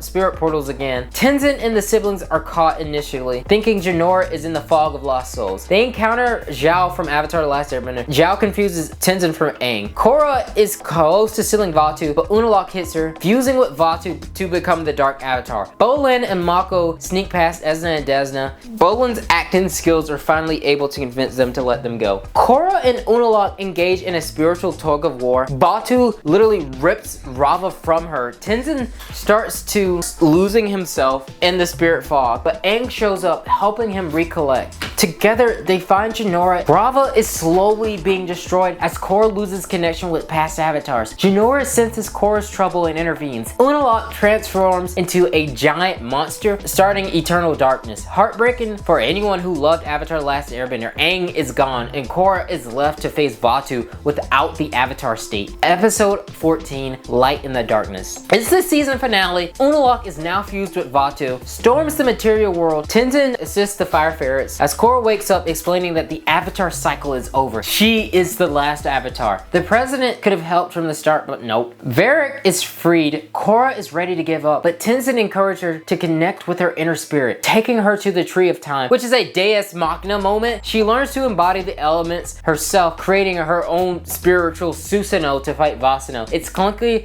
although it is kind of visually satisfying, but it's still clunky. Battle in Republic City. Korra searches for Rava. Dark spirits attack her. Jinora helps, allowing Korra to pull Rava from Vaatu and then eventually seal him. Harmonic convergence concludes. Korra and Rava become whole. Jinora is restored while darkness finally ends. Korra's connection to the past lives are permanently gone. She accepts that the spirit world and human world must live in unison. Korra and Mako discuss their breakup. They finally part for good. Korra announces that the Southern Water Tribe will be independent with Tonraq as their chief. Season 2 rewatch notes. It's not bad, it's just clunky. the Civil War gets overshadowed by the Spirit World adventures, the romance subplot is poorly handled, and the Avatar myth becomes a simple good versus evil battle. Varric and Bolin's subplot was really fun, and Janora gets a nice spotlight. Overall, it's a fine season, but it's nothing crazy. Yeah, it's not my favorite. I put it kind of low tier. Hello again, y'all. It's the middle of editing this. I forgot to mention the ass pull that Korra was able to do at the end, where she's lost Rava, is incredibly poorly done. It's so ridiculous that she is able to contend against Unalaq, who is a more experienced bender. Of course, he's not, like, he hasn't been an Avatar as long. And Vatu, who is at his strongest form together. Korra's is just like able to like mental mind bend and is able to summon a fucking Susanoo with something that we've never seen before. Something that's never happened before, and it's just like an ass pull just for the sake of an ass pull because this is the last episode and they probably ran out of runtime. That is incredibly... It doesn't make any sense. I don't know why I forgot to mention that part while I was going through it. Again, this video is already like 4 hours. Where we're at? 3:28 right now? That's how long it is at currently. And I can't believe I missed that, but I'm so sorry. It doesn't make any sense now. It doesn't make sense when it came out, and it's incredibly... a kick to the dick of anyone who paid attention to anything that the Avatar mythos is. My God, now Season 3. Season 3 changes. A breath of fresh air. We start with Bumi chasing his spirit friends and nearly dying, only to use airbending to save himself. Spirit vines have taken over the city. Korra is still powerless against them and has to face a press conference. Korra and the president are at odds, and she feels completely useless. Bumi tells Tenzin and the family that he can airbend, but no one believes him. Mako is staying away at the police station. After Milo throws a plate, Bumi shocks everyone into actually airbending. Meanwhile, Mako is on duty and hears a report about a brother who mysteriously started airbending. But Mako has already experienced the airbending firsthand and is still freaked out. The group tries to figure out why Bumi started airbending. Lin and Mako mention more reports of new airbenders, and Mako is still weirded out about the relationship dynamics between him and Korra. Asami and Korra go on a trip to talk about how awkward things are around Mako. They almost run into a spirit, which gives Korra an idea on how to get rid of the spirit vines. Tenzin talks with his kids about how nervous and excited he is about the prospect of new airbenders. He says he'll need their help to lead them. If this show got one thing right, it's that family dynamic between his kids and Tenzin. The president and the press watch Korra attempt to remove the spirit vines, but the vines come back even more ferocious. Korra asks Tenzin if leaving the spirit portals open was a good idea. Tenzin tells her that change can be both good and bad, and her job is to bring balance to the world. Some people will hate what she did, but people like Tenzin are grateful. Her actions helped restore some of the air nomads. Bolin tells them about a guy who just got airbending powers and is terrified at the top of Kyoshi Bridge. Korra reassures him that even though he's scared, people like Tenzin are excited to help. Korra is banned from the city, but her goal is to now find new airbenders around the world. Tenzin wants to go with her, thrilled about the prospect of people getting airbending for the first time. Oh, Tenzin, why'd you say that? We then shift to a prisoner who tells a story about an airbender from 4,000 years ago who discovered a path of weightlessness. The prisoner used his newfound airbending skills to break out of jail and declares the end of the world in the Avatar. Ah, shit, here we go again. Really solid episode that shows the aftermath of Korra's spirit world adventures. Seeing the return of Airbender is genuinely sweet, and the new prisoner character looks insane. Episode 2 Rebirth. Asami shows up with a giant airship at the group prepares for their trip to Ba Sing Se. Mako arrives too, still acting weird, but brings the location of some airbending sightings. Korra wants Mako to come along, but he can't, at least not at first. Mako and Ikki are annoyed that they're not coming along, but they still have a job, helping any new airbenders that appears. Those maggots will bow to me. Did I mention so much I fucking love this kid? Bolin ends up guilting Mako into coming along. The group visit villagers with airbending sightings along the way to Ba Sing Se. Meanwhile, as they hear, the prisoner from before sneaks onto a ship to free one of his old allies, Gazan, a lava bender. Thanks to harmonic convergence, he believes that power of chaos is the rightful choice. They meet a farmer who suddenly gained airbending. Tenzin wants him to abandon everything and join the new air nomads, but the farmer refuses, unwilling to leave his family behind. They attempt to convince other new airbenders as well, but cue the unsuccessful montage. Korra decides to try her own approach. They meet the next airbender candidate who lives with his mom and is not thrilled to go. Hold up! They got Napoleon Dynamite! No, you don't have to. Yes, I do have to.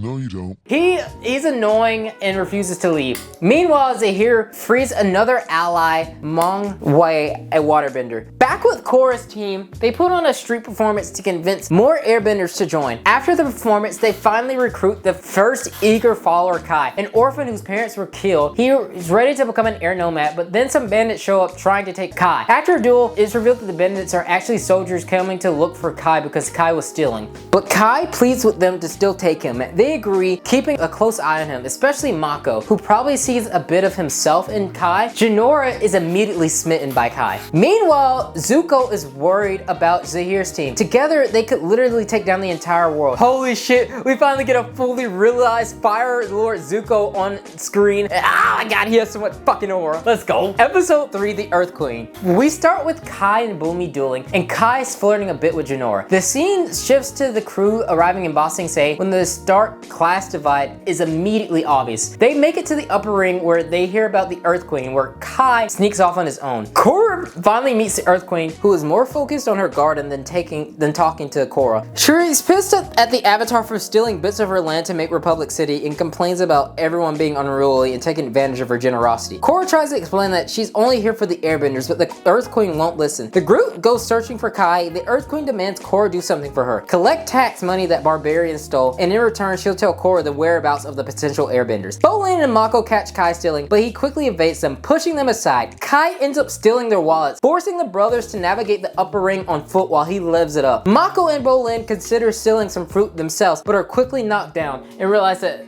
they found the real extended family. Zuko and Tonraq arrive at the Northern Water Temple, speaking with Desna and Esna about the secret prison. Mako and Bolin reconnect with the rest of their family, including their grandmother. The uncle explains that their father left because he had big dreams and couldn't wait to see the world. They had a huge fight that was the last time they would ever see them. The grandmother shares the story about a letter he sent her, revealing that he had a family now. Mako gives his grandmother his scarf. Back with Korra and Asami, they reach their place to intercept the stolen tax shipment. As they're loading it, bandits cut them off. Korra and Asami fight them off, but not before one bandit warns their money doesn't belong to the Earth King. Zuko and his crew make it to the secret prison. The prisoner, Pylee, is similar to the Combustion Man. She's thrilled knowing that Zahir is probably on the way to come and free her. Korra returns with tax payment, but the Earth Queen claiming there are no airbenders. Korra storms off, frustrated that she had to do the Earth Queen's dirty work. Mako and Bolin have to leave soon, mentioning that they have to help Korra find new airbenders. This surprised everyone. They discuss how a neighbor had airbending before, but the Dai Li quickly snatched them up. Mako and Bolin realize they need to go up to the upper ring and tell Korra. Bolin's worried about Kai, but after another theft, the Dai Li capture him and send him to a prison, forcing him to become part of the airbending army for the Earth Queen. This episode reintroduces us to the class struggles of Ba Sing Se, sets up Zuko and his crew preparing for Zahir's imminent arrival, and delivers the best emotional payoff with Mako and Bolin meeting their family. Episode 4, In Harm's Way. Zuko and his crew are waiting for Zahir's arrival. Zahir's team battles Zuko's, and we see just how effortlessly they work together. They eventually storm the prison, freeing Pylee, and defeat Zuko's crew before escaping. Mako and Bolin are eventually given passes to reach the upper ring, saying goodbye to their extended family before leaving. While training, Bolin and Mako arrive to inform that the Earth Queen has been lying and keeping airbending hidden. The Earth Queen herself shows up, claiming there have been sightings of earthbendings elsewhere, but she won't give them the full truth. The group lies to the Earth Queen, saying that they need more time to fix their airship, and decides to investigate Lake Laogai. Jinora's spirit projects to see if there's any earthbenders that are there. We shift to the airbender training camps, and we see just how harsh the training is. Checking Lake Laogai reveals that the earthbenders aren't there. Korra asks Jinora to focus on Kai's spiritual energy. Kai's mercy becomes a hindrance when the Dai Li starts attacking him. He eventually overwhelmed and is thrown into a cell. Jinora discovers that Kai is in the Earth Queen's temple, suggesting a nighttime rescue is necessary. Just then, Lin shows up with urgent news. Zahir and his crew have escaped, now more dangerous than ever, especially since Zahir is an airbender. It's insane to think how Zahir has already instilled so much fear in these elite benders without bending, and now with airbending, he feels more like an unstoppable monster. Korra finally understands why she was hidden away from the rest of the world as a child. Refusing to leave without rescuing the airbenders, Korra's group storms the Earth Queen chambers and splits into two teams. One to find the airbenders and and the other to find Kai. They successfully free the airbenders and the other team locates Kai. The Dai Li and the Earth Queen tries to stop them, but a group effort pushes them back. Everyone makes it onto the Earthship. Korra and Tenzin grabs Kai and the other airbenders, successfully escaping Ba Sing Se. The rescue airbenders agree to go with Tenzin. We end with Korra and Tenzin separating. Korra continues her search for other airbenders while Tenzin begins training the new ones. Episode 5, The Metal Clan. While playing with Naga, the crew hears a report about an airbender in Zaofu, which Lin immediately thinks going is a bad idea. They make it to the City of Metal and Lin stays on the ship, telling everyone to not reveal her presence. Korra is greeted by the city's welcoming committee. Meanwhile, Ikki and Milo hold down the fort as a new recruit appears. Zahir, now clean-shaven, pretends to be an unassuming airbender. Bolin is excited about Zaofu, though a little bummed that he won't be able to get to meet Toph. They make it to the home of the airbender and they see the metalbenders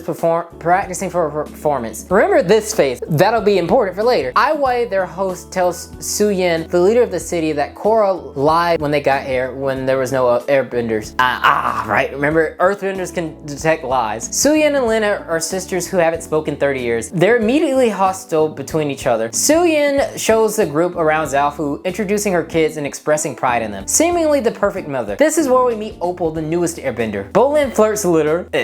My boy.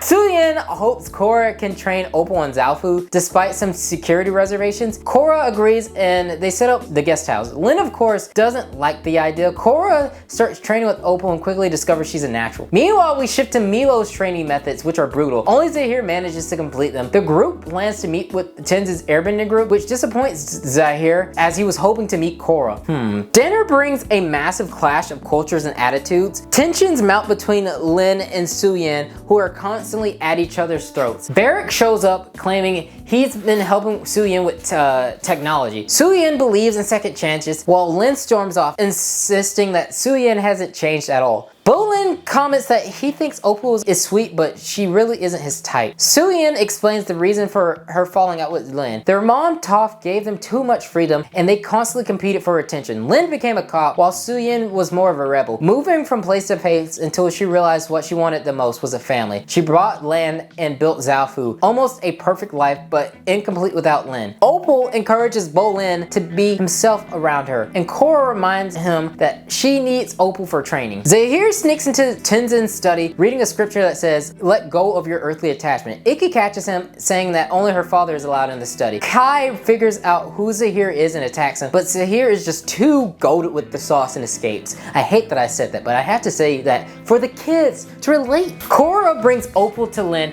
hoping she can connect with her family. Lin shuts her down, sending Opal away. Korra tells Lin she keeps pushing people away and she will never be happy if she continues to do this. Lin cries as they leave. Episode 6, Old Wounds. Group is eating breakfast when Korra admits she's never learned metal bending. Su Yin offers to teach her and Bolin. Bolin immediately redlines and gets some classic, very wacky shenanigans in the background. Lin is stressed and tries to work through it. She recommends to see an acupuncturist. During this session, her chi is blocked and requires more needles, unlocking a deep memory. She sees Su Yin throwing her life away with a gang. Meanwhile, Zahir and his group are hiding out while Republic City troops search for them. They decide to leave the city and search for Korra, stealing a car in the process. Korra begins her metal bending training while Bolin secretly watches, too afraid to try himself. Korra picks it up rather quickly, much to Bolin's disappointment. Lin gets caught up in a police pursuit, realizing Su Yin is involved. She stops the acupuncturist sessions to deal with it, and her memory reveals attempts to arrest Su Yin in the past, only for Su Yin to break Lin's leg and leave her with the scar. After carrying, Zahir's group gets pulled over, prompting them to make a break for it. Bolin finally attempts metal bending but fails. Opal notices and they admit their fears, realizing they need to overcome together. Toph reprimands both Lin and Su Yin. Su Yin is forced to leave Republic City while Lin has her police report torn up. Bolin asks Su Yin to teach him, but Lin shows up clearly steamed and ready to confront her sister. She blames Su Yin for Toph retiring from Republic City. Su Yin explains that Toph made up with her years ago and if Lin had reached out, they could have moved past this already. Lin still holds resentment, refusing to let go. Su Yin delivers a blow,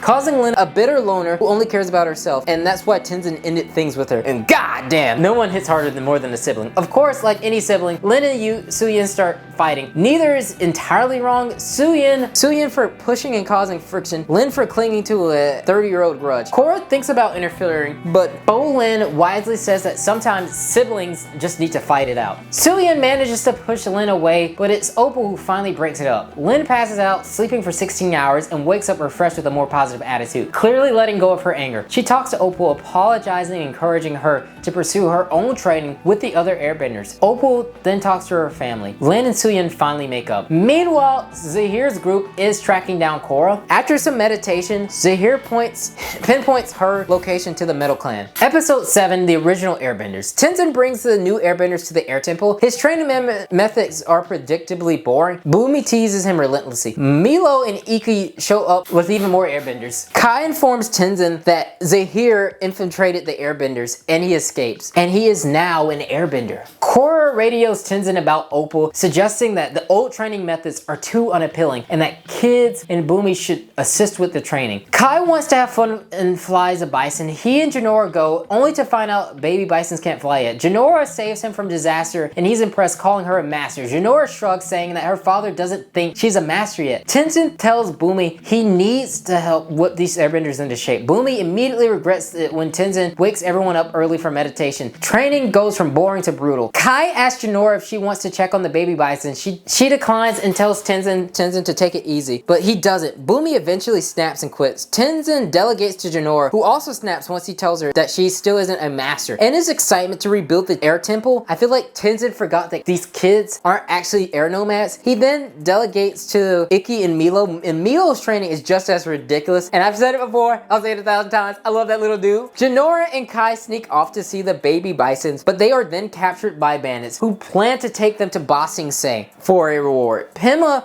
talks to Tenzin, reminding him to be patient. Tenzin tries to apologize to Boomy, then asks about Jinora. Jinora talks to the bandits, discovering that the Earth Queen spent big money on bison steaks, even potentially ate her dad's platypus bear. Jesus Christ! This woman sucks. She can't spirit transfer, but she sends her spirits to Boomy Jr., who tells Boomy that Jinora is in trouble. He rallies the airbenders to attack the bison's wranglers to rescue Jinora and Kai, reminding them that they need to stick together since there aren't many airbenders left. Kai pickpockets his way out of the cage just as the airbenders attack, freeing him, but Jinora and the baby bisons are stuck. Tenzin arrives to assist, stopping the bandits. Kai is aggressive, but Tenzin reminds him to show mercy and never to attack the defenseless. Tenzin and Boomy apologizes. Jinora apologizes, and Tenzin seriously considers making her a master. Episode 8, The Terror Within. Korra continues metal bending training, but Bolin still can't get it. The group prepares for Opal's farewell dinner. Bolin is sad to see her go. Suyin is a proud mother, and the next day Opal flies out and Korra's group leaves the next morning. At night, Zahir and his crew sneak around. Pabu spots them. They knock out Korra and Naga, but Pabu wakes up Bolin and Mako, alerting the group to fight Zahir's team. It takes all of Zaofu's troops to contest with them. Lin and Suyin have to land from above, and Bolin stunts Combustion Buster. They retrieve Korra. Zahir tries to interfere, but Suyin destroys his air glider. Zahir's group retreats. The group suspects a mole and begins questioning the guards. Everyone is innocent except a young guard whose room holds logbooks to Zahir. Mako wants to interrogate him, but Awaye refuses, making the guard sweat it out. This worries Mako. Why aren't they questioning him? The guard is only 18 years old and has lived in Zaofu his entire life. Zahir and his goons have been locked up for 14 years. It just makes no sense. Barrick suggests that the guard is a fall guy used by Awaye, the only one who can detect lies. Searching further, they find a secret bookshelf and cellar. Awaye exposes himself and escapes. His house explodes with hidden explosive. Suyin and Lin arrive. Korra informs them of Awaye's betrayal. Korra wants to hunt Zahir and Awaye, but Lin and Suyin think it's a terrible idea. Suyin later shows up at night, telling Team Avatar to go after Awaye. Banger episode. We do like that there's peace among most nations, but that blending is impressive, but negative to come out of it is that you can potentially see an evil Team Avatar with this level of synergy, and that is terrifying to think about. Episode 9, The Stakeout. The crew arrives in a rough city realizing they're wanted. Lin hears that Suyin allowed Korra to leave on her own. Mako and Bolin in disguise go to the Misty Palms to find Awaye. It's him. Any idea where he is now? Nah, afraid not. But he was right. My grades are terrible. Poor guy. They have to hide, but tracks Aiwei to a room. Mako reports back to Korra, who hears Zahir is meeting with Aiwei later. The group book a room across the hall. Chaos ensues and a couple tracks them down. Turns out that they are Bolin super fans. Bolin and Asami play Pai Sho, discovering multiple ways to play. Asami continuously beats Bolin. Korra wants to capture Zahir and make him talk, but Mako thinks it's a very bad idea. Zahir didn't break for 13 years. Instead, they spy on his conversation with Aiwei. It's a long stakeout, almost sundown, when Korra finally gets frustrated and busts in. Aiwei is meditating in the spirit realm. Zahir is there too, viewing Aiwei as a loose end. Zahir tosses Aiwei into the fog of lost souls. Korra demands that Zahir answers some questions. Zahir explains that his group belonged to the Red Lotus, a secret society aiming to restore freedom. They splintered from the White Lotus after the 100-Year War and the Avatar's assistance. Korra discovers that Uhhhhhh was behind the Red Lotus kidnapping attempt as a kid. In the physical realm, Zahir's group goes after the Avatar. Zahir's goal: open the spirit portals to unite humans and spirits. Using Korra as their puppet, he would have framed it into giving her a choice, but the logic is super extreme. He argues that as a kid, they could have taught Korra the elements, but without airbending, she wouldn't have been complete. Fucking liar. Zahir's allies attack. Mako and Bolin hold them off while Asami takes Korra Naga. Zahir scoffs at capturing Korra, but plot twist: the Earth Queen caught her and Asami first. Zahir's group has Mako and Bolin. Episode 10, Long Live the Queen. Korra tied up, screaming about the terrorists coming after the Earthquake, but the guards don't care. Meanwhile, Bolin is stuck with Zahir's group, making friends with them. Ooh, okay, that sounds like fun. Let me try that on you guys. You were raised by an older sister. Your mustache grew in when you were 10, and I'm sensing, just sensing, an unspoken attraction between you two. 2 out of 3. It's not bad. Asami manages to break them out, needing keys to free Korra. The Earth Queen, expecting Korra back at any moment, has no idea what's coming. Zahir and his group bring Mako and Bolin and offer to tell the Earth Queen the location of her airbenders on one condition: she hands over the Avatar. If she complies, he promises to dispose of her. Against all senses, the Earth Queen accepts Zahir's proposition. Korra and Asami take the ship, but Korra, rough handling, ends up leaving them stranded in the desert. They scramble to figure out a way out with their crew. Mako and Bolin are stuck in prison. Mako tries to motivate Bolin into metal bending, but they're still stuck. Lin finds a trail and finds Pabu Unaga, telling Tonrock to meet her at the Misty Palms. Korra and the crew try to fix the ship, only for it to be destroyed by a desert beast. Asami improvises a sand scooter out of the scrap metal. The Earth Queen sends another crew after Korra, but Zahir overhears. He's done chasing her and waits for her to come to him. Zahir smashes through the Queen's door. His crew quickly dispatches the Dai Li, and we are then given one of the most brutal deaths that I've seen in a kid's show. Zahir makes a public announcement declaring that the rules of monarchs and governments are over, just before taking down the walls of Ba Sing Se. Damn. He brings Mako and Bolin, but not before giving them a message for Korra. Korra and Asami use their makeshift speeders to escape the desert shock. Naga licks Korra, and they finally make it to a bar, greeted by Tonrock, Zuko, and Lin. Korra hears about the Earth Queen's fate and realizes that the Red Lotus is just getting started. Once again, I feel like Zahir feels unbeatable, and he constantly steals the show. What an episode. Episode 11, The Ultimatum. The upper ring is being raided. Mako and Bolin have to find Korra and deliver Zahir's message. But to do that, they need an airship. Bolin, being a people person, shines once again. While the city's in ruins, the brothers rush to rescue the family, but their grandmother refuses to leave her home. Bolin literally has to grab her before everything burns down. Mako uses a map to track Korra, but nothing leads anywhere. Eventually, they find the wreckage and finally Korra and the group. Mako and Bolin meet Zuko, and Bolin freaks out. And positive Zuko is so good to see. It's kind of nice to see like him fully realize. Korra and Asami meet Mako's grandmother, and it's awkward as hell. Mako warns Korra that Zahir plans to kill the new airbenders if she doesn't turn herself in. Korra enters the spirit realm to find Zahir, running into Iroh. Iroh gives her guidance. She wishes she could call upon her past lives, but feels lost without them. Iroh suggests speaking with Zuko since he and Aang were so close. She thanks Iroh and goes to Zuko, who is leaving to protect his daughter. Zuko explains that Aang loved all nations and would do anything to rebuild the air temple. Korra realizes that Aang would sacrifice himself for the temple, and Zuko confirms it, emphasizing his love for all people. Korra thanks him, mentioning her conversation with Iroh, and then just seeing shocked Zuko, hearing about Iroh is just so wholesome, knowing that he's still out there. He was able to manifest and kind of essentially live forever. It's fantastic. Helping others for all time. That's crazy. Korra then radios Tenzin, telling him to get everyone out, but it's already just too late. Zahir has arrived. Tenzin tells everyone to evacuate, but Zahir's group cuts them off, rounding up all the airbenders. He tells Tenzin that if they surrender Korra, everyone can walk out unharmed. As expected, Tenzin isn't about to give up his babies and push them back. Bumi and Kai fight Zahir's minions while the rest of the airbenders try to escape. Pai Li sniping from a bump makes it nearly impossible to escape. Kai comes up with a plan, but meanwhile Kai and Water Azula, because I don't remember her name, are evenly matched. Bumi faces the lava bender with his unorthodox style, keeping him in the fight for a while, but it just doesn't last. Kai sacrifices himself as a distraction, but is blown high up out of the sky, sending his baby bison flying in fear. Bumi and Kai are defeated, and Tenzin gets jumped from all angles, but refuses to give up. One of the baby bison saves Kai at the last second. It's a really solid episode. It's hard to find anything to hate here. It's just kind of a tense, action-packed, emotional ride. It's definitely worth a watch, and it's interesting to see how Zahir is, we've seen how unstoppable Zahir is, but when he faces an actual airbending master, it's easy to see like how his crew kind of gets dismantled. Episode 12, Enter the Void.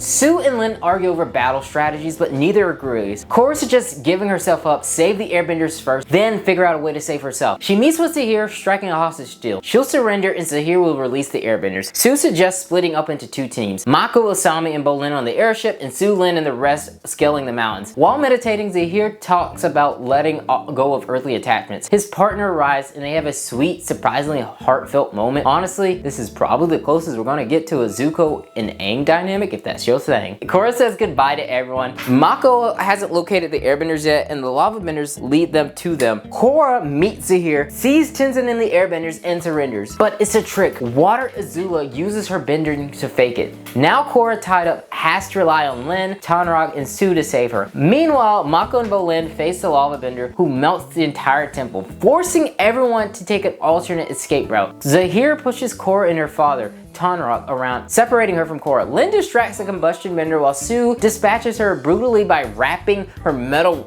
armor around the bender's head and like move aside the Earth Queen. This is probably the most brutal death I've seen in a kid show. Good God. Zahir mourns her death, but without any attachments, he's finally free and is able to fly, kidnapping Korra. During the escape, Bolin stops the lava, proving that he is a lava bender, not a metal bender. Kai swoops in on his bison to save the group. Tanrog gets healed. The group regroups with Lin and Sue. Kai tries to speak up and everyone tells him about the airbenders. They're in some caves, probably where Korra was taken. The group set out to rescue her. Korra is taken hostage again and is administered metallic poison. Episode 13, Venom of the Red Lotus. The Red Lotus planned to kill Korra in the Avatar state. The poison is administered, triggering her PTSD as Korra recalls her old villains. Mako and the crew arrive to rescue Korra and the airbenders, but the situation looks bleak. Sue and Asami save them and Kai rallies everyone. Jonora points them to Korra. Korra enters the Avatar state, breaking free and putting Zahir's team on the defensive. She fights Zahir throughout the caves, but the poison continuously weakens her. Jonora has the best moment where she quarterbacks the battle, conditioning a massive tornado. Mako and the Water Azula duel until Mako remembers,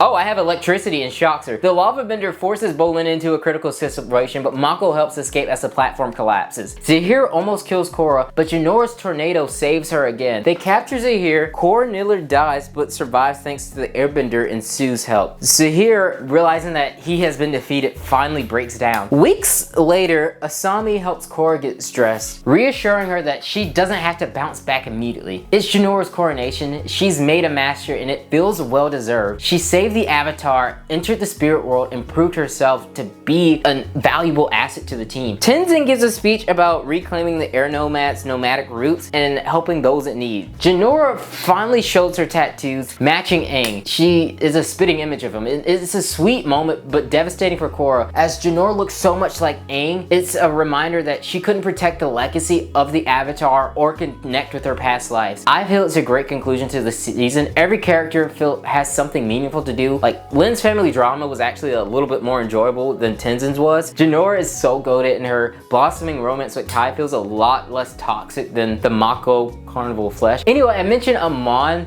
felt unbeatable, but it comes with an asterisk. Korra was an unrealized avatar who didn't even have the avatar state or full mastery of the elements. Zahir truly felt like an unbeatable wall that Korra could never climb. I feel that a great antagonist challenges everything that the hero stands for, not just morally or ideologically, but in the way that they fight. Korra is headstrong while Zahir is precise, patient, and waits for the perfect moment to strike. And I can't ignore the evil team Avatar / Aang comparisons. They do have similarities. Both have a bending property from each nation, showing that while there's unity amongst different nations and bendings of different elements, people's lives can come together a little easier. That's the positive side of national and elemental unity. The flip side though is that it allows criminals from different worlds to easily come together, which is exactly what Zahir's group did, using their combined power in perfect synergy and almost taking over the world. Zahir's major flaw though, and what ultimately cost him, is when he sees his allies as expendable. Aang sure was the leader on paper, but I feel like he treated each of his friends as an equal, making them willing to fight that much harder for. With Zahir, it felt more like his teams were just tools, nothing more than minions. I feel like this was a great season, probably the best season of Korra, and definitely one that you should seek out and watch. Now on to the final season. Episode 1 after all these years.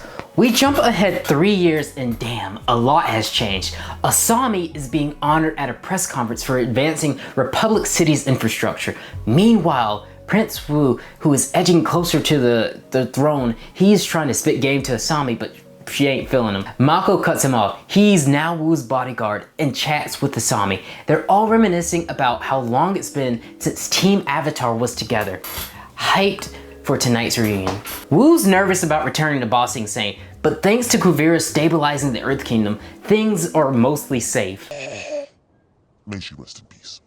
Prince Wu, I assure you, Kuvira has the Earth Kingdom pretty much stabilized at this point. Define pretty much. Well, the roving bandits have mostly been dispersed. Mostly? Don't worry, kid. The chances of you being assassinated are almost zero. Almost? We then cut to a ruined Earth Kingdom city where bandits are rummaging through a town. Opal and Kai effortlessly take them down. The city's official is disappointed that only the 2 of them were sent, since the city is basically on the brinks of collapse. The air nomad is stretched way too thin. Bolin's on a bullet train with Kuvira's crew, who's been steadily reuniting the Earth Kingdom. They're already at 90% completion. Bandits attack, keep popping up, and Kuvira personally handles them, taking them down effortlessly. Seriously, Kuvira, where was this energy during Zahir's season? Kuvira gives the town people a choice: join her or step aside, which is brutal. Back with Mako, he's escorting Wu through his life of luxury. Wu thinks protesters are fans, but Mako saves him from being pied by Kuvira's supporters. Meanwhile, Bolin, Opal, Kai, and Kuvira roll into the next town. They're reunited, but tensions are high, especially around how Kuvira and Opal's older brother unite their Earth Kingdom through conquest, then confronts the governor, trying to bully him into submission. She points to bandits' attack and hungry citizens, but the governor sees through her fear-mongering tact and knows she wants the region for its ore. He refuses, and Kuvira gives him 1 day to sign or leave. Bolin and Opal clash, while Kai and Opal attempt to help nearby towns themselves, gathering supplies until reinforcements arrive. They're attacked by bandits, Kai's wingsuit gets damaged, and the supplies are stolen, forcing the governor to accept Kuvira's terms. Excitement builds for Kuvira's arrival and Wu's coronation. Mako learns he's been heading to Ba Sing Se as Wu's bodyguard, and yeah, the boy ain't thrilled. The groups also hear that the Southern Water Tribe is pulling up with Korra. Kuvira secures the government's loyalty, showing exactly how she took over the country. Power moves, intimidation, and efficiency. The Southern Water Tribe ship arrives, but Korra isn't on it. Tonraq explains she left for Republic City 6 months ago. Everyone's confused about her whereabouts. We then see Korra in an earth-bending rumble. She's clearly depressed and off her game, losing and showing that she just doesn't want to deal with being the Avatar. It's a great intro episode. It shows how the past 3 years have affected everyone, some for the better, some still struggling. The Air Nation has bounced back fast, and with Asami's upgrades, they're basically the universe's Power Rangers. Meanwhile, Kuvira's consolidation of the Earth Kingdom is impressive and terrifying. The big question is how long before she goes fully mad with power, and how will Korra, clearly out of sync, respond? Episode 2, Korra Alone. We open with Korra recovering from her injuries, still haunted by PTSD from her battle with Zahir. Flashbacks show her leaving for the South Pole, with everyone assuming that they will handle things while she focused on healing. But Korra, she can't sleep. Nightmares of Zahir constantly tormenting her. Her mother tries to get her to see Katara, who can help her with the healing, but it's ultimately Korra's journey of improvement. Wheelchair bound, Korra focuses on moving her big toe. She makes slow progress over the coming days. Katara encourages her to walk, but Korra is still weighed down by what happened with Zahir. She reads letters from her friends doing well, which highlights her isolation. Finally, Korra snaps at Katara. Katara reassures her that it's okay to be angry and tired, but she can't let it defeat her. Slowly through these days, Korra starts walking towards Naga, and finally, she's able to start walking again. Back in the present, a little dog approaches Korra and leads her to the evil Korra. The dog makes the spirit vanish, which fascinates Korra because the dog can see evil Korra as well. Tenzin joins Korra after her physical recovery, excited to show her progress. She gets thrown off during a fire sparring match, thinking about Zahir. Tenzin tells her to slow down and appreciate how far that she's come. Meanwhile, Kuvira continues stabilizing the Earth Kingdom in Korra's absence. Korra writes letters to her friend, admitting past 2 years have been rough and that she can't even enter the Avatar state, but she only mentions that part to Asami, trusting that she'll understand, a detail that becomes relevant a little bit later. Speaking with her parents, Korra announces her decision to return to Republic City. Even though she isn't fully healed, she feels that she needs to be where the action is, where her friends are, and to clear her head on her own. Alone, Korra steps out of a port. A photographer wants to snap some Avatar shots, and I could just hear that bald head fucking airbender saying, "Now check this out!" But Korra ignores him. She's quickly defeated by some thieves and is shaken by fears and nightmares. She cuts her hair, symbolizing starting anew. Korra enters the spirit world trying to reconnect with Rava in the Tree of Time, but nothing worked. She continues her travels across the earth, still struggling with anxiety and nightmares. At one point, she fights an earthbender she believes is evil Korra. Present day, Korra is led by the dog to a swamp. The spirit that she met in the Tree of Time transforms from the dog into a spirit. Korra is annoyed that the spirit lied, but it admits that she wouldn't come if she knew the truth. The spirit guides her to someone she needs to meet. Aberrations attack, dragging Korra into a hole. Korra wakes up in a home where the person who rescued her seems to recognize her. It's revealed to be an older Toph, and a moment that feels like a giant Star Wars reveal, you know, green Yoda.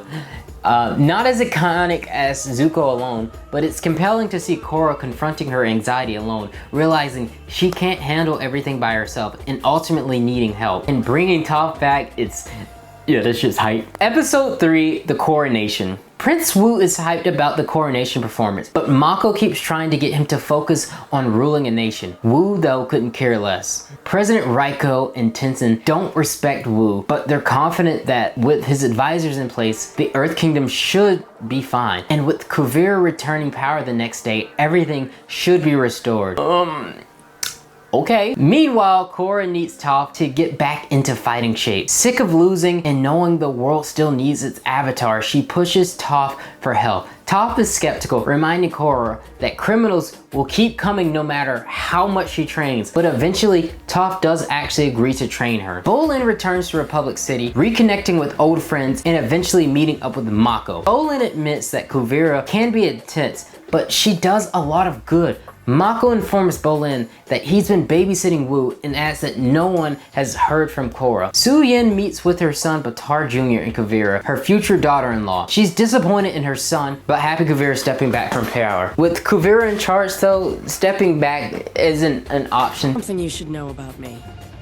I always get what I want. Wu is upset that his coronation won't be as extravagant as he imagined. Meanwhile, Toph calls Korra the worst avatar that Toph's ever trained. During the training, Korra asks Toph why she isolated herself, but Toph effortlessly bodies her, reminding Korra that she's overthinking. Toph can literally see everything through the spirit vines. Wu is officially crowned king, thanking Kuvira and giving her the highest honor. But Kuvira delivers a bombshell speech. Monarchs are backwards. Technology and innovation should drive a nation forward, and she won't give power to Wu. Instead, she's forming the Earth Empire, leading the nation into the future and crushing anyone who dare opposes her. Surprisingly, the citizens are on board.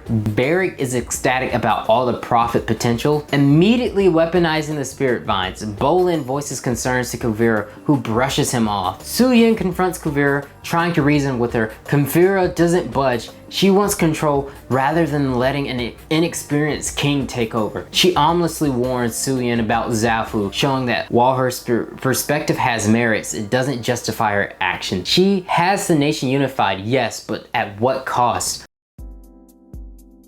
Wu is bummed about being sidelined, while Mako is relieved he doesn't have to stay in Ba Sing Se. Bolin defensive compares Kuvira to Korra, sparking a heated argument with Mako. Back in training, Toph is destroying Korra in sparring. Korra admits she feels off her game, and Toph points out that the metal poisoning might still be affecting her. Toph tries to pull it out, but when Korra flinches, Toph forces Korra that she needs to bend it out herself. While shopping, Wu freaks out over people buying Kuvira merch.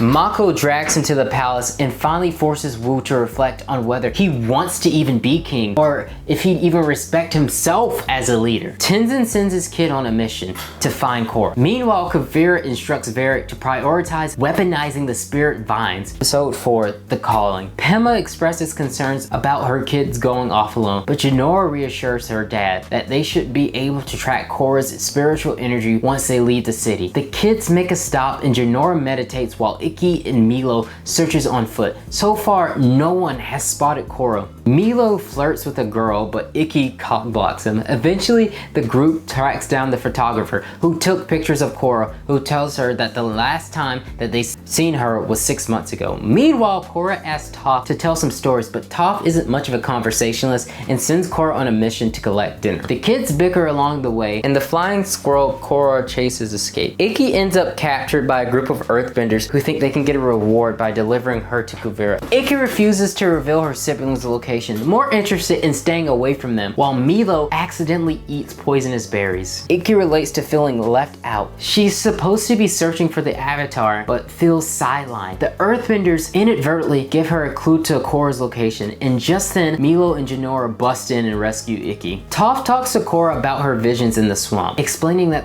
these past enemies, Amon, Unalaq, and Zahir, took their ideas too far. Understanding their motives and letting go is the only way Korra can successfully move on and face new threats. Toph then leads Korra to a special tree with unique spiritual properties. The kids initially doubt Korra will be in the swamp, but they're pulled in and Ikki insists she's here. When Korra connects with these trees, she reconnects with herself, the world, and Jinora. They all share a touching reunion when Toph realizing how much they've missed her. Old, blind, you must be Toph. Oh, I like this one. Korra faces the struggles of removing the lingering metal poison herself, a test of letting go of her past. With determination, she succeeds and hugs Toph. When Toph asks if friendships can last multiple lifetimes in the original series, the answer feels like a resounding yes, and that's beautiful. This episode emphasizes that Korra's villains aren't outrightly evil, they're morally gray. As we grow older, it becomes clear that people aren't purely good or bad. Alignment depends on how far they're willing to take their ambitions. It's a nuanced lesson perfect for young adults. Aang's villain, Fire Lord Ozai, was easy to grasp, evil that was aimed at kids, but Korra's faces more morally complex threats. Episode 5, Enemies at the Gate. Kuvira's army arrive at Zaofu with her full fleet. Bolin is key to convincing Su Yin to hand over the city, serving as a pawn while Kuvira exerts pressure. Korra heads to Zaofu as well, worried that if Kuvira is there, she should be too. She hopes that she can reason with her. Varrick tests the spirit vines, but the unstable energy causes an explosion on a train. Zhu Li nearly falls out, but Varrick saves her. Shaken, Varrick wants to shut the project down, but Kuvira forces him to continue building her weapon. Bolin is shocked. This is no longer about unifying the Earth Kingdom. This is about finishing her map and indulging her obsession with power. Korra and her crew arrive at Zaofu, intended on stopping Kuvira. Bolin has second thoughts about staying in her inner circle, but is intimidated into compliance. Su Yin reflects on her history with Kuvira, once like a daughter, now a potential conqueror. After the queen's death, leaders thought Su Yin should lead, but she declined, not wanting to impose her ideals on a nation. However, Kuvira believed she must share her vision of change, echoing past leaders who thought the world needed guidance. Su Yin shuts it down, but Kuvira and her allies pressed forward, stabilizing the Earth Kingdom so powerfully that they couldn't be ignored anymore. Korra wants to reason with Kuvira. Su Yin advises destruction, but Korra prefers diplomacy. Asami continues to process her father's past, bringing a Pai Sho game to help reconnect with him. Bolin and Varrick agree Kuvira has gone too far, and they attempt to leave, but are soon chased by Baatar Jr. Zhu Li and Bolin fight off his forces, but Baatar Jr. capturing Varrick forces surrender. Kuvira prepares to imprison Julie and Bolin and return Varric to forced labor, but Julie pledges allegiance to Kuvira instead. Kuvira gives Julie a second chance. Suyin begins planning a sneak attack to finally end Kuvira's rise. Episode 6, the Battle of Zaofu. Suyin and her twin boys sneak through Kuvira's armies, planning a stealth attack. However, the person they thought was Kuvira is actually Julie, and Kuvira anticipated the assault. Jinora suggests stopping Suyin from doing something reckless, but Opal disagrees, thinking that they should help. Meanwhile, Kuvira announces over the intercom that they should expect a full surrender of Zaofu in the morning. Varric and Bolin are stuck in a prison where Batar Jr. forces Varric to teach how to operate the spirit vines. Bolin ends up becoming Varric's reluctant assistant. At dawn, Kuvira army is ready. Suyin refuses to surrender, and the tension culminates in a one-on-one duel with Korra. If Korra wins, Kuvira withdraws. If Kuvira wins, Zaofu belongs to her. It's clear that Korra is rusty. Her mental state is fine, but her physical edge is lacking. Meanwhile, Varric, frustrated with Bahir for criticizing his adventure, rigs the spirit vines as a bomb, threatening to nuke everyone. Korra is forced into the Avatar state, ready to crush Kuvira, but hesitation allows Kuvira to gain the upper hand. Opal and Jinora save Korra and call Ikki and Milo for backup. Bolin and Varric manage to kick everyone off the ship. Bolin initially thinks Varric is joking about the bomb, but Varric is dead serious about using the bomb. They escape just in time. Milo helps grab the airbenders and Korra. Zaofu now belongs to Kuvira. Everyone bows, though Batar and his brother do so. Batar gets a new assistant to help with the spirit vines. Julie, episode 7, reunion. Korra, returning to her friends, delivers the bad news that she couldn't defeat Kuvira or prevent her from taking Zaofu. Bolin and Varric struggle to return to the Republic City, but get captured by Kuvira's forces. Korra meets with Asami and Mako, with Prince Wu tagging along. Korra finally admits she can go back into the Avatar state, surprising Mako. He didn't know she had lost it in the first place. Meanwhile, Asami mentions reconnecting with her father. Wu heads to the bathroom and is prominently knocked out. Bolin and Varric are held by Kuvira prisoners who are furious at Earth Empire soldiers. Both groups realize that they need to work together to escape. They sneak through a checkpoint but are discovered, forcing a fight. Varric locates the power source and the group escapes. Korra tracks Wu via the spirit vines and rescues him. They apologize for yelling at each other and take him to a safe house at Asami's penthouse, where Mako's grandmother is head over heels because she loves Rose. Bolin apologizes for everything Kuvira did to the prison while riding with them back to Republic City. Meanwhile, Bahir begins harvesting the spirit vines trees. These episodes are solid, but nothing spectacular. They function more as a setup for the eventual endgame of the season. Episode 8, Remembrance. This episode is more of a clip show of the past few seasons. Outside of Mako sparring with Wu and joking about how he tried his best not to hurt his women, but somehow ends up hurting everyone, nothing spectacular really happens that we haven't already seen. I do like that it's told through the points of different views of people, and Varric narrating it is really fun. These types of episodes are cute, so if you need a refresher or just want to have like a chill episode to look back, it's worth checking out. Episode 9, Beyond the Wilds. We see the former stay in his mom basement airbender giving a tour of the spirit vines. One of the vines starts moving towards the group and a tourist pokes in with a stick, causing it to start capturing people. Jinora approaches Korra and Opal about a disturbance in the spirit vines. Korra tries to sense the strange energy and notices that Kuvira's army is cutting the vines of the trees, interfering with the natural flow. President Raiko wants to take the fight to Kuvira, but Korra and Bolin reveal that she is building a super weapon. The Fire Nation and Air Nation agree to remain on defense only. Bolin tries to make it up to Opal, but Lin takes her side, explaining that the president couldn't convince them to lead an invasion against Kuvira. They'll have to handle it themselves. Bolin apologizes to Korra and Mako for being an idiot. Jinora gets swallowed by the vines, calling for help. Korra and Mako dive in to rescue her, but are attacked by the vines and find Jinora and others trapped in like these vine prisons. Korra tries waterbending it free, but it doesn't work. She attempts to enter the spirit world, but her PTSD from Zahir is too strong. She realizes she has to confront Zahir directly. Tenzin isn't thrilled with the idea but agrees to go with her. Meanwhile, Bolin talks with Pabu, attempting to win back Opal's trust. He suggests something drastic as a pretext for a picnic, but Opal's anger is justified. Her family was imprisoned and her boyfriend helped the woman responsible. Asami and Barry are forced to team up to design a way to take down Kuvira. Korra confronts Zahir, who is chained but still able to fly. He knows that she would eventually come to see him. Korra claims Zahir has no power over her, which is obviously a lie. Zahir points out that she can't enter the spirit world and listens as Korra vents her fears about never being the avatar she once won. Zahir reminds her that while he can fly, but he's chained. She has all the power in the world, but she feels powerless. He tells her that her powers are limitless. Korra argues that he wanted a world without world leaders and inadvertently created the biggest dictator of all time. Zahir admits Kuvira needs to be stopped and offers to be Korra's spirit guide. She reluctantly agrees. He tells her to accept what happens and move past it. Korra finally enters the spirit world and reconnects Rava, finding Jinora and the others. Though she initially feels powerless, Rava reassures her that she is the most powerful being in the spirit world, connecting to all the energy. Korra releases the spirits, freeing in everyone, and finally overcoming her mental roadblock. Bolin apologizes to Opal, who tells him he can make it up to her by rescuing her family. Honestly, if I had a nickel for every Avatar series in its last season that features a prison break of a beloved family member by another family member from the rule of a tyrannical dictatorship, I'd have 2 nickels, which is not a lot, but it's weird that it's happened twice. This was a really strong episode. For the first time in a while, it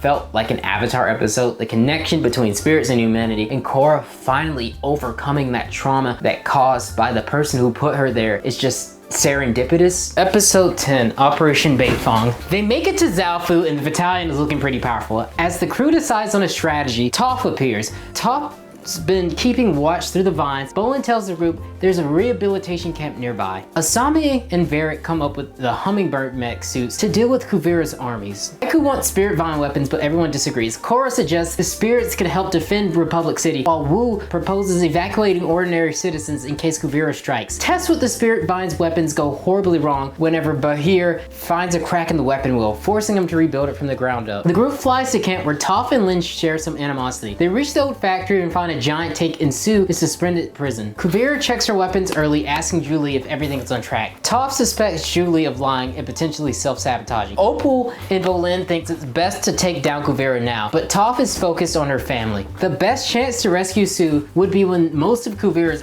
army is distracted by the weapons test. Korra notices that the spirits are leaving. Around the campfire, Lin and Toph still have unspoken hostilities. Toph gives Lin a chance to speak up. Lin vents that her mother never really cared about her or her feelings and says that once Sue is safe, they can go back to acting like neither ever existed. Toph is fine with that if that is Lin's choice. The weapons test begins. Opal tells the group they're free to rescue the prisoners. Lin launches into action, freeing the prisoners one by one. Kuvira rallies her troops and starts the weapon, but the distribution pin is gone, causing the entire weapon to explode. Kuvira questions Julie, who had sabotaged it. Kuvira threatens to lock Julie in the empty town and nuke her ass. It's still on your mind, so I gotta get him off this earth.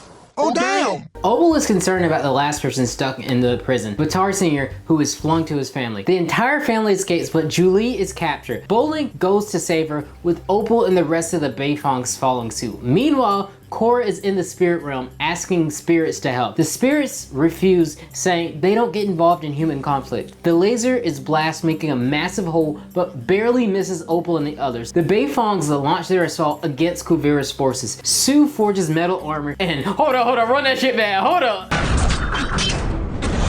And she and Kuvira duel. Kuvira initially pushes Sue back and the Beifongs are surrounded until the OG Toph one-shots Kuvira's entire platoon. Seriously, if prom type came here, this entire arc would have been 5 minutes. The group escapes. Afterward, Toph and Lin apologize to each other. Toph takes Lin, saying she's done fighting. Sometimes you just have to leave it to the kids. Julie thanks her for saving her. Opal forgives Bolin, and Julie delivers the bad news. Kuvira will be attacking again in 2 weeks. Not many people have evacuated yet, but the Beifongs and Bolin show up to inform everyone that the attack is in 2 weeks and it's imminent. Evacuation is now mandatory. Varric is working on the machines and Julie apologizes for hurting him, saying he means the world to her. Varric tries to treat her like an assistant and she blows up at him. Bolin represents everyone in that movement.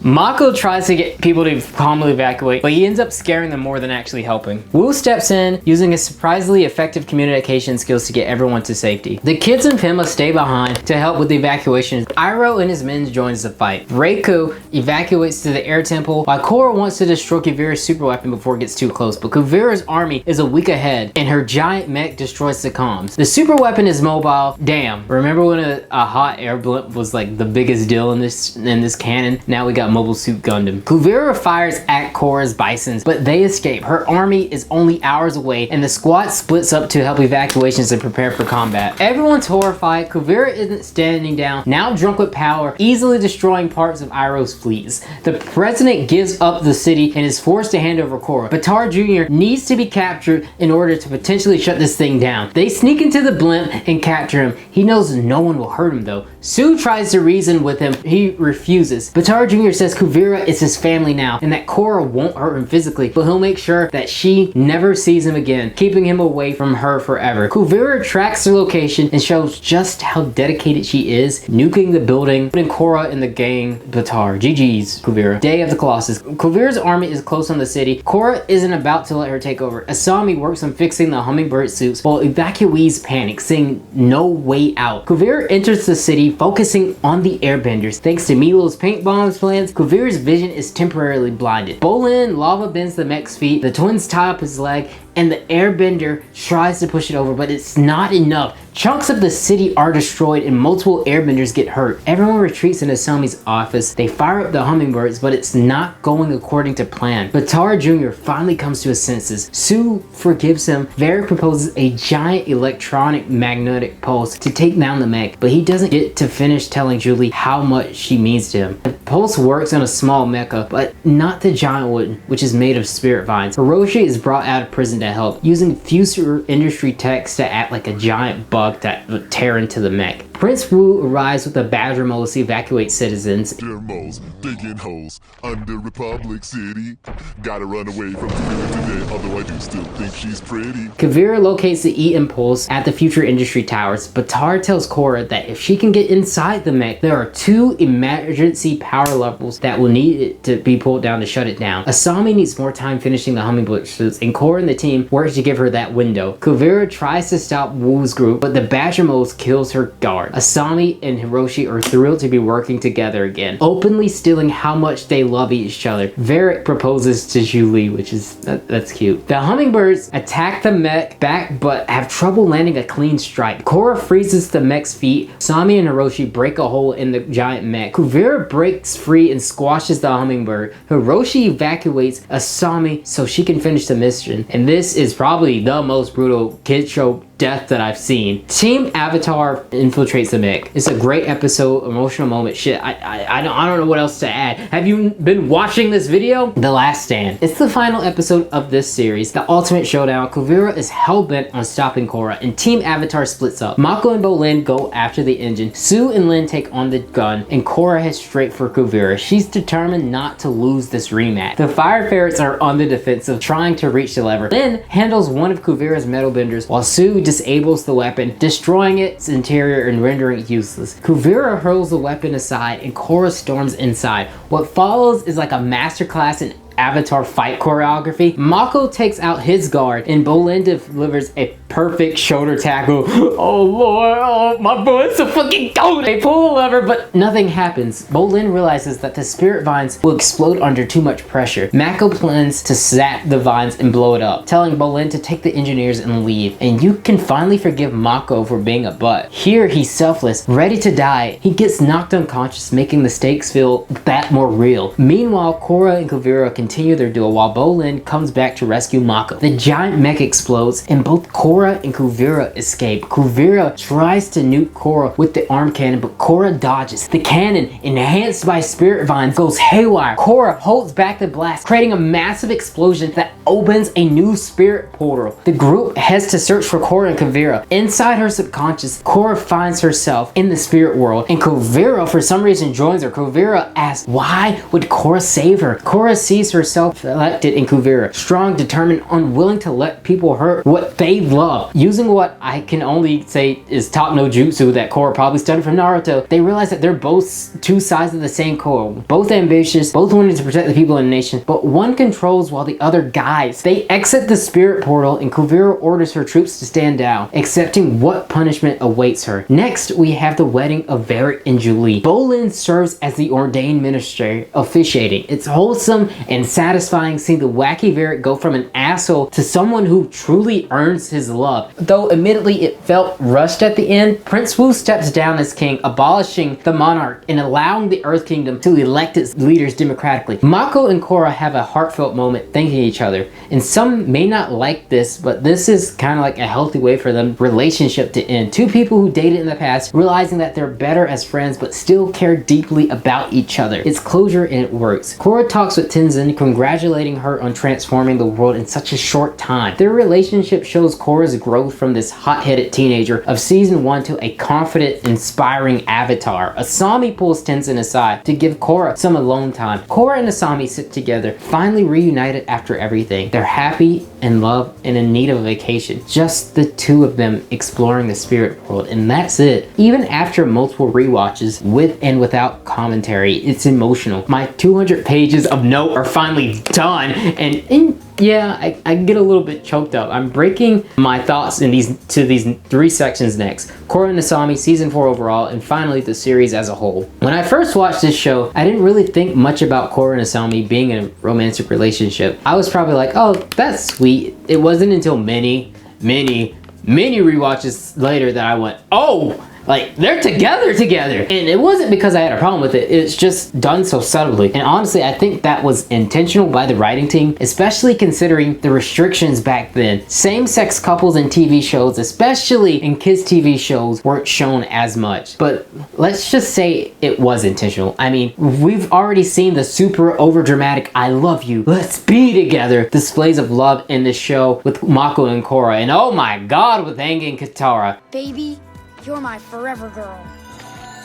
So having Korra and Asami's romance being subtle is kind of refreshing. It's like a blink and you miss it, like it's the little hint sprinkled all the way back in season 2. It's rewarding for fans who picked on that subtext. Korra writing to Asami, something happening at dinner with Mako, Asami sending Tenzin away, it all secretly builds to this moment. Part of me wishes it had been a little bit more obvious and we had more time to build up to these hints, but I know that would have kind of ruined the subtlety. Look, I'll be the first one to tell you, I'm not an expert on this, but one thing I've noticed that love is hard. Finding love, being loved, having someone want to be with you despite your flaws, that's hard. Finding someone that you can confide in, form a bond with, and truly love as a person first, and then showing romantic interest, that's when it feels natural to say, hey, maybe we try and see where this thing goes, you know? Alright, moving on from the love stuff to season 4 of Korra. I'll keep it brief because Christ, this video is long. At first, I thought this season was kind of meh, but after rewatching and taking notes, I realized most of the season is nothing but bangers. Korra overcoming her fears to become a fully fledged avatar was special. Her depiction of trauma and PTSD felt real. Watching her frustration, her sadness, and seeing her not bounce back immediately, letting it play out and slowly recovering to become the avatar we knew was really satisfying. I still love Zahir, but Kuvira is probably one of the most interesting villains in the show, with a caveat. Early on, it's hard to say she's outright wrong. She's taking a crumbling nation and without world leadership, outside help, or even the avatar pulls it and forms it to be together. As the season goes on and we get closer to the finale, she loses some complexity, slowly morphing into more of a cartoonish villain. Instead of ideological beliefs like Zahira or Amon, her motivation becomes, I'm gonna conquer everything and you can either get in line or stay in line. We hear that Kuvira help cities at first, but then when she leaves them to rot. We weren't actually shown it. Her last minute redemption arc with Korra makes sense, but it feels rushed. A proper way I feel like to handle it might have been to show the cities prospering under her rule, proving that she wasn't entirely wrong. That would have made it more of an interesting challenge for Korra and made the redemption feel earned. I do wish some of the romance had more time to breathe, or just more screen time in general. Varric and Zhu Li's relationship in past seasons felt strictly business, but this season the writers seemed to be like, okay, this is probably our last season, let's give them something. Opal and Bolin feel like a good couple, but they suffer from a lack of runtime and less priority in the story. Overall, even with these roadblocks, season 4 is far from the worst. It's a solid watch. Looking at The Legend of Korra as a whole, overall I think it's a solid show that deserves to exist. It's easy to compare it with Avatar The Last Airbender, but that's not fair. Avatar The Last Airbender is nearly perfect. It was given time to breathe. Korra is great, even though it was done with restrictions. The only real complaint and caveat that I have is that the show felt rushed, especially towards the end of each season. Korra was originally supposed to be like a one season show, but after the success of season 1, the creators were brought back for season 2 and eventually season 3 and 4. With this, we don't know if we're gonna be canceled or not vibe, each season ends up feeling rushed. That's why season 1 and season 2 ends with Korra basically saying the same thing of, I'm the Avatar and I can handle anything life throws at me. Season 3 is probably my favorite since they were approved for season 4 before even writing. Season 3, they could craft a story that didn't have to wrap up everything in a sequence season. We got to see the fallout of Korra's PTSD and it ends up being one of my favorite arcs in the series. I also like that unlike Ozai in Avatar The Last Airbender, who felt like a Frieza style big boss that everyone's fighting to reach, Korra dealt with multiple threats at once. Danger doesn't just come from one nation, it comes from anywhere. We've already seen a long overarching plot focused on taking down one villain over a year. Korra tells us that, hey, the Avatar has multiple world-ending threats that it has to deal with. Avatar The Last Airbender felt like the magnum opus, the thing that put us on the map, while Korra felt like, okay, we succeeded, now let's try some new things. Korra had the daunting, nearly impossible task of following one of the best cartoons of all time on its own merit, in its own identity. It deserves to exist. You should definitely give it a shot if you haven't already, and go in with an open mind. Yeah, it may not be exactly how you pictured Avatar, but that doesn't mean you should dismiss it outright. And if you have time, check out some of the comic books and print books. They really enhance the world building of this show. I won't go through all of them because this video is already so long and I would like to go to sleep. But here are some that you should check out. The Search, The Promise. It's 5 years after Avatar The Last Airbender. That's the last thing, and we finally see what happens to Zuko Mom. The Dawn of Yanqin, Avatar Yanqin's adventures with dark spirits, The Rise and Shadow of Kyoshi, chronicles Kyoshi as the Avatar for almost 300 years, Turf Wars, which follows Korra's and Asami's adventures in the spirit realm, Ruins of the Empire, which tells the story of the first elected leader in the Earth Kingdom, Mysteries of Penguin Island. Mako and Bolin work on a case that is strangely connected to their mother. These stories are great continuations of the series, filling in plot holes and giving growth to developments that didn't get enough time in the main show. Really solid, really fun. And with that, we've revisited everything this series has to offer. Guys, Avatar means the world to me. Wait, what? There's another series? Is this live action? No! No! No!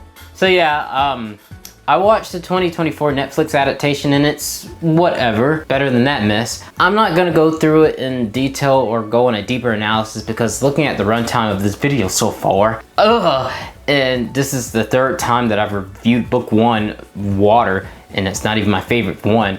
Visually, the world looks great, but the writing and dialogue, it's kind of meh. The show reimagines some things at the start, but it misses core character developments, and it starts off weird. Why tell this story linear first, where Aang is running around with the other air nomads? That stuff at the start is boring. We don't know or care about any of it. It only becomes interesting in flashback form when we already know what the Fire Nation did to the air nomads, and we see it from Aang's perspective. They also took away the humor and the whole reason Aang falls out of the damn iceberg. Honestly, I kind of zoned out watching these episodes since it was like the third time that I've had to experience book 1, and a season that I've gone on record as saying is my least favorite out of the original trilogy. Give it a watch, so you may enjoy it more than I did. So now that wraps this up. What does Avatar mean to me? It's hard to put it into words, but after reading some of the message boards, I think I finally can articulate it. Both series shows me that everyone has a purpose in shaping their life, and only you can change your destiny. The only person who's going to care more about your success is you. And yeah, that may sound selfish, but it's a way of saying that the only way you have the power to get yourself out of a shitty situation is with your own hard work and determination. There will be obstacles, emotional, physical, spiritual, political, and romantic, that you won't be able to predict. But if you work through them, you can come out stronger on the other side. Some people will hate you just for being you, but on the flip side, others will love you and care about you just for being you, and that's what allows you to move on in life. Zuko, he shows us the importance of self-acceptance and letting go of toxic influences. Korra shows us that respecting the legacies of the past while carving your own path is necessary, and Aang shows us that even if all that you know is gone, there is still light at the end of the tunnel, and you can find love when you thought it was all gone. And to me, that is beyond beautiful. I mean, I've loved this show as a kid, as a teen, and now as I'm pushing 30.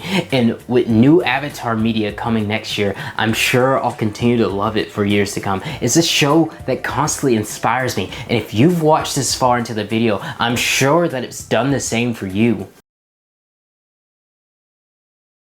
And guys, I just want to say thank you so much for sticking around. If you want to see more videos like this, hopefully not this long, I'd really appreciate it if you subscribe. Leave a comment, tell me some of your favorite characters or moments from the series. Follow me on my socials, and gents, lady gents, and non-binary gents. I'll see you around.